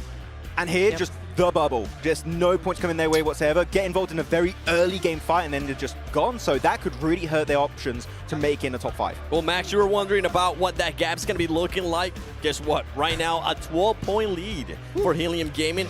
Not bad. The way this team's currently performing, too, the eliminations, 39 Ilums. In 3 games? Four. That's crazy. 4 games? 4 games. It's 4. Man, it says it right there. Yeah. Numbers are hard, man. It's hard. Shout out to Mom for the math. Yep. Hang on, wait a second. No. Hang on.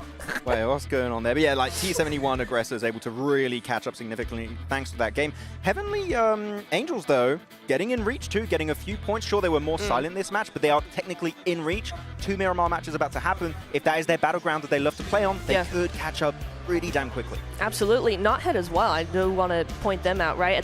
At the beginning of the game, they had 1 point coming into here. Now, they had a better game. I feel like they had a really nice slow fight, and then they actually had a positive improvement. They've actually gone up to, with those 8 eliminations, up to 9 points now. Yeah, it's actually pretty solid for them, able to get himself a few points this time around, but a non-head, we need the placement points. We need the placement points. Yes. Eliminations alone, like you may be IHG, but unfortunately, we still need a few placement points down there if you want to make it in top 5, and as of right now, the bottom teams, there's a few that I'm going to count out. Yep.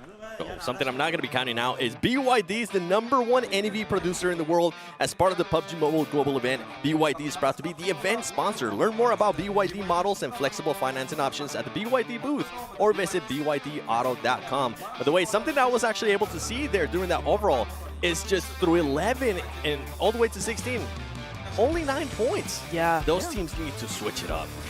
And I tell you what that actually tells you about the lobby that we're seeing, right, is that there's like top 4 teams are getting all these eliminations and the rest are just doing what they can. So it's really like, that's why it's so close. Yeah, something has to change though. We're going to be going into Miramar. If maybe Erangel wasn't their part, guess what? We'll end up finding out. We do have 2 more Miramars coming in, so make sure you're ready for that after this break.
the Infinix GT20 Pro, the official gaming phone built for performance. Not only that, precision, pro level speed, and it is peak performance. And on top of that, don't forget that while you do have your Infinix GT20 Pro, on top of that, open up TikTok, because you're going to be able to watch the new vertical stream that's able to provide a lot of stuff. Look at this new model that we got here. Yeah. And on top of that, you get to see other cool things, like you get to see the map as well and all of that fun stuff.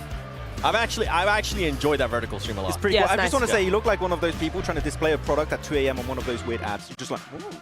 An infomercial. Yeah, infomercial. Here you go. Here it is. No, No, but it's actually really good. You have the leaderboards and the map feed at the same time, and plus the gameplay feed. You have everything all in one place. Yeah. If you're able to focus on more than one thing at once, which that's better than what I can do, then yeah, definitely go there, because it's a great stream to enjoy some good old PMGO 2025 action. 2025. As we were mentioning earlier, it is 2 matches left. For some of these teams at the bottom, it's time to react, as you are going to be going into Miramar. And for the teams that ended up performing really well in Erangel, how are they going to be able to maybe continue on that streak as well? Let's find out, as we're going to be sending over to Miramar with the commentators, the man with the best mustache, Blank, and John Allen. That's right. Everyone agrees. We are going to be heading into Miramar. That's right, 7. You obviously don't agree. I agree. 100%. You've got a lovely moustache. Have I ever said that? Yeah. You better say it more. Joke. It's a bit. You. He's still on. He's still on one. We are going to be heading of 6. Of course, it is a very short form tournament for these finals. Only those 6 matches, which means that small pop-offs are massive in the grand scheme of those qualification spots. Yeah, we have only 2 more matches remaining. So again, to make you guys at home aware, this is the qualifiers. The next 2 days will be prelims, and after that will be finals. If you get into the top 5, not first place, you'll make it through to the prelims, so 4 teams will be going through, and our first place team will get a direct spot through to the finals, which will be a massive boon for any team who's able to achieve that. So fingers crossed for your favorite team or the team that you are supporting. Give them some love in chat. But yeah, overall, we're very, very excited to get into this one, because finals and who will be joining us in those prelims. And we're going over to Miramar as well. Now, we've seen Sanhok, a lot of chaos, a lot of back and forth. Obviously, we're having a Northwest Island finish. That generally develops quite a lot of difficulty in a lot of players' rotations. On Erangel, obviously, it's going to be a lot more familiar. We're going to be heading into Miramar now, where it's a lot of open ground, a lot of vehicle movements to be able to try and make this one work. So those longer range engagements, we're going to see a little bit more frequently, you'd imagine, unless something crazy happens, like non-head drops on everybody in the lobby. Well, as far as we know, wherever non-head drops this time, that could be their chosen drops, but that is true. We don't know yet if it's against the norm. That's fair. If they hot drop, then we could maybe assume, but it could be 50-50. Yeah, absolutely. Or maybe it's the other team hot dropping non-head. That's what I'm saying, 50-50. In vengeance. Yeah. You know? Oh, yeah. So it could be Crystal Gaming. 33, 33, 33. 3-3 reoccurring. That's true. It could just be an unprovoked re-hot drop. It could be a revenge hot drop, or it could be a non-head hot drop. All of those are possible, but none of them have happened yet. We have to wait for our plane path to head on over. We're going from the east side, from Impala, up towards La Copraria, the easiest place in Miramar to say. So a little bit more difficult, a little bit more longer range to get to Bahia de Mar on the southwest corner. Yeah, definitely out of the way here. We're grabbing vehicles, and the long roads is generally something that's overlooked here on Miramar. Being able to rotate alongside those at max speed is very, very useful. The team should be able to get down towards wherever they'd like to play going forward. In the meantime, we do have our teams heading over through on this map. Non-head heading up over towards El Azahar, and I have a sneaking suspicion that S1's also wanting to go there, so we'll see how this pans out. They could have head up towards Tierra Bronco, Campo Militar, but like I said, we'll see. We'll see. The teams that we have been looking at, though, the 721 Aggressors, great macro on that last game, but also Upgrade and DRG and Hellion. I think those are the 4 teams that I'm very excited to see play here going forward. We do have Rook landing on top of Defo Dark right now. That's over towards Impala, with Defo Dark over towards the eastern edge, and Rook sitting on the west. Yeah, that southeast side, pretty hotly contested. There's also a hot drop over on the north edge. It is going to all start to pop off here in Impala, though. First things first, Rook losing Luca. Although, fortunately for them, that is deep in their lines, which means they can go for this res fast. Unfortunately, the med supplies, again, not going to be super available this early into the game, this early into the drop. You're not going to have picked up those first aids. So, getting that knock can stick, can do a lot of work in your favor. Defo Dark playing with fire right now because there's a DBS waiting in the corner. With a level 1 vest and a level 1 helmet, that makes you pretty tanky in these early engagements. Spraying down with the UMP might give the impression that he doesn't have that wolf in the back pocket ready to bite at a moment's notice. Or the direwolf, which was resurrected recently. You know about that? No. So they resurrected direwolf DNA. Oh, okay. I didn't know about that. Real direwolves. Ah, that's pretty cool. So, there's a chance. It's 50-50. We could get Mammoths back. Hell yeah, I'm all for it. Those big guys. They were great in Ice Age. They were. Right now, we do have some Mammoths in this game, though. Hellion stamping their way into this map, though a little bit out of character here in the desert, but I'm sure they'll make do. F5 team getting decimated as Lil X once again find themselves embroiled in combat early. They have lost 2 themselves, though, which is unfortunate. So a 2v2. Health bar's just about in the favor of Lil X. So F5 could get away with this one, but the ground floor completely under control. By the shots just coming from the inside. Pobeda doesn't want to step forwards. Not too much more ammo left in that Tommy gun. That micro Uzi for face, really the big cannon on this fight. Try and get this one done. But they're just looking for these window shots. They're looking to try and get this one through. No backup weapon and no armor, no helmet for Pobeda makes this all the harder. Are the shots inside the room with us now? It is a question that has to be asked. Lil X, Pobeda, like you said, on the bottom floor. Ooh, Face just took a hell of a amount of damage. He walked in, could step up, but no knock found, which is awkward. And again, with Face being so low. Down low. This is a struggle. And it will be a win out on the fight there for F5 team. It looked like it was going to be quite bad towards the start of it, but I think with Face taking so much damage, you watched the building, it all went topsy-turvy. We got Rook here with Luca on the outside, trying to stay alive in this one. Last player here for Rook. Defo Dark taking a couple of casualties, but overall should be fine. Takes another challenge, dips back across. Shocks allows him to pass here. Low HP on the player on the top rope, and the res comes through again. 4 players to deal with. Has got plenty of ammo. Has the M4 to swap out to. In the back pocket, tags some more damage. And again, these early engagements, they stick when you go for that damage. A lovely pickup. The drop out wide with the pump action, though, will seal the deal.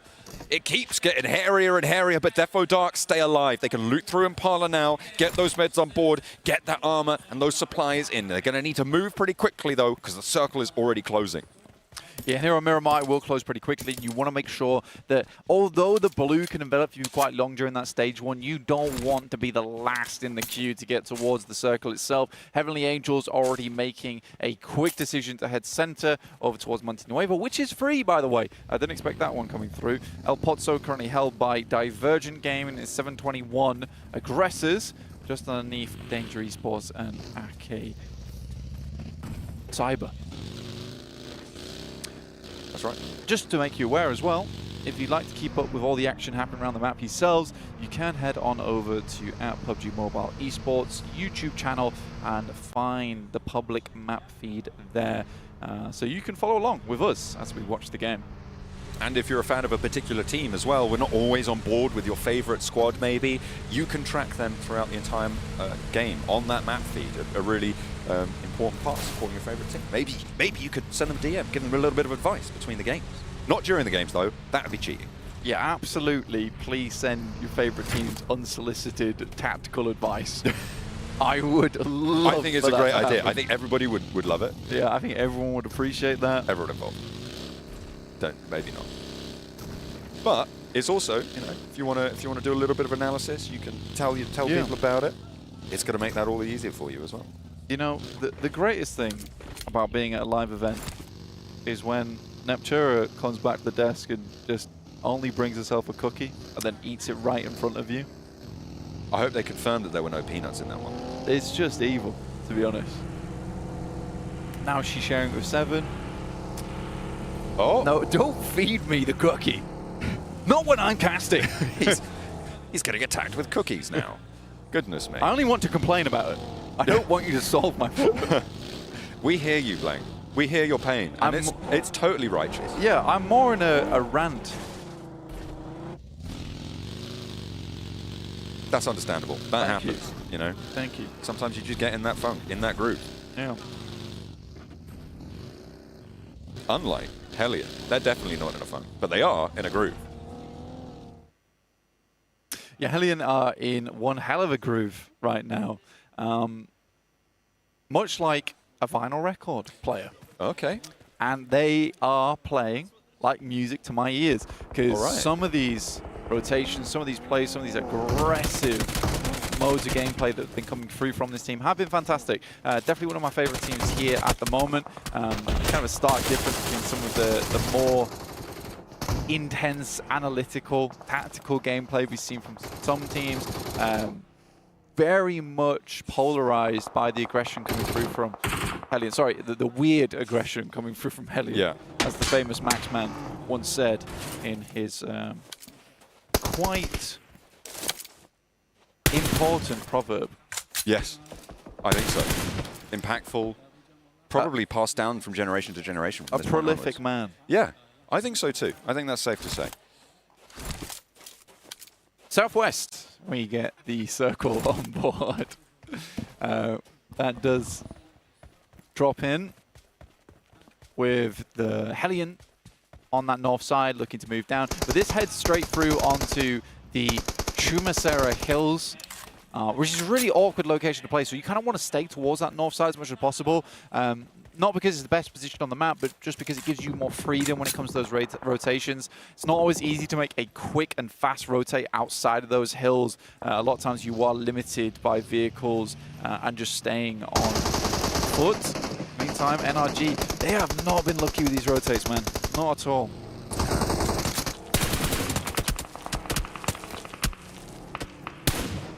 Continue their break towards that top 5 position, looking for the players on that bubble right now. NRG, they're winning this engagement, but there is a little bit of a turnaround, and Gagash able to spin out onto 2.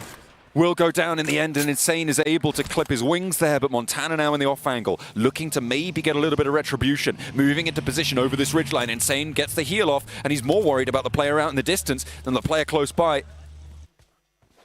You have to be worried. Insane with that regroup linchpin now. Can they get these reses for Crystal? Yeah, I mean, DRG did... I mean, NRG, a lot of RGs in these team names, didn't start out too badly, honestly. They look pretty good, but so far, these rotates just aren't working out for them. Consistently running into trouble in these games. I can't tell if it's a case where teams are just starting to switch things up with the necessity for jump up in points at this time. For NRG, for all we know, they're making all the right moves, but things are just changing so quickly, and the book is rewriting itself as we speak. It's hard to know. And I think you do need to bring in sort of that unknown element to your gameplay at this point if you want to get in towards that top 5, because that's the cutoff. And NRG right now are that cutoff at 35 points. And with the 721 aggressors on their heels, as well as the Heavenly Angels at 22 points, you're starting to sweat a little bit. And that's the thing as well, right? Because outside of those qualification spots, it doesn't matter where you finish in terms of the outcome from prize pool. It's 500 all the way down, which means that you have nothing to lose for these lower placed teams. Yeah. Going for these crazy plays, these standout performances, these pop-offs, is much more likely in a situation like this. Upgrade, looking to try and defend the top of the table in second place right now. They are 11 points behind, as it stands, behind Hellion. And we are starting to get more and more likely that these are the teams that we are going to see in towards those top 5 spots. Yeah, again, like with Crystal Gaming right now at 3 points on the match, 20 points overall. I think when you look at this squad, what you can say about them is that they're definitely the last team that I would expect. I was going to say, bring that back. I was talking about that. Don't take away my leaderboard. No. But yeah, I would say that they're probably the last team that would be able to make it in at this point. Underneath them, I think it's 13 points. To rack up towards that 35, yes, it's possible, but I think considering how they've played so far, very, very difficult. We're still waiting for Non-Head to make their way over towards the circle. They are definitely at the back of the queue. Some might even say that they've not even made the decision to join the queue yet. They are non-heading for the circle Yes. right now. As it stands, we'll have to wait and see if they change that decision. But for now, Blue Zone Bandits on the northeast side. Got a couple of other They're teams heading. joining them at the moment. They are starting to turn their course, but they've still got players all the way out towards Truck Stop, all the way to the northeast. S1 and Crystal Gaming both out in the blue. Crystal Gaming had the engagement, which is why they're stuck out in the blue. S1 maybe just a little bit slower on their engagement. They haven't had a fight just yet. They are just playing quite slow, but they are just about to come into the zone now. Well, it sort of makes sense. I mean, Non-Head as well as S1 both started in Al-Azhar, so you're looting whilst attempting to keep a team outside of your territory, which is not always easy, but S1 opted to leave earlier, which is a smart decision, and they get themselves into a fairly okay spot on the south side of Picardo, but this is open ground, right, as you head over towards those hills that lay on the southwest side, so always hard to make work, and you can cram so many teams into this location, it does get very uncomfortable very quickly. At the moment, 48 points for Upgrade. Like you said before, although this team has not been seen getting a huge amount of chicken dinners, I don't think they've seen one. Their consistency is unbelievable. Getting rid of Divergent Gaming this early in is diabolical for them. And the crowd loves it as well. Upgrade with 5 points now on the tally, put up to 52 now total, 7 points behind as it stands. That's the difference that they need to make up now in the rest of this game. I mean, to take first place. There is a world where these guys get a direct fight into the finals. I think so far we've been pretty dead set on Hellions being able to claim that, but if Upgrade continue playing this way during this game and consistently get towards that top 5 and those kill eliminations start to drop off on the side of Hellion, yeah, there's a big chance because consistency is key for Upgrade going forward. Absolutely. Unfortunately, though, they are all the way on that southwest edge, Blank. It's a little bit of a difficult position to play from. However, you do have high ground vision over towards Chumacera. You can fight into the town. Now, the next does give Upgrade a couple of options to go all the way out to the west side, challenge out against teams like Heavenly Angels all the way out there, but that would give up their high ground advantage. Is it more likely that we see them careen into the high hills at the top of Chumacera? They do have that option. Yeah, they absolutely do. It would put them on a lower ground, and I think right now Upgrade are kind of happy with the fact that they get to play on the highest tier. Yes, they're on the outside, but they can start to play down into teams underneath them. It is difficult, though, because there are going to be so many eyes looking that way, including Danger Esports, Defo Dark, as well as Hellion, who is not an easy team to go up against. At the moment, Non-Head looking to just get themselves a little bit more healthy in this lobby after suffering to the blue for such a long amount of time here. S1 trying to break in past the 721 aggressors now on their slow roll towards the zone. See if they can pick up some pace. Seems like they're pretty low on supplies, though, across the board here for S1. Not really too many meds to be spoken of. No stims, no utility either. So very slow on the looting. Or maybe a lack of priority on what they should be carrying here. I would imagine they just didn't really have the option. Remember, they did have that drop close by. However, F5, they spot this late roll-up from No-Head, or Non-Head, rather. That's going to keep getting me. As Non-Head do take another tumble. S1, eat lead in kind. Yeah, so Non-Head eating lead. That's right, John. It's a good poem. You should write that down. Let's take stock of this really quick, because S1, like you said, horrible loot on board. Makes sense in the context that they left Al-Azhar very early because they didn't want to deal with Non-Head for too long. I don't know what Non-Head are doing. Honestly, that roll-up was... it was a madness. There was a madness to it. I did not see the vision, to be honest. So for Non-Head going out fairly early, after spending so much time to get here as well, does feel like me in some of my games as well. I'm quite impatient, but I suppose when you're playing in an esports tournament, you can't have that same kind of folly. Aggressor trying to thread the needle through the branches there with a Mini 14. On the 6X as well. Montana evading, dodging, left and right. Fancy with the feet. Coming on through for Crystal Gaming, who were able to move in nice and safely from that northern edge with 4 eliminations to their name as well. They will come into conflict with S1 and, as you can see on the screen, to the 721 aggressors as well across the way. On this high ground, in these crates, it is very, very difficult to move much further here for Crystal. If they don't get a little bit of a foothold, maybe look at a sweep out towards that west side if they can mount up towards Jordan.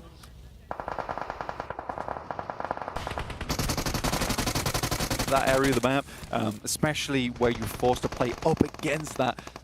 I wouldn't call it a mountain, but it's a very high hilltop coming through there towards Chumasera. It does make it very difficult for players down on that south side. I didn't quite catch that. What happened? Just a replay but of someone in the crowd. I loved it. That's an unreal replay, to be fair. Yeah, it was then followed up with something pretty banging. Montana looking to try and breach forwards here for Crystal Gaming. Batman takes a nade through the window. Nikitin able to land that one. UH Matty will go down next, and it looks like Crystal Gaming gonna make short work of this one. S1, nowhere to be seen. Yeah, more like Possum Man. He's playing dead quite a lot, honestly, inside this lobby. Right. Not too sure about it. But Upgrade, they're looking to make their way through Danger Esports. Now, this is a critical moment in the game for Upgrade, and that is a critical nade through the window. Not a single player lost just yet for Upgrades. They make the pounce upon Danger Esports. Evil trying to slow things down, puts the Molotov towards the door frame. Upgrade still go forwards, and Ramses has gone down in the meantime. Molody moving in. Rusens as the spearhead. Wazto last to stand now in their way. Molody around the door frame. One casualty has been felt. An Upgrade with more to say. 8 elims. Can they get the res before they're challenged again? An unreal visit upon Danger Esports there coming through from Upgrade, and that will see them upgraded to first place when our leaderboard catches up there. Really, really damn good stuff. 55 points. And they are doggedly in pursuit. They really want that direct invite. The 721 aggressors, though, they are starting to peter out here as Crystal Gaming are mounting their offensive towards this position. And with 8 elims, they are similarly going blow for blow for this match. Montana under pressure. Butcher does manage to slice through behind the tree trunk there. 2 players now for Crystal Gaming are down. 2 players stand in their way for the 721 aggressors, but they're split. They are diverted from one another, and Montana should be going down here to a full flush. 3 players there. Nikitin needs to stand up, but he can't quite do it. Butcher's doing work now, and 1 player on the back lines. It's Jordan for Crystal Gaming to try and keep things together. I mean, Nikitin goes down, but this has been a messy push, to be honest with you. It could have gone a lot better. Jordan on the outside. There should be a response here coming through from the 721 aggressors. But Crystal Gaming, that it might be game. 25 points. It will be pretty difficult on the last match of the day to make up those points for themselves, to get themselves in towards that top 5. Butcher able to pick up the spoils of his victory there. 5 elims for the 721 aggressors. 8 elims on the game for Crystal Gaming, but they are not done just yet. With 721 aggressors being now in 5th place, they've just bumped up on the bubble. They will be able to extend that lead and stop Crystal Gaming from being in pursuit for that 5th place position. As we get the replay of Molody spray down around the sidelines here. Here's that nade over towards Jordan to seal the deal. The Butcher doing bits for the team. 721 aggressors, 2 players alive. It's a great replay that the production team was able to provide for us there as well, because it does just show how disciplined the guys over on Upgrade are. The fact that they're clearing every single room so diligently as well. There is a lack of confusion and chaos in that team, which is what's allowing them to get so deep into these games so frequently. They do also have some players on that squad who are experienced within PUBG Mobile. Molodoi definitely being one of the names that springs to mind quite quickly. And he is leading the team a lot of times to success, which is great to see. Hellion now in a fantastic spot, though, on the northwest side. And it looks like we are getting one of those Chumacera finishes that I love to see. Yeah, that high ground really powerful from Defo Dark on the east side, from Upgrade as well. But then you have to leave it, and it is that Kiss Curse position. You get that advantage, but it can be snatched away from you really quickly with these circles. We're on to stage 6 now, Blank. The circles do start to get pretty tight, pretty cozy. And with 9 teams remaining in this urban environment, you're going to see teams fighting for every floor, every doorway to try and keep things under control. Hellion have yet to start to rack up these points, but now they'll look to try and exact that over towards Heavenly Angels, who have got the high ground against them. Yeah, again, it all depends on the circle here because there's so many buildings all jammed. This is going to end. Realistically, the team that ends up winning Chumacera quite a lot is the team that's willing to clear through space, take teams when it comes to those moments, because the more teams you leave around you in these early portions of the final circles, the more hellish it is to actually get in towards one of those strong locations within the buildings. So it's good to opt for Upgrade to get rid of Danger Esports early, but now they need to set themselves up for success, which is why you're seeing Ruzin actually head over towards that western side to get some better information of what's happening in front of them. Heavenly Angels looking to try and smoke out, give themselves a path forwards here, deeper into town. Ruzin trying to get that side swipe on, has control of the broad side of this position. Hellion actually taken down 1-for-1 on the trade, taking the knock sent their way, but that will be very, very resable. Bezedka not quite so lucky, does get fully flushed out now. Heavenly Angels, 1 point so far on this game. They'll want a little bit more, but they're in the middle of the tables right now. They'll need to stand up if they want to jump up towards those 5th place positions. Yeah, the Heavenly Angels, you know, they haven't done terribly, I would say, in these qualifiers, but it has not been with enough oomph for my liking. I think that's what a lot of teams here have suffered by, is that, you know, a lot of their plans are quite sound, but there has only been a few teams that I feel have taken destiny into their own hands. But yeah, there is way too much stationary gameplay at the moment. It's not helped by the urban finish, to be fair, in Chumacera, in this specific example, but you're right, a little bit more dynamism. Well, like I said, I think the majority of times teams that win in Chumacera are the ones willing to take space. Yeah. And right now, it's very obvious from looking at a lot of these squads that no one wants to do anything drastic. They're always waiting for the next circle. And I think that when you look at, again, the upper echelons of PUBG Mobile Esports, there is the winning teams that do not wait for the circle to come to them because they need to clear that space early to ensure they can get a win. For instance, 721 Aggressors here, I know they have to play this high ground. They don't have much choice, but you need to start figuring out how you're going to make that rotate over towards that northern side when the time comes. Looking at Akisaiba in the center as well. If they can hold this central area, the 2 buildings that they've got under their control could be really powerful. Up comes the roll-on for Zero Max Gaming, trying to move on in, but their health bars not looking so hot. And 5 will try and fend off against them. Fallow launches one forwards, gets the knock for it as well. And now just 1 player stands, and Akisaiba want a slice of this as well.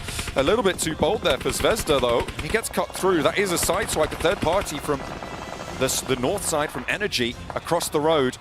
F5 team looking for the spray down, and will be able to find yet another. Zero Max Gaming now stuck with their players on the east side instead.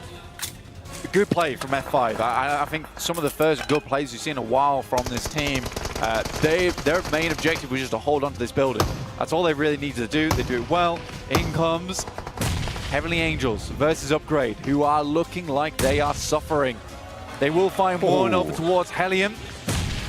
So it's the Angels versus the Devils here. Ruzin for Upgrade, last player to stand. They really want that first place spot. They're now still 5 points behind. And that's what they need to out-earn over the rest of this match. Against the Hellions, who are down to 3, cut down to size a little bit there.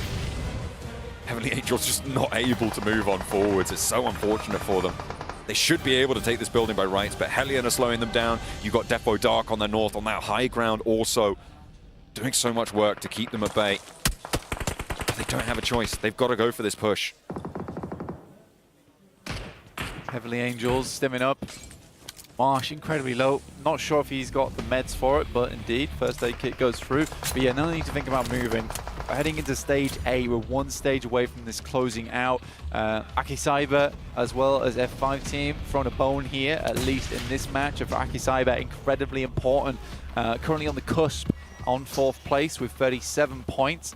The 721 aggressors looking to chase here too, but they are backed up against a wall here, or at least a hill. They might be able to get a couple more points over towards Defo Dark, though, because this next... Getting burnt up and into the corner. Actually, a pretty difficult to push to go for unless they put a nade in through this window, but then they have to step onto the outside. Runs through fire and runs them through. Another shutdown goes on in, and now there's 2 more players on the stairwell wondering what the hell just happened. 12 rounds in the UMP, gets the reload. Not quite going to be able to hold the corner this time, though. An upgrade fall. 2nd place locked in for now. But how much longer can they hold? I mean, to be fair to him, that is exactly what I'm looking for in these games, because I think that a lot of other players would have just stayed still, allowed that nade to go through, but he understands that in that situation, he can't afford to just sit in that room and wait out the Molotov, wait out the nade. Again, these are the teams that deserve to be in the prelims, in my opinion, because they are trying to take fate and mold it to their advantage a lot of times. 721 aggressors, great nade over towards Defo. You've got Lyda going down as well. That's 2 already. It's 2 versus 4 right now. And this is what I was worried about for Defo Dark. Sure, they have the numbers on this high ground, but the 721 aggressors, they've got the inside track. They've got this silo that they can play around up this staircase. It's brilliant. Spidey finally going to be dismounted, but the damage is done. 2 players now stand. It's Butcher, it's Spidey. And they want to find the final player of Defo Dark. They've got 7 elims now. They are in that 4th place now and putting Aki Cyber down to humble 5th. And the nade over the top connects. Doesn't have any more to play with. Thinks about going for that crate. Is there a nade in there? I don't know. We'll have to wait and see. Spidey takes up the mantle. 1 player drops. Shots still up on that high ground. Will take the trade. Will take the challenge. Will be able to find the knock, but the blue zone's there. And it's F5 team to be able to take those shots from the sidelines as well. The shutdown comes through. The 721 aggressors up into 5th place, but it's just Butcher now to stand. Bam! Gonna try and get on the zip line here, but it's not to be. F5 team shoots him out of the air, refreshes their kill count. 3 eliminations. Hellion at 3 as well. Aki Cyber as well as NRG still in this one. You can see the teams that really are desperately wanting this one, holding on for as long as possible, making it as close as possible going into the final game. The bubble is very, very close still at this stage. F5 have turned up in a way that we haven't seen from them so far today. Blank, they're on 10 elims right now. They've done a lot of work. 10 of those 15 points that they've managed to get so far today are just from this game. They will get placements on top of that. The question is how many. With Zalakov going down, it might be 4th place as the reward for them. Fallow tries to find the player crossing from Energy, but he's in. He's already through. And he's into the building on the inside track as well. That smoke is going to work for him. 5 team attempting to crawl through this game, but I think soon it might be time to drop some Fs in the chat. Pay our respects. Hellion though moving through. They have done a good job. Awesome nade though. Aki Cyber trying to keep this one alive. Admin not quite going down just yet. Falcon does get up, can administer some first aid, but it's Groza who's down. Azik wants vengeance here, breaking out wide, but he's low. And the cut across. Admin does so much work, and now Aki Cyber with 2 more players to handle. 2 players alive. It's just F5 team who may be able to sneak it away in the final moments. Admin looking for the heal behind the broken wall. F5 team now in a 1v1. Fallow wants to do it, but the blue zone's there too. F5 team control from Chuma Serra. And they pick up a final hour chicken dinner, the 5th match here. Do they have a chance? I mean, I said drop some Fs in the chat to pay respects, but we're paying respects for the different reasons. That was one hell of a respectful finish coming through from F5 team. Even getting that final elimination as well with the jump shot, lovely stuff. That's what you want to see. And again, that's some determination in the final moments of these qualifiers that you desperately want. Again, teams are starting to realize that they cannot hang around anymore. They've got to get stuck into it. But one more game after this one will be the decider who goes through the prelims and who will be getting that magical spot straight through to the finals. We're taking a look at our final moments just in a second, as well as the team stats. But for now, let's check out the players. They're all looking pretty happy just to be here, which is always nice. Absolutely. I mean, it's got to feel good in match 5 of 6 to go into that final game with a little bit of an upswing, right? Maybe you can hit that 5th place. Also, important to mention, Hellion, late into this game, holding on to that 1st place. You've also got Aki Cyber, who are a little bit closer to the bubble, putting in a lot of work here, getting a couple of points on board. That 4th place finish, not what Hellion wanted, and a low elim count, sure, but there's still points, and they will still add up to the total. Fallow closing it down in a 1v2. Brilliant stuff. Admin tries to head around with a Molotov there. Look at to try and burn him out, but that is a brilliant jump shot, you're right. For Fallow to be able to pick up that point is fantastic. Getting 7 of the team's elims blank. They managed to get up to 12 total. Yeah, you know what? It's actually very interesting for me at the end there. For Hellion more than anything, Admin was so unbelievably low, and his teammate from Akisai wasn't able to help him. So it surprised me that both the players from Hellion didn't opt to take that fight against him and instead tried to get round the side. I think if they'd actually hit some of those shots, it might have been a very different story there for Hellion, having at least 2 players going up against F5 team and NRG. Which, by the way, for NRG, they also got pretty deep into that match. Absolutely. Well, we've got a little bit of an interview lined up with F5 team. Let's head back to the stage. We do indeed have an interview here. Hey, Frag, how you doing, man? I've got Frag from Fantastic 5 here joining me. What an amazing end of that match. I just want to ask, what were the comms like? What was communication like at the very end? Because you had one player against a sea of teams. Hozir bizada Frank qaysi jamoa edi? F5 team. F5. Qanaqa bo'ldi sizning hissiyot? Masalan, bir o'zingiz to'g'rimi? И несколько komanda nima deyishdi anaqa qolgan o'yinchilar как бы tez bo'l yoki nima? Qanaqa kommentariyami? Unaqa kommentariy bo'lmadi, o'zimga qo'yib berishdi, что komanda tushunadi, birinchilarni. Uncha hayajon bo'ldi, amalladik.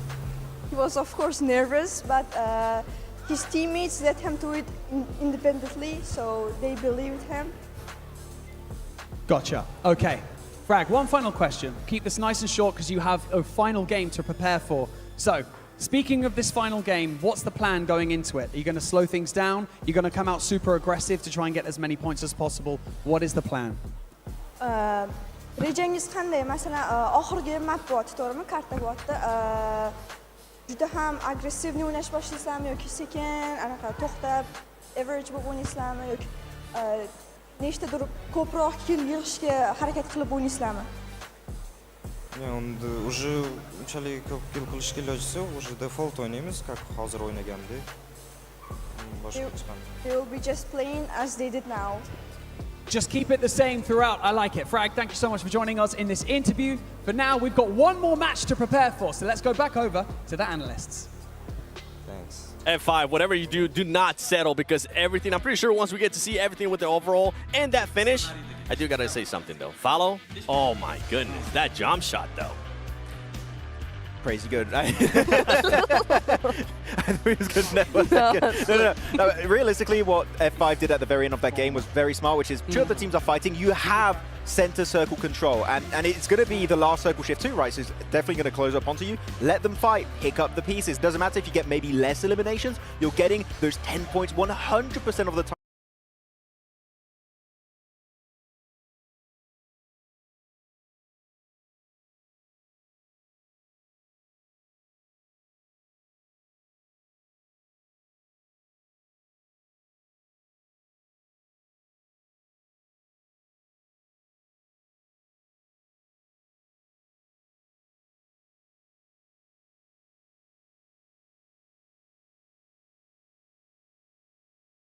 Nice actually to see that coming out from them because they got one of the best locations early on in this game, going in actually the church area over to the eastern side, which I think in terms of scouting is one of the best locations in the entirety of Miramar.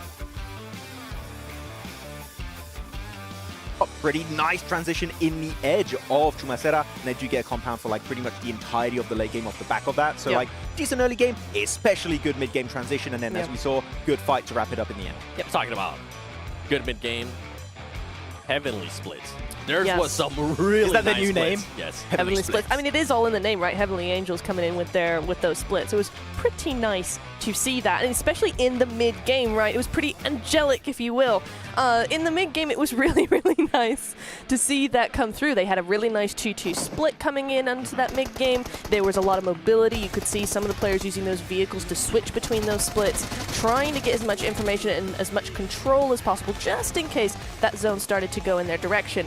However, into that late game, we did see maybe a little bit of that mobility and that momentum just slow down. Which I don't know if I can really fault them that much to be slowing down their entire approach, because you're going inner city. You don't know where anyone else, like no amount of scouting is going to give you information on all the teams. That, which is why they kept that 2-2 split even going in the city for some time. 2 players on the high ground, 2 players on the low ground to keep their options open. But unfortunately, pushing your way through an entire city is not easy. Yeah, especially when their positioning is that warehouse, right? That's in Chumacera. It's a really nice position that you got there. So, yeah, I mean, it does make sense. This performance right here out of this player, that was... I couldn't ask for anything better. But with this one, I mean, I got to mention again, F5 team, Follow especially, being able to get those clutch up those points. I know we got an interview there after that game. I really hope they don't slow down. We're talking about, oh, there's only 6 matches, 5, 4, 3. There's only 1 match left. And from what we're able to see, especially when we look at the overall, it's going to be super, super close. Yeah, the pressure. I would love to see exactly how close they are now to top 5. Is it like achievable in this final game, or they may be a little bit too far away still? Like there's a lot of things to keep in mind going to this last game, but I think that it's very interesting. I don't feel like we've had moments where it's like, oh, and the whole squad impressed us. Like a lot of individual players, which to me is kind of like, well, what if no pickups happen later on down the line? Helion, though, is like pretty cracked, especially when they get the MG3. That's pretty cool. Except when they don't... For weapon? Yes! Hell yeah. Except when they don't let the MG3 actually go front and center. They actually have him on the back. The MG3 I was live. confused. That was interesting. Do you mind that, though?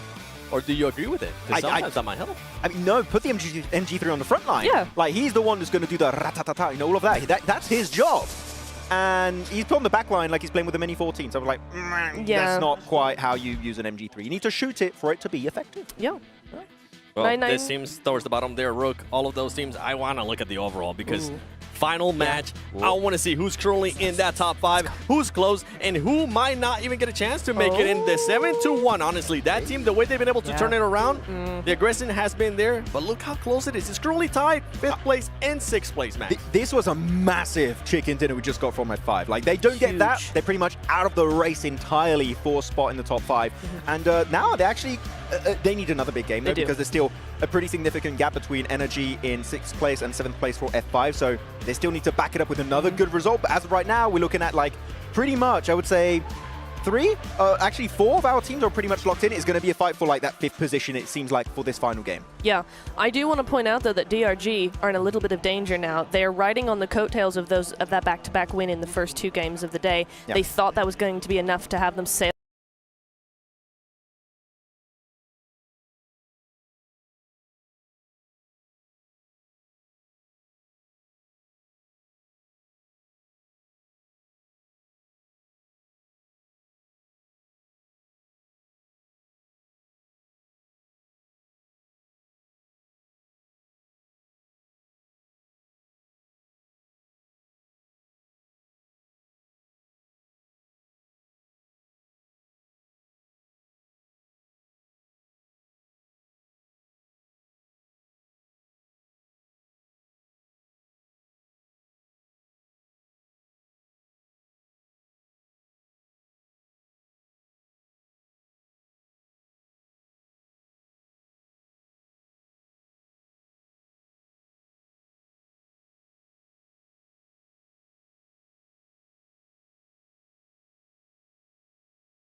Players flash up as well.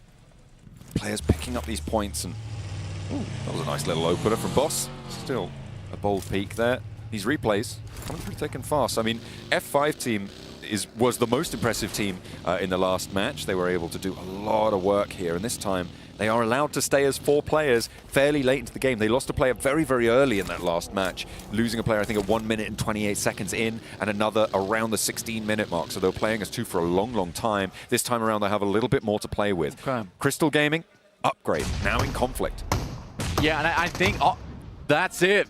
Oh dear. I mean, it came real quick there as we pushed over towards it. Crystal Gaming taking down Upgrade, which leaves them in 2nd place. They could drop further if Ekicyber is able to get more points on this match, but that confirms them not going into that direct invite into the finals. Hellion, more than likely to take it, to be honest with you. They have a strong position on that eastern side.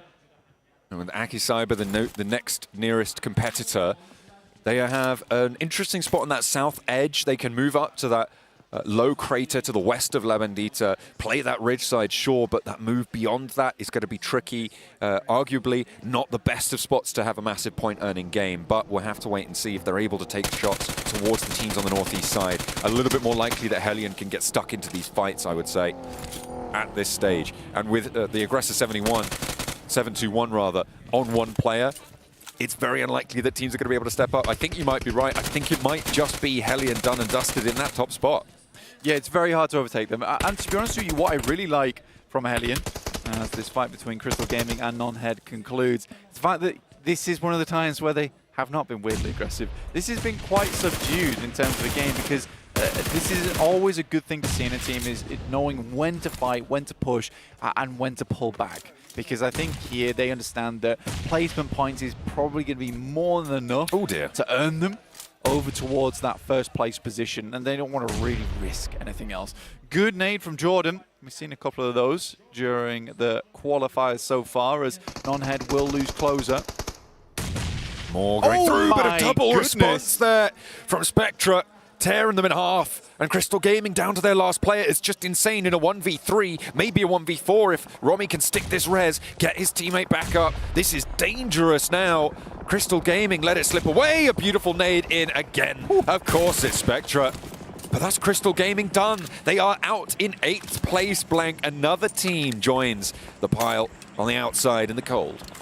Spectra with the triple nade, leaving Crystal Gaming barely spectral in this match. Just ghosts watching the rest of the qualifiers here. Fantastic stuff. And it's good that I get to talk well about Nonhead, because I've not done a lot of that during this qualifier. That's maybe not your fault, though.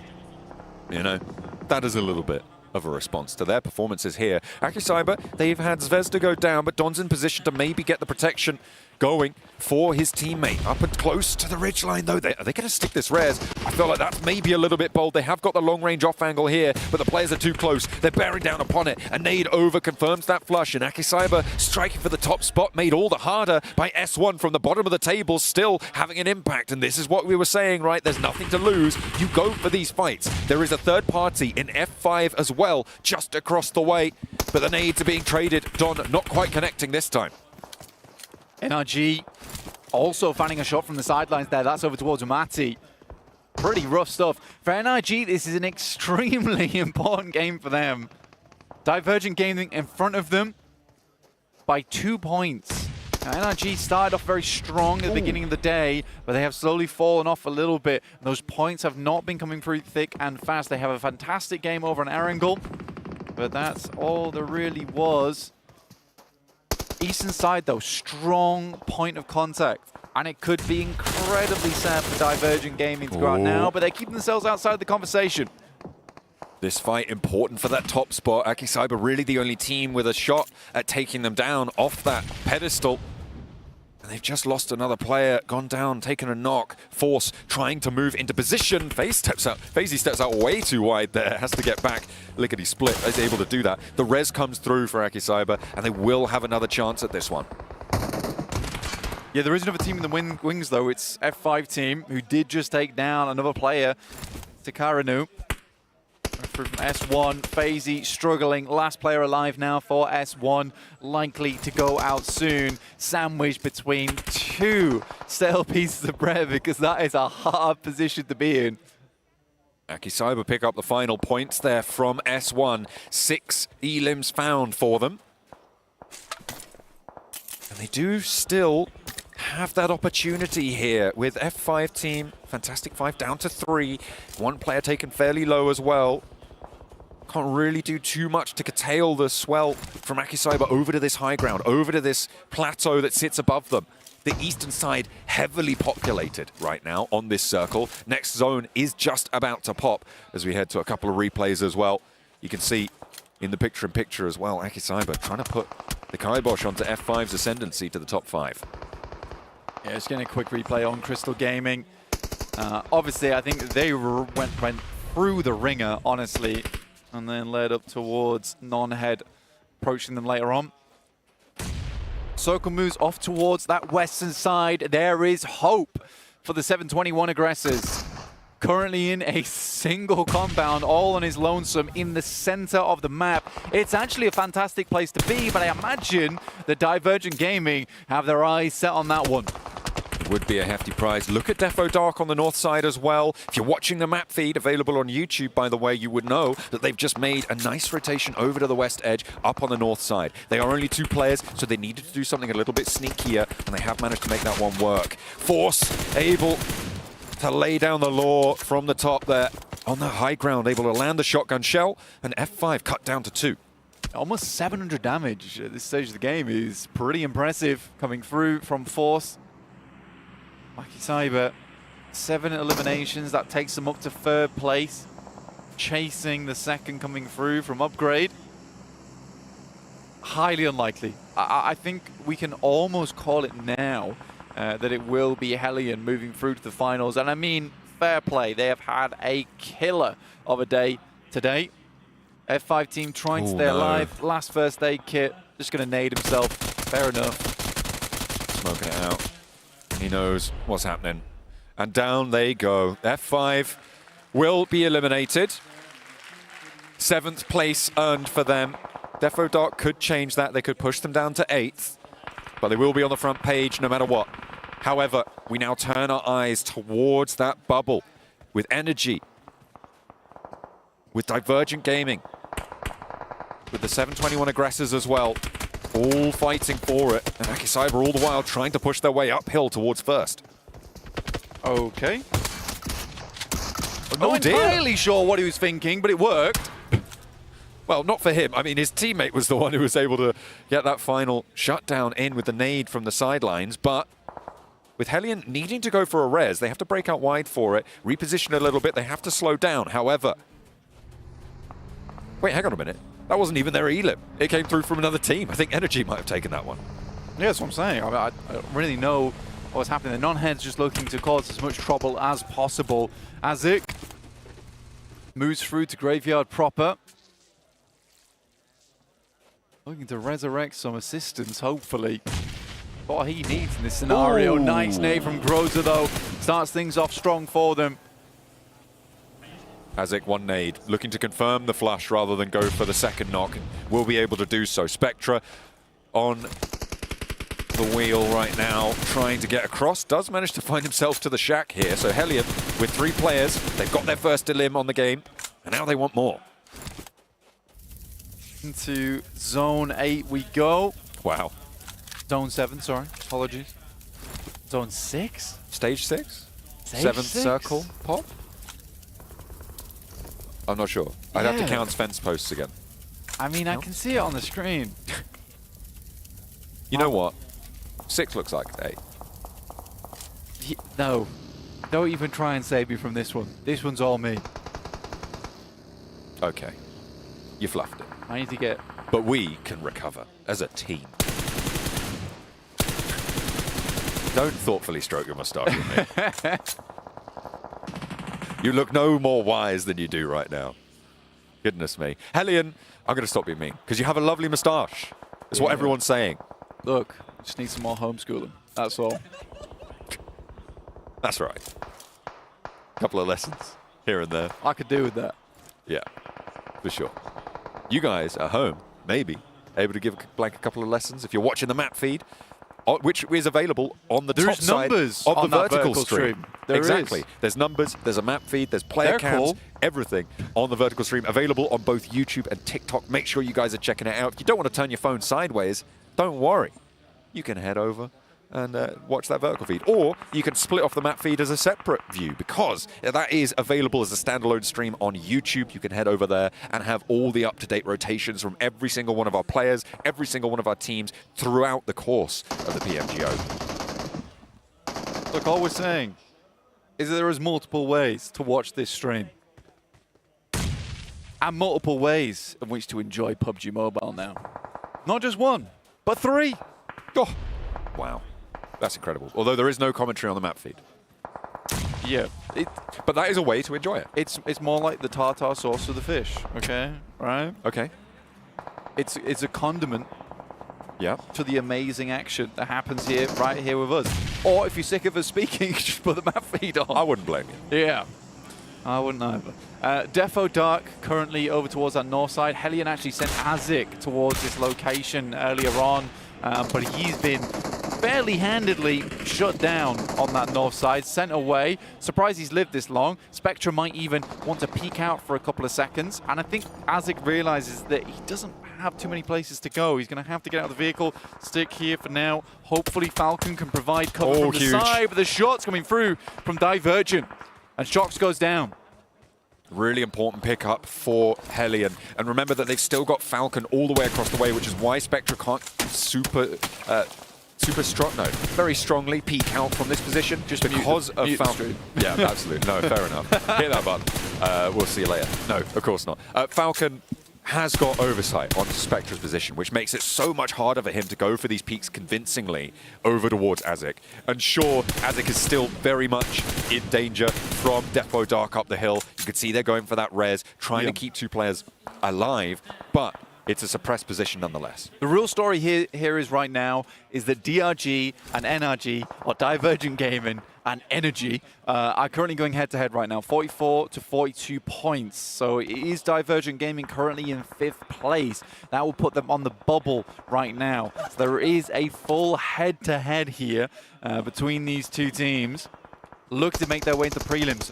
One of them could be going home, or both of them going through and surpassing the current 46 points of the 721 aggressors. Aki Cyber up and into the central compound. They've made that crossing, and there's only one player to stand against them. It's the aggressor, but he's burning, and I don't think he's going to last the day. Will fall down, and that is the 721 out. It is possible, remember, that both DRG and NRG can surpass the 721 aggressor, and they could potentially be knocked out. I mean, looking at the current lay of the land, I'm sort of expecting NRG as well as Divergent Gaming getting towards those last 2 teams, which should, in theory, put them ahead of the 721 aggressor, despite all the effort, despite all the clambering towards that top side of the lobby. This could just be it for them. It's also nice to know that we have 4 of the top 5 currently in the last circles. Hey, things getting a little bit tidier here. Aki Cyber still on the hunt, though, and they are not outside the realms of possibility of still laddering up towards first. They're 1 point behind second place. I don't know who wins the tiebreaker there, but they are still in with a chance of getting higher and higher up on these tables. That's Energy going down. Hang on a minute. They're down to their last 2. This is devastating for them, and it's Divergent Gaming the ones to take the point. Yeah, they're crumbling. They are absolutely crumbling. They need to get a second place. That's what would get them through. But Energy is out. A Divergent Gaming make it into the top 5. Defo Dark do not have the chance. It all came tumbling down like Jenga in those last moments for NRG. And not only that, not only are we going to confirm Divergent Gaming into the top 5, we also confirm the 721 aggressors. We also confirm Upgrade in those top 5 positions. The question now is, can Aki Cyber take that first place spot? I don't think there's enough eliminations in the lobby for them, is there?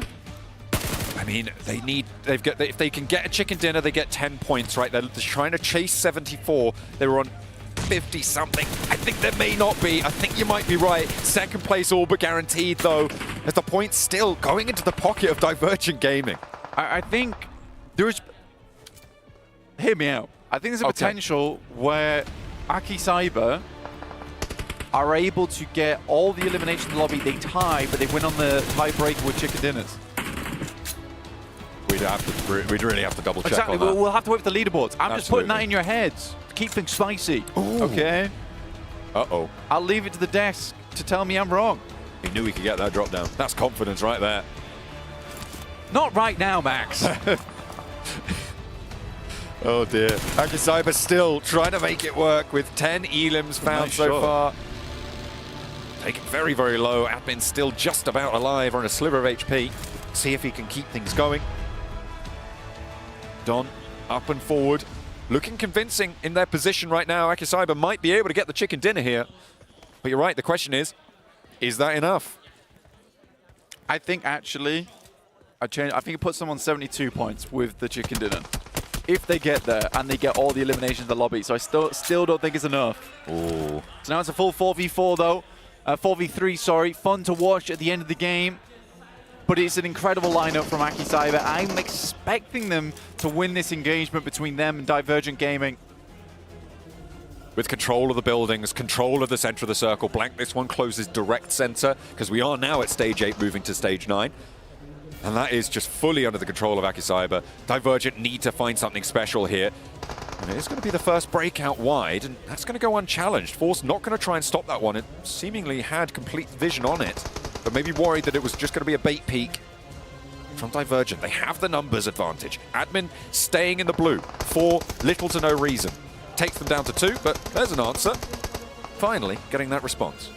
Yeah, no idea why Admin sat there for so long. I don't think he had to do that. But now, Divergent Gaming trying to make a break for it. It is 2 players here from Aki Cyber. They do find 2, despite Admin deciding just to Control-Alt-Delete himself on the sidelines. Moves on in towards the hillside now. They're off the rooftops here. They've taken 2 of the players down with them. Now it's just 2 more to go. Trying to chuck that ordnance on in, and they are putting a lot of pressure. They are taking this fight into their own hands with the close range capabilities here from Force. Looking for the spray down. There's DBSs in hand, but another nade bobbled over the top. The last is loosed, and the Molotov, the only thing now that he can unleash upon them from the overarm. With Don still backing up on the back line, they confirm the last flush. Has the MG3, but only needs MG2 of them on this hilltop. More smoke's going through. One's broken out. Does he see it? Incredible firepower will do the deed. Aki Cyber needs one more. 1v1. A 1v1. Don with the chance here against Noisy. Divergent want this final chicken dinner. Close the day as they started it, but it's denied. Don pushes them back. They get the chicken dinner here. Blank Aki Cyber, they've done as much as they can do, but will it be enough? That is about as much as they could possibly do there. I have a sneaking suspicion that it is not enough to see them through to the finals, and Hellion will be picking up that spot. But what a way to end it. I don't think anyone thought that a single team could get to the heights that which Hellion finished off this qualifier in. Incredible showing from Aki Cyber. That's the second game today. They've had an absolute blinder in terms of eliminations. You can see all the teams trying to do calculations in their head, but all will be revealed real soon. Absolutely. What a way to close down the day. Even not, though, getting a direct invite spot to the finals of PMGO. We will be seeing Aki Cyber again tomorrow in those prelims if they haven't made it to that first place spot. As you can see, celebration starting to unfold there as Aki Cyber get their chicken dinner photo taken, making sure that it's good. Is it good? Is it good? I think it's good. I think they were checking how many points they grabbed in their last game. Still having to wait and see. They look pretty happy. Either way, they're pretty happy with that one. Into the final blow replays here. You see Aki Cyber just controlling so much of this territory. Admin didn't need to go down there, I think it's safe to say, but either way, didn't matter, they didn't need it. They were just nerfing themselves for a little bit more of a show for us. Yeah, I think so as well. Admin was like, you know what, I'll take a dip on this map real quick. I'll sub myself. You guys got this, I need the loot. Yeah. But fantastic stuff, honestly. Force was incredible. I think around about 20 minutes in the match, he was already up to 668 damage, and we'll find out right now with the team stats. There, incredible stuff from Force. 1,181 damage, but let's find out exactly who's going through to those prelims with the desk. What a finish. It came down to the last match, and I honestly don't know who's going to end up being in first place. We saw the players trying to figure out, okay, wait, before you take a picture of all of us, are we in first place? We don't know yet. You have to wait a little bit longer. I couldn't even read the expressions like happy, not happy, happy, confused. Confused? Maybe we're in, we don't know, but like, that is definitely the game they needed. And actually, I was thinking how they wrapped up this game. Oh, they're being too aggressive. They need to try and secure the win. But actually, Seven, you brought up a good point, right? That I think kind of changes the whole dynamic of how Axe Cyber were actually approaching this game, which is they need every point they can get. Every single one of those eliminations they don't secure is another chance they don't make it to first place. So the fact they were extra aggressive makes actually a lot more sense in context. Yeah, absolutely. Yeah, it was, again, a very risky push. They already had that second place. They were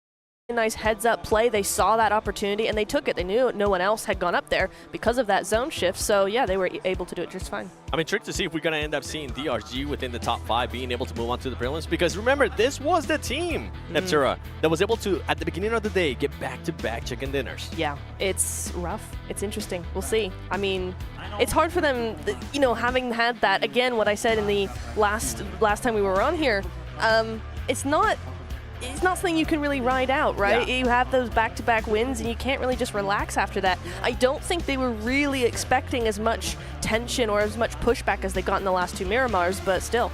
Especially when the lobby gets so top-heavy, right, Max? Yeah, especially in those kind of situations, it's going to be so tough to make at the top. I'm sure they would love to have the old PMPL ruling with like $1,000 per win. They were like, that would be great for the side of Divergent, but unfortunately, as of right now, sign me up. Yes, love the old rule system, but right now it's so top-heavy, as you already said here, Seven. So again, big question mark: who's going to be first? Who's going to be top 5? We'll have to wait and see. Very soon, though, we'll be knowing who's going to be making it to tomorrow's match. Well, until we get it in, let's watch some highlights of that match, because there was some interesting circle shifts. Yes, there were. There were indeed. I mean, we were noticing, right, taking our screenshots over here, that every single zone was actually moving western and more western and more western and more western. So a lot of these teams ended up bottlenecking onto that eastern side because the zone just pushed them in that direction. It just became so stacked with teams. Yeah. There were like, what, 7 teams, 8 teams at one point on the eastern side, all trying to avoid it, but unfortunately you have this kind of like massive sandwich situation where you have teams on the outside that can leave, which actually they ended up doing, right? Divergent did that. I think also Defo Dark did that at some point, and they were just trying to leave to the western side, take the high ground, because again, as you said, everyone's just bottlenecked over to the east. Yeah. If you can dodge those kind of situations, that's great. You're really giving yourself a good chance to go find the match, but as we saw, a lot of the teams ended their adventure in that match pretty early on the eastern edge. Yeah. I mean, I would have liked to see the teams on the west actually make that move a little bit earlier, but I just don't think they were really noticing that opportunity. Yeah, it's just a bit rough, right? Because if you're the first team and you're in the middle, right, of these teams, you move first, you're just going to get backstabbed by so many teams. So you're kind of stuck, but I'm sure that a lot of them were just willing to leave, but they just couldn't in that situation. It's tough, yeah. For Crystal Gaming, I feel like that team was definitely trying to make a push there towards the top 5, and it felt like they came a little bit too short, and it was due to the factor of what we've been talking about. Just that spoiler role that some of the teams that have nothing to lose, go for it, Max. Yeah, I'm just going to take you down with me. that was pretty much the intention. But yeah, I think that it's cool to see, though. A lot of the teams that were still at the bottom, maybe had nothing to lose, were still giving it their all. So it's cool to see them not give up until the very, very bitter end of this one. But here's how many points are going to be taken up by Axe Cyber. 24 points on the board here. Double. Reducing that lead quite significantly, and maybe even allowing them to create a little lead of themselves, which is not going to be useful because we're done after this, but, we're done, it's still a nice lead to have, I guess. I mean, it's ego gap. Can we call it the ego gap? Sure. Sponge gap, ego gap. I like ego gap better. Yeah, yours is better. Yeah, thank you. Well, we've been wondering who's going to be able to make it to the main event. We've been wondering who's going to go to the prelims. Drum roll, please. You're not going to be able to hear it because these microphones are amazing, but if you can, please, Parth, Show me the overalls. Who's in first place? Who's in second? Who's in fifth?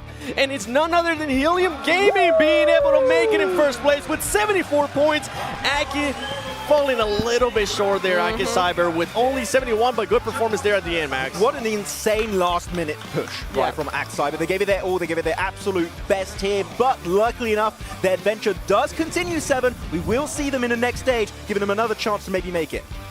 And then look how close 5th and 6th place were. Just 1 point, Neptura. That's insane, and that is with T721 really waking up in the last couple of games even, right? It was this shift of NRG doing really, really well in the first half, then T721 coming in at the end, and again, it's that final hurdle. It's the turtle and the rabbit again. Tortoise and the rabbit, sorry. 6 matches, right? You just need to be able to stand out in just such a small sample size of matches, and these 5 teams are the ones that will be advancing into the next days of PMGO. And to be honest, with the kind of expectations we had from a lot of these teams going into this, I'm now expecting a lot from some of these players and these teams moving forward. Talking about what we're going to be expecting from these teams, right? Let's talk about that first place. Yes. Because this game, I mean, this team overall, Helium Gaming, surprised Blank, surprised myself, and the way that they were actually able to continue on those performances. What are we going to be expecting out of this team having to go directly to main event, going up to the teams of the likes of 4MB with Doc and Top? I'm expecting them to be weirdly aggressive. Copyright. You set him up for that one. We should have expected that. No, but like, realistically, I think I mentioned it a few times, I think individuals are looking really, really strong, and they could actually maybe give a run for their money for some of the top squads in the main event. But here we go, our teams that have indeed been moving on for the rest of PMGO for this year. Yeah, very, very nice indeed. And like you said, I think we've got a really nice selection of teams that are going through to their respective slots, right?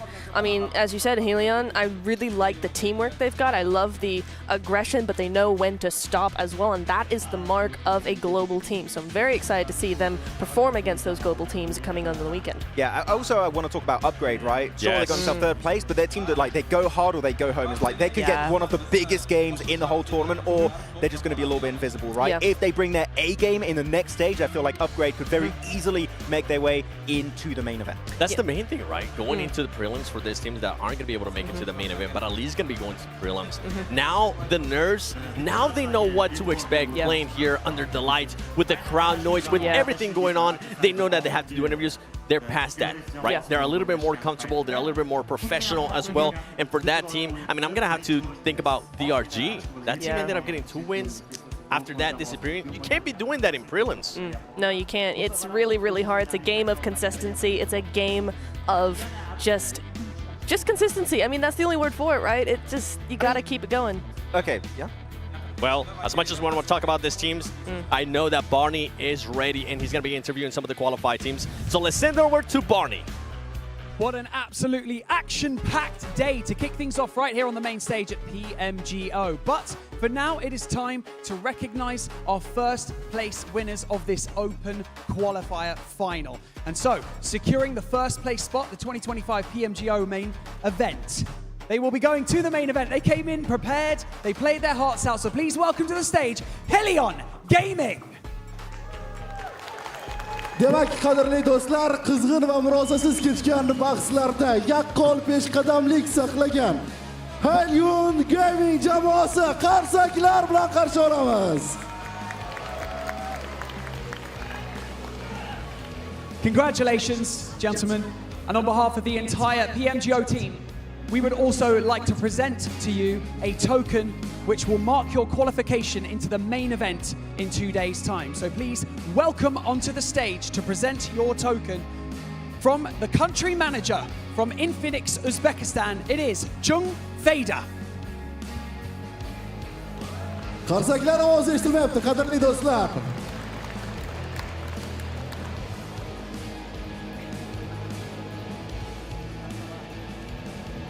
And presenting the token, let's get this amazing ticket over here. And let's get some photos. There you go. Let's make some noise one more time for Helion Gaming. Ular uchun maxsus sertifikat. I'm very quickly going to ask you a question. I'm sorry, I'm going to dive across you. Let's just stand here. You stand here next to me. Okay, very quickly, we'll just ask. How does it feel to win a regional final in front of a home crowd on this stage? Qanday hissiyot bilan shu butun shuncha odam orasida birinchi o'rin olish qanaqa hissiyot berdi sizlarga? O'zi birinchi o'yinda vaqtli yopilib ketdik. Shundan keyin bolalarga ruhan podдержка berdim. Hammaga rahmat podдержка qilganlarga. Qo'limizdan kelgancha harakat qildik.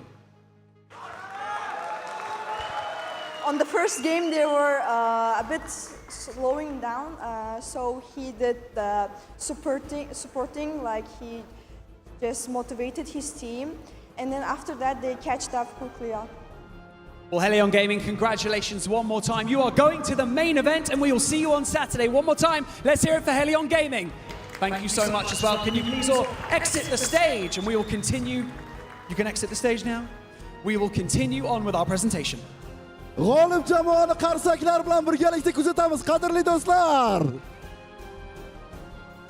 So we've got one team locked in for the main event, but let's not forget, 2nd through to 5th have made it through to the prelims, which begins tomorrow. So we would like to invite them up onto the stage, one by one, to receive their ticket.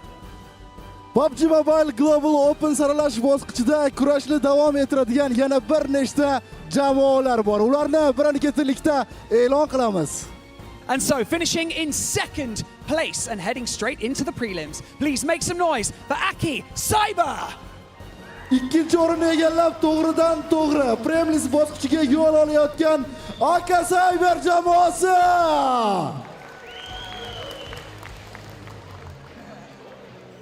I'm going to get this ticket. Look at this. Here you go. Congratulations. Take it with pride, and we will see you tomorrow at the prelims. Thank you so much. You can now leave the stage. Muborak bo'lsin, yigitlar. Albatta, keyingi bosqichda ham omad kulib boqadi degan niyatdamiz. Kuzatamiz. Qarshi ovoz eshitilmayapti.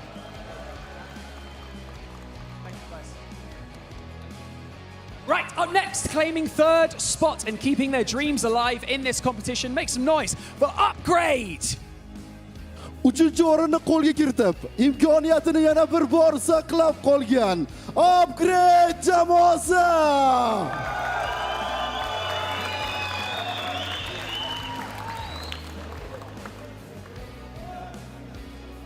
And here's your ticket to the prelims starting tomorrow. Congratulations, guys.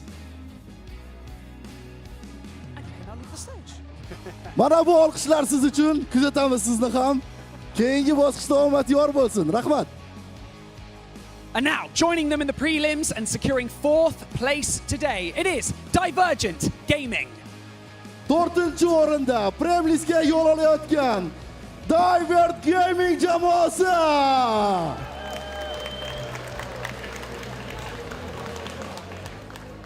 Baralla qarsaklar bo'lsa, yaxshi bo'lardi. Ovozinglar eshitilmayapti. And here is your giant ticket. Congratulations. Omad yor bo'lsin, muborakbod etamiz. Rahmat sizga ham. Okay, and finally, grabbing the last spot in the prelims tomorrow, and once again, keeping their dreams alive, it is the 721 Aggressor. Saralash bosqichidagi ishtirokini saqlab qolgan so'nggi jamoa Z721 jamoasi sahnada qarshi olamiz.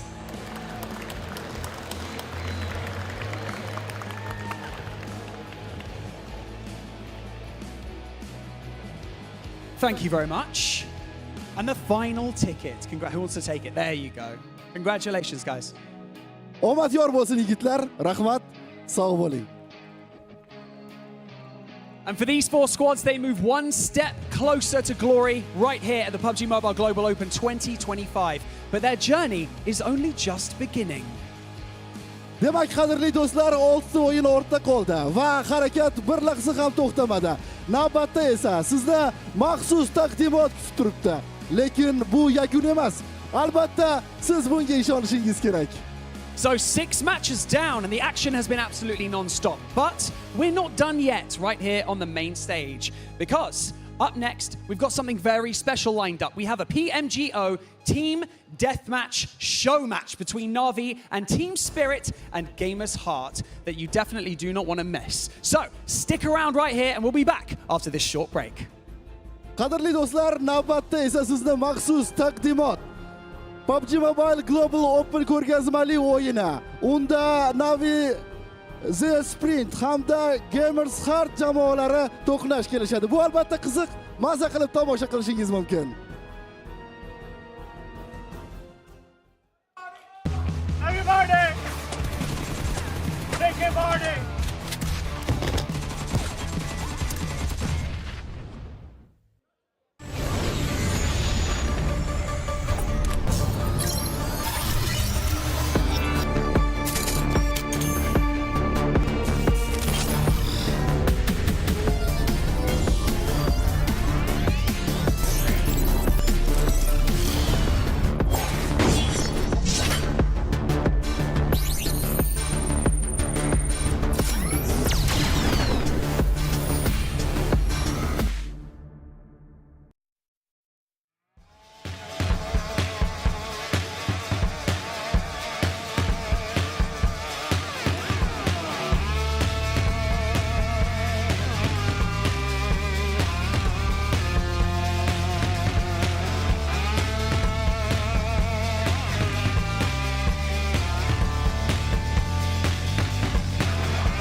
Ladies and gentlemen, welcome back to the main stage. We promised you something a little bit extra, and now it is time for our show match, a classic team deathmatch to close out the day. And the names involved, well, let's just say it's a pretty stacked matchup.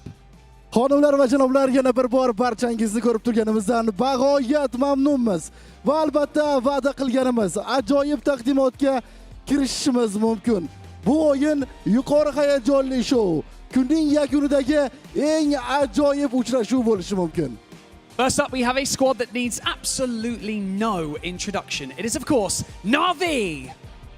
Birinchi navbatda sahnada Na'Vi jamoasi. Tanishtirishga menimcha hojat yo'q, qarsaklaringiz.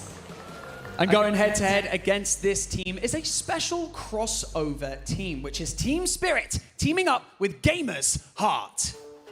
Ularning raqiblari esa maxsus crossover jamoasi Team Spirit hamda Gamers Heart jamoalari o'zaro juftlikda aynan bir jamoa bo'lishgan. And with that being said, let's head over to our casters to break everything down and set the tone for this fiery face-off. Endi esa bu qonli to'qnashuvni tahlil qilib berish uchun biz tahlilchilarimizga yuzlanamiz. We'll definitely be breaking everything down. It's going to be best of 3, 10 minutes, 40 eliminations. Who are you picking, Max? Going for Na'Vi, because they got the whole squad. Yeah. So, like, synergy is very important. Like we say all the time. Yeah. Natura? I'm going with Team Spirit and the Gaming Hearts. But Kitsune not here. I know, I'm very sad. Actually, I picked Na'Vi now. Actually, no, I'm very sad, but you know what? I gotta stick with my Team Spirit boys. Well, as I was mentioning, you know what? I'm not going to pick. I'll let you guys know That's at cheating. the end. You picked Team Spirit Na'Vi and Gamers Heart versus Cheating. Na'Vi. Stop trying to do your job, okay? You picked Na'Vi. It is TDM Warehouse, best of 3, as I was mentioning. 40 eliminations, 10 minutes maximum per round. And to be honest, I don't think we're even going to get close to that 10-minute mark. No, If like it when we was had the solos, solos, baby. exactly. We're in PMGC with the solos, it's like it took a while to get there. But no, like we're gonna go and cruise right through these matches. 40 eliminations, 4v4. It is gonna go by so damn quickly. We're looking at some of the players. The 2 players then of Team Spirit, or as he called them, Team Spirit. I think that's pretty cool. Yes, I like that. Yes, I like Got a it. little bit of pizzazz to it. Matic and Effect, which really, if you want to pick one fragger, Effect in particular, Yeah. Natura, is one of the best you could pick. Yeah, he's really, really, Not really Sabadoo? good. Huh? You guys don't want to pick Sabadoo? You know what? I'll pick him. He Yo, looks hey. I'm down. nice. Yeah. But I I don't saw know. him jamming out to the artist earlier. He was absolutely loving it. So you I know what? pick him now. I'm with that energy. I like that. Darkness, too. She was dancing up there. So you know Yeah, what? yeah. I changed my mind. I'm still not letting you guys know. Great So segment. wait. Na'Vi? Spirit. Spirit. So wait. There's Hold no on. third team. No. That means that Natura Yeah. jinxed them. That No. means that you Absolutely not. are cured from the curse. Okay, no, I know. think we need to Curse- see how 4MV starts math. going before we start giving him an escape from the curse. Does it work on TDM? I don't know. No, People know more than I'm trying me. to help you, Max. don't. Help me. I'm gonna Come beat on, this curse. I'm in gonna here. beat it the right way. Look at this face. Come on, help me, guys. I wish the camera was still on us so that you just do a full zoom in on that. It looks so sad. You know what? Yeah, I hope you don't curse them. Yeah, I hope so too. I have been known. I've inherited your curse a little bit in certain events. You so cannot I'm inherit really that hoping. curse, trust me. You're like the Boruto It's of the bad curse. This is like Yeah. the next gen. Yeah. Okay. But TDM. So let's curse it a little bit more. Who's going to be your MVP? Oh, you're picking a player 2 now. Okay. Yeah. Go for it. Double first. curse. No. Max, you Max, first. I'm Go the on. host. I get to decide who goes first. Natura, You first. who's going to be your MVP? Thanks for picking me to say that you pick. You have to pick break it first. He isn't down biased. Oh, Yeah. for fuck's sake. Yeah. But he is True. biased. Alright, He fine, can't effect. say. Yeah. 6. Who'd you say? Effect. Oh, nice. He'll have an effect on the game. I knew something was coming Wow. up. It I've looked like been you were hanging out thinking with real you too hard much, for man. something. But here we go. We get right into our first game out of 3, possibly maybe 2 if we're going to be having a really quick best of 3 match here between Na'Vi, 2 guys coming in from Team Spirit, and 2 players also for the side of Gamers Heart. Yes, indeed. And those nades coming in clutch a little bit, you know, just giving a warning shot, going boom, I'm here, and boom, don't be there because you will be taken. Stop looking at 7 when I say something funny. Boom. Boom! Boom! There's no more names. They already used them all. Right 5 booms. but yeah, also the grenades. Talking about grenades, you only get 1 grenade per respawn. So you got to make sure you got to make it count. Yeah. If you got to, and also the flashbang, And you the do get 1 flashbang. per respawn. How long is it lasting? For real. I can't see. I need a hospital right now. Yep, yes indeedy. But Flip trying to get some of those angles going and trying to get that off angle. Not going to work though. 06 does go down. Go for to the helmet. A nade though. Go for the helmet, please. Just send it. No, if you do that, you're just going to You get get caught in the headshot animation, the man. moment you're in the animation, exactly. Also, some people might be thinking, well, they're not sliding. You're not allowed to. You're not allowed to. Because That's it's cringe. What? It's one of the best things about TDM. Oh, sorry, that says a lot about you, man. I'm best, so sorry. That's the best piece of analysis. That was a cringe play. It's I cringe. don't like it. Quite cringe coming from you. Yeah. 10 out of 10. Great analysis going. So good. That was almost better than the yes earlier. Yes. Yes. Right, oh, good angle here coming in from Puncher. And yeah, so we actually have the entire squad. We talked about it a bit. Okay, I'm sorry. You were asking for that. But we then do have the entire squad of Na'Vi together, so it means maybe communication's going to be a little bit stronger than the opposing side. Yep. So it's TDM. It's not like you have a normal BR mode, right? But that could be a part of the equation as to who comes out on top. Are we going to get some flashbacks of PMGC 2024 whenever we had Monkey just tell his squad, you know what, stay back, boys, stay in this spawn. I'm going to just go out. So is that what Team Spirit is going to end up doing here? The pro players are going to be like, just stand back. Let us do the work. Maybe. Actually, about Monkey, I think he's trying to get into PMSL right now. Best of luck to you, Monkey. If you're Yeah, watching. shout out to that guy. This one-liners. I swear, Niptur is really iconic as the first name. It's just like These legends. These absolute legends of TDM. Oh my word. Okay. I will say though, Na'Vi is only heading Team Spirit by a little bit. There's a small margin there, 13 How many? to 11. It's Much is 2. that? 2? 2 points. That's it. Shout out That's to quick Mom. math. That's quick math. That was great, man. It was That's great, great. math, Man. yeah. Oh, Effect actually is going to be a little bit cornered here. Puncher does go down. It's going to create a big opening Yeah, for him to yeet. push, but Nope. gets yeeted away by 6. Very unfortunate. Yeah, it is. Oh my god. It's bad, isn't it? Yes. I'm so sorry. But anyway, yeah. Gonna see Lemon. 1 HP, just waiting for that health to boost back up, because you don't have to do nothing in this mode, right? You can, it's like an automatic med up. Your health just regenerates after a certain amount of time, so you kind of just gotta sit tight and let that happen before you can get back into it. How do you guys feel about this strat that Team Spirit's currently doing? It seems like the pro players are trying to stick to each other, and then the influencers, right? They're just trying to stick with each other as well. Would you want to see that, or would you want to see them, at least the pro players, kind of split up a little bit? I think it's good for them, because I think, again, the synergy's maybe not there, because maybe this is the first time they're actually playing together. So playing defensive is, in my eyes, the right option for them to go for. Yeah. I do appreciate that. But actually, when you do get maybe 2-3 eliminations, maybe then you go for a little bit of an aggressive push to try and just farm eliminations. Once a few of you get eliminated, reset, go back to base, and try again. Yeah. Also, is that defense, right? So they're really trying to cover for their pro player teammates as well. So I don't hate it at all, to answer your question. Nice. Yeah. Defense. That would be me. Yeah. We're going for it. But you can even see, look at the Na'Vi players again, the synergy's there. They're just going one by one. Oh, yeah. They're going in the meat grinder right now, and because of that, the point lead has been, like, sure, increasing at some point. It's kind of getting a bit tighter between Na'Vi and Team Spirit GM. I don't think it's gotten anything bigger than 4 elims, and as I say that for sure, you know what? 5 elims. Make it 5. Nice. That's going to be the difference. But at one point, this is kind of good for Na'Vi. They started to stop pushing up so much. They realized what Team Spirit was doing, and now they're just holding back. They're like, you know what? You're actually down. You're going to push to us. The thing is, the main issue is when you are playing defensive, like we saw from the side of Team Spirit GM, is that you're very prone to nade damage because you're very predictable. Yeah. When you're defending on that side of the map in particular, you've got maybe 2, 3, 4 really strong angles. You pre-nade that, you're going to be looking really good. Though Flip getting himself a massive knockdown onto Darkness. I mean, not knockdown. You're just gone when you're knocked. But extra point on board, 28. So we are slowly approaching to the last 10 eliminations needed to secure the first point of this TDM BO3. Nice, it's quite quick, isn't it? Yeah, and again, still, those point margins are quite narrow. You know, you only got 5 points there, or 7 rather. No, wait, hang on, it's going way too quickly here for me. Some points, but it's still redeemable. Effect being able to get some eliminations there, Yeah. pushing up those numbers, trying to make sure that Neptura doesn't end up cursing them. Whew, I mean, 9 eliminations for Matic, 9 for Effect. Darkness actually got 5 too, so she's been doing a lot of work also in this game. On Na'Vi, I haven't quite seen the elimination spread, but here you go, Darkness. Be careful, Nade in hand, was getting pushed, but He does go back, and I think flashes herself, unfortunately not quite the way to go about it, and now Team Spirit going to be reversing the steam on that fight, looking to engage, looking to be aggressive, as now 6 up to 13 eliminations. God damn! Yeah.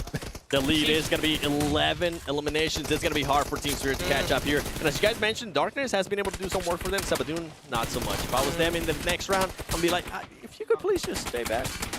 He's cheering on the team. That's very important. No, cheer us from the Cheerleader for the team. Stay in the spawn. Can I get an S? Spawn. And stay there.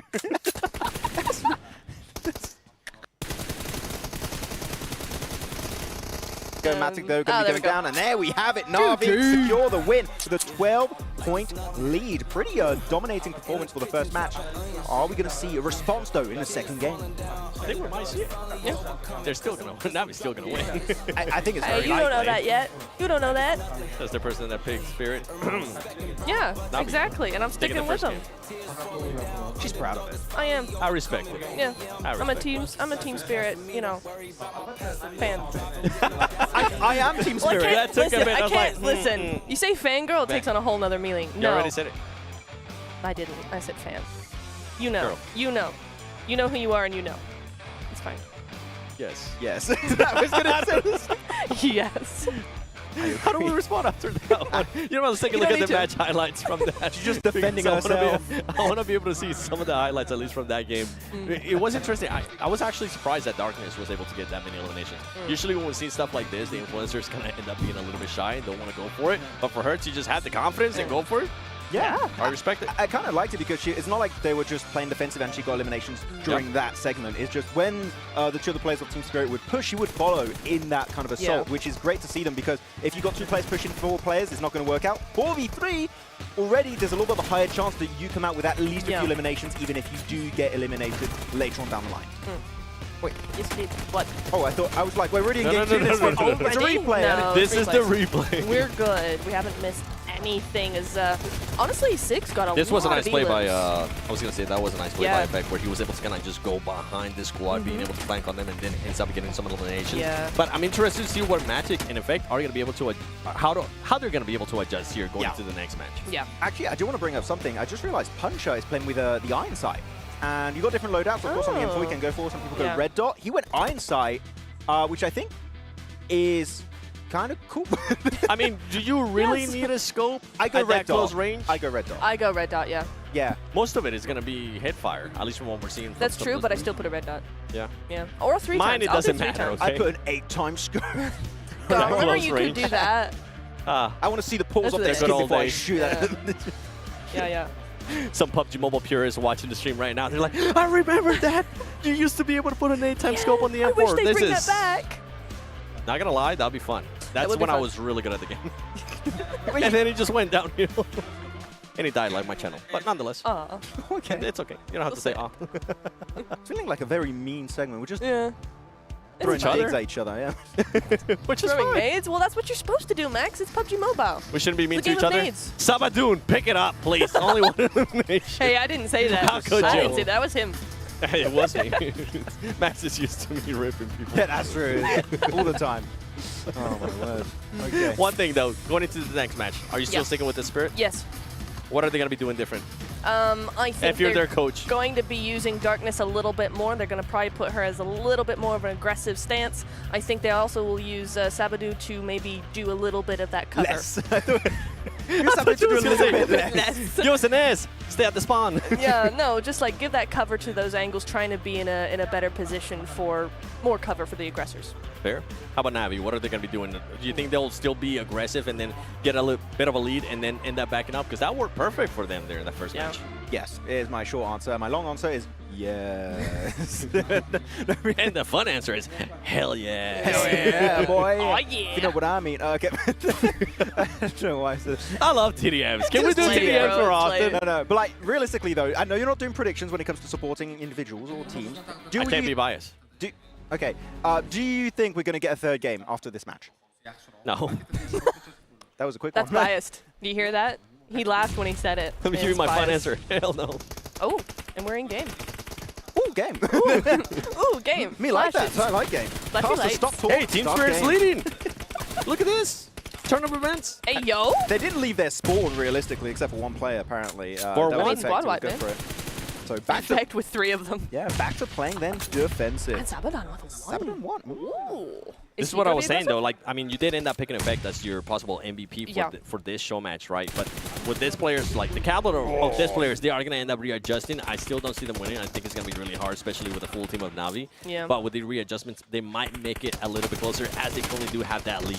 I feel like what Team Spiro have been doing sometimes is actually they've been positioning one of their players on these crates, which is really good to get third-person perspective information through that window, and you just get information on your feed that information to your teammates, and it can just pre-fire pretty much on those entry points toward their spawn location. So I think that it's a small detail, but that extra bit of information allows you to sometimes just get the edge when sometimes you really wouldn't. Yeah, absolutely. It's all in those tiny little changes, those tiny little angles, and that's what's going to win you the game. Right now, it's neck and neck. 7-7 on the board at the minute. 8-7 now. Oh, 7-7. Yeah, we got 3 sevens. Oh, we did. Now we've got 2. Now it's just 2. You spoiled it. Sorry. Yeah. You My bad. I didn't mean to. It's okay. It's 9-8 now. 9-9. Oh. It's going higher. It's going higher. It's like that's they crazy. wanted to go higher. It's almost like that's the point. It's almost like they need to get to 40. Oh, wait, that's weird. The last game ended at 40 points. We must research this. Yes. Wait a second. Something. Okay, Sherlock, we'll see how it goes. Okay, flip. Oh my god. Oh my god, How really? are you gonna shoot flip? Really? He gets at the end. And that's the 2 fine. pros as well. Yeah, It was the true. movement. For, It was the movement. Gave me flashbacks. Get jiggy there, with it. PMG. Yeah. He was sending it. Oh, Effect on the rooftop. He got flashed. Oh my god, what's happening? Can't see nothing. As Matic also holding on to the high ground position of these crates again. Really solid kind of spawn location to use those crates to your advantage. Six is going to get pushed up though. Gets a nice initial headshot, but not quite able to get it. But Flip is there in the back end, assuring to get those 2 extra points for his team. That was a beautiful trap there by Navi, being able to just make sure that the other players end up lining up. They do end up forfeiting 1 player, but 2 for 1, I'll take it any day. Absolutely. P6 going to be going down as well. Lemon now up to the bat with Effect and no. Not going to happen at all. Navi making sure that their score keeps going up. Yep. It's only going up. Now they're 5 up. I think my mic is popping right now. Yeah. Producers, can we fix that? Fix that please right now. Okay, Dark Nessa going for a nice angle. Pre-fire on the right side of the crate. Not going to be able to get that knock. Unfortunately, that is damage. Make him 6 realize, okay, she means business. We're going to calm down a little bit. Not going fully aggressive in that fight. As Sabadoon is going for the western side of the map. Going for the off-angle push. And might get 6, but actually gets the angle onto Lemon. He's not getting any. There we go. 1 falls. Will he get Lemon 2? And he does. That's 2 points for the price of 1. What I tell you, red dot, 4-time, 8-time, it doesn't matter. It's going to be close range. Just stick to that hip fire, and he's able to do that perfectly. Absolutely. Very nicely done indeed. As we head over to 26-18, the gap is starting to widen just a little bit. Stop laughing, all of you, as we You're just funny. move in. You know. Yeah, it's fun. I'm having fun. I'm having a good time. Yeah. Wait, who are you?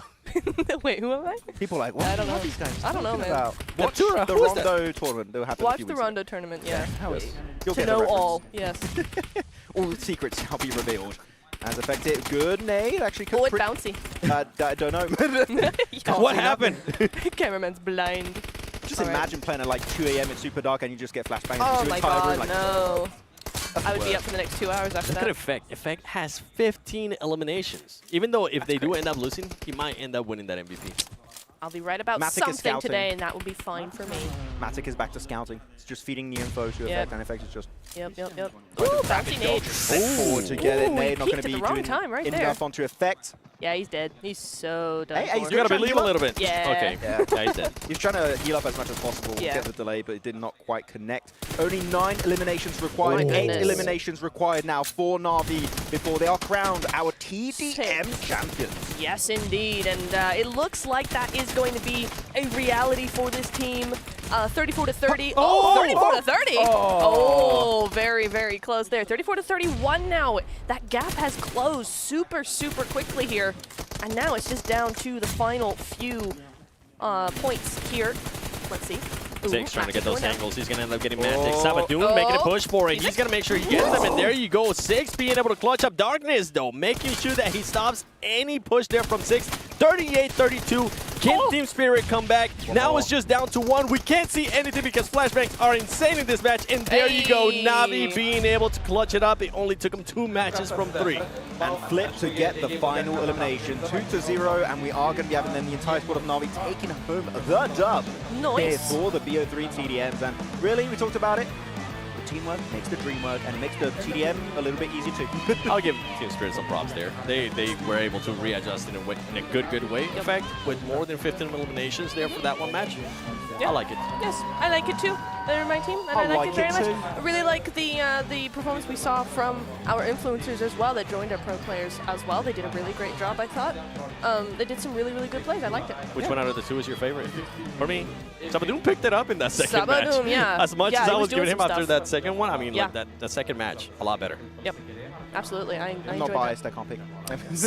No, I think Dark Nessa for that first game, like again, she was following the 2 other players of Team Spirit when they were assaulting the enemy team here of Navi, so I think she was that picking alone it up was a really good play. quickly. Yeah, Dark Nessa, thumbs up, good stuff. Well done. Oh, they didn't say that. Well, ladies and gentlemen, this has been the first day of the PMGO, but we are going to go crown a champion with Barney. Congratulations once again to Na'Vi coming out on top in that show match. And what a day it's been right here at the Uzbekistan Open Qualifier Finals. It has been truly spectacular what all of the players and teams have brought right here to the main stage. But this is just the beginning, because tomorrow the stakes get even higher as we kick off day 1 of the PMGO prelims. And the battle for a spot in the main event continues. Qadrli do'stlar, demak PUBG Mobile Global Open 2025 ning eng kulminatsion nuqtasini va uchrashuvini siz bilan birgalikda tomosha qildik. Navi jamoasi esa mazkur to'qnashuvda qo'li baland keldi. Biz esa qadrli do'stlar mana shu yerda bugungi oqshomga yakun yasaymiz va ertaga albatta mana shunday ajoyib, hayajonli uchrashuvlarda ko'rishamiz deymiz. New teams, tougher battles, and absolutely no room for mistakes. We cannot wait to start tomorrow's prelims, and we'll see you there. Ko'rishguncha omon bo'ling!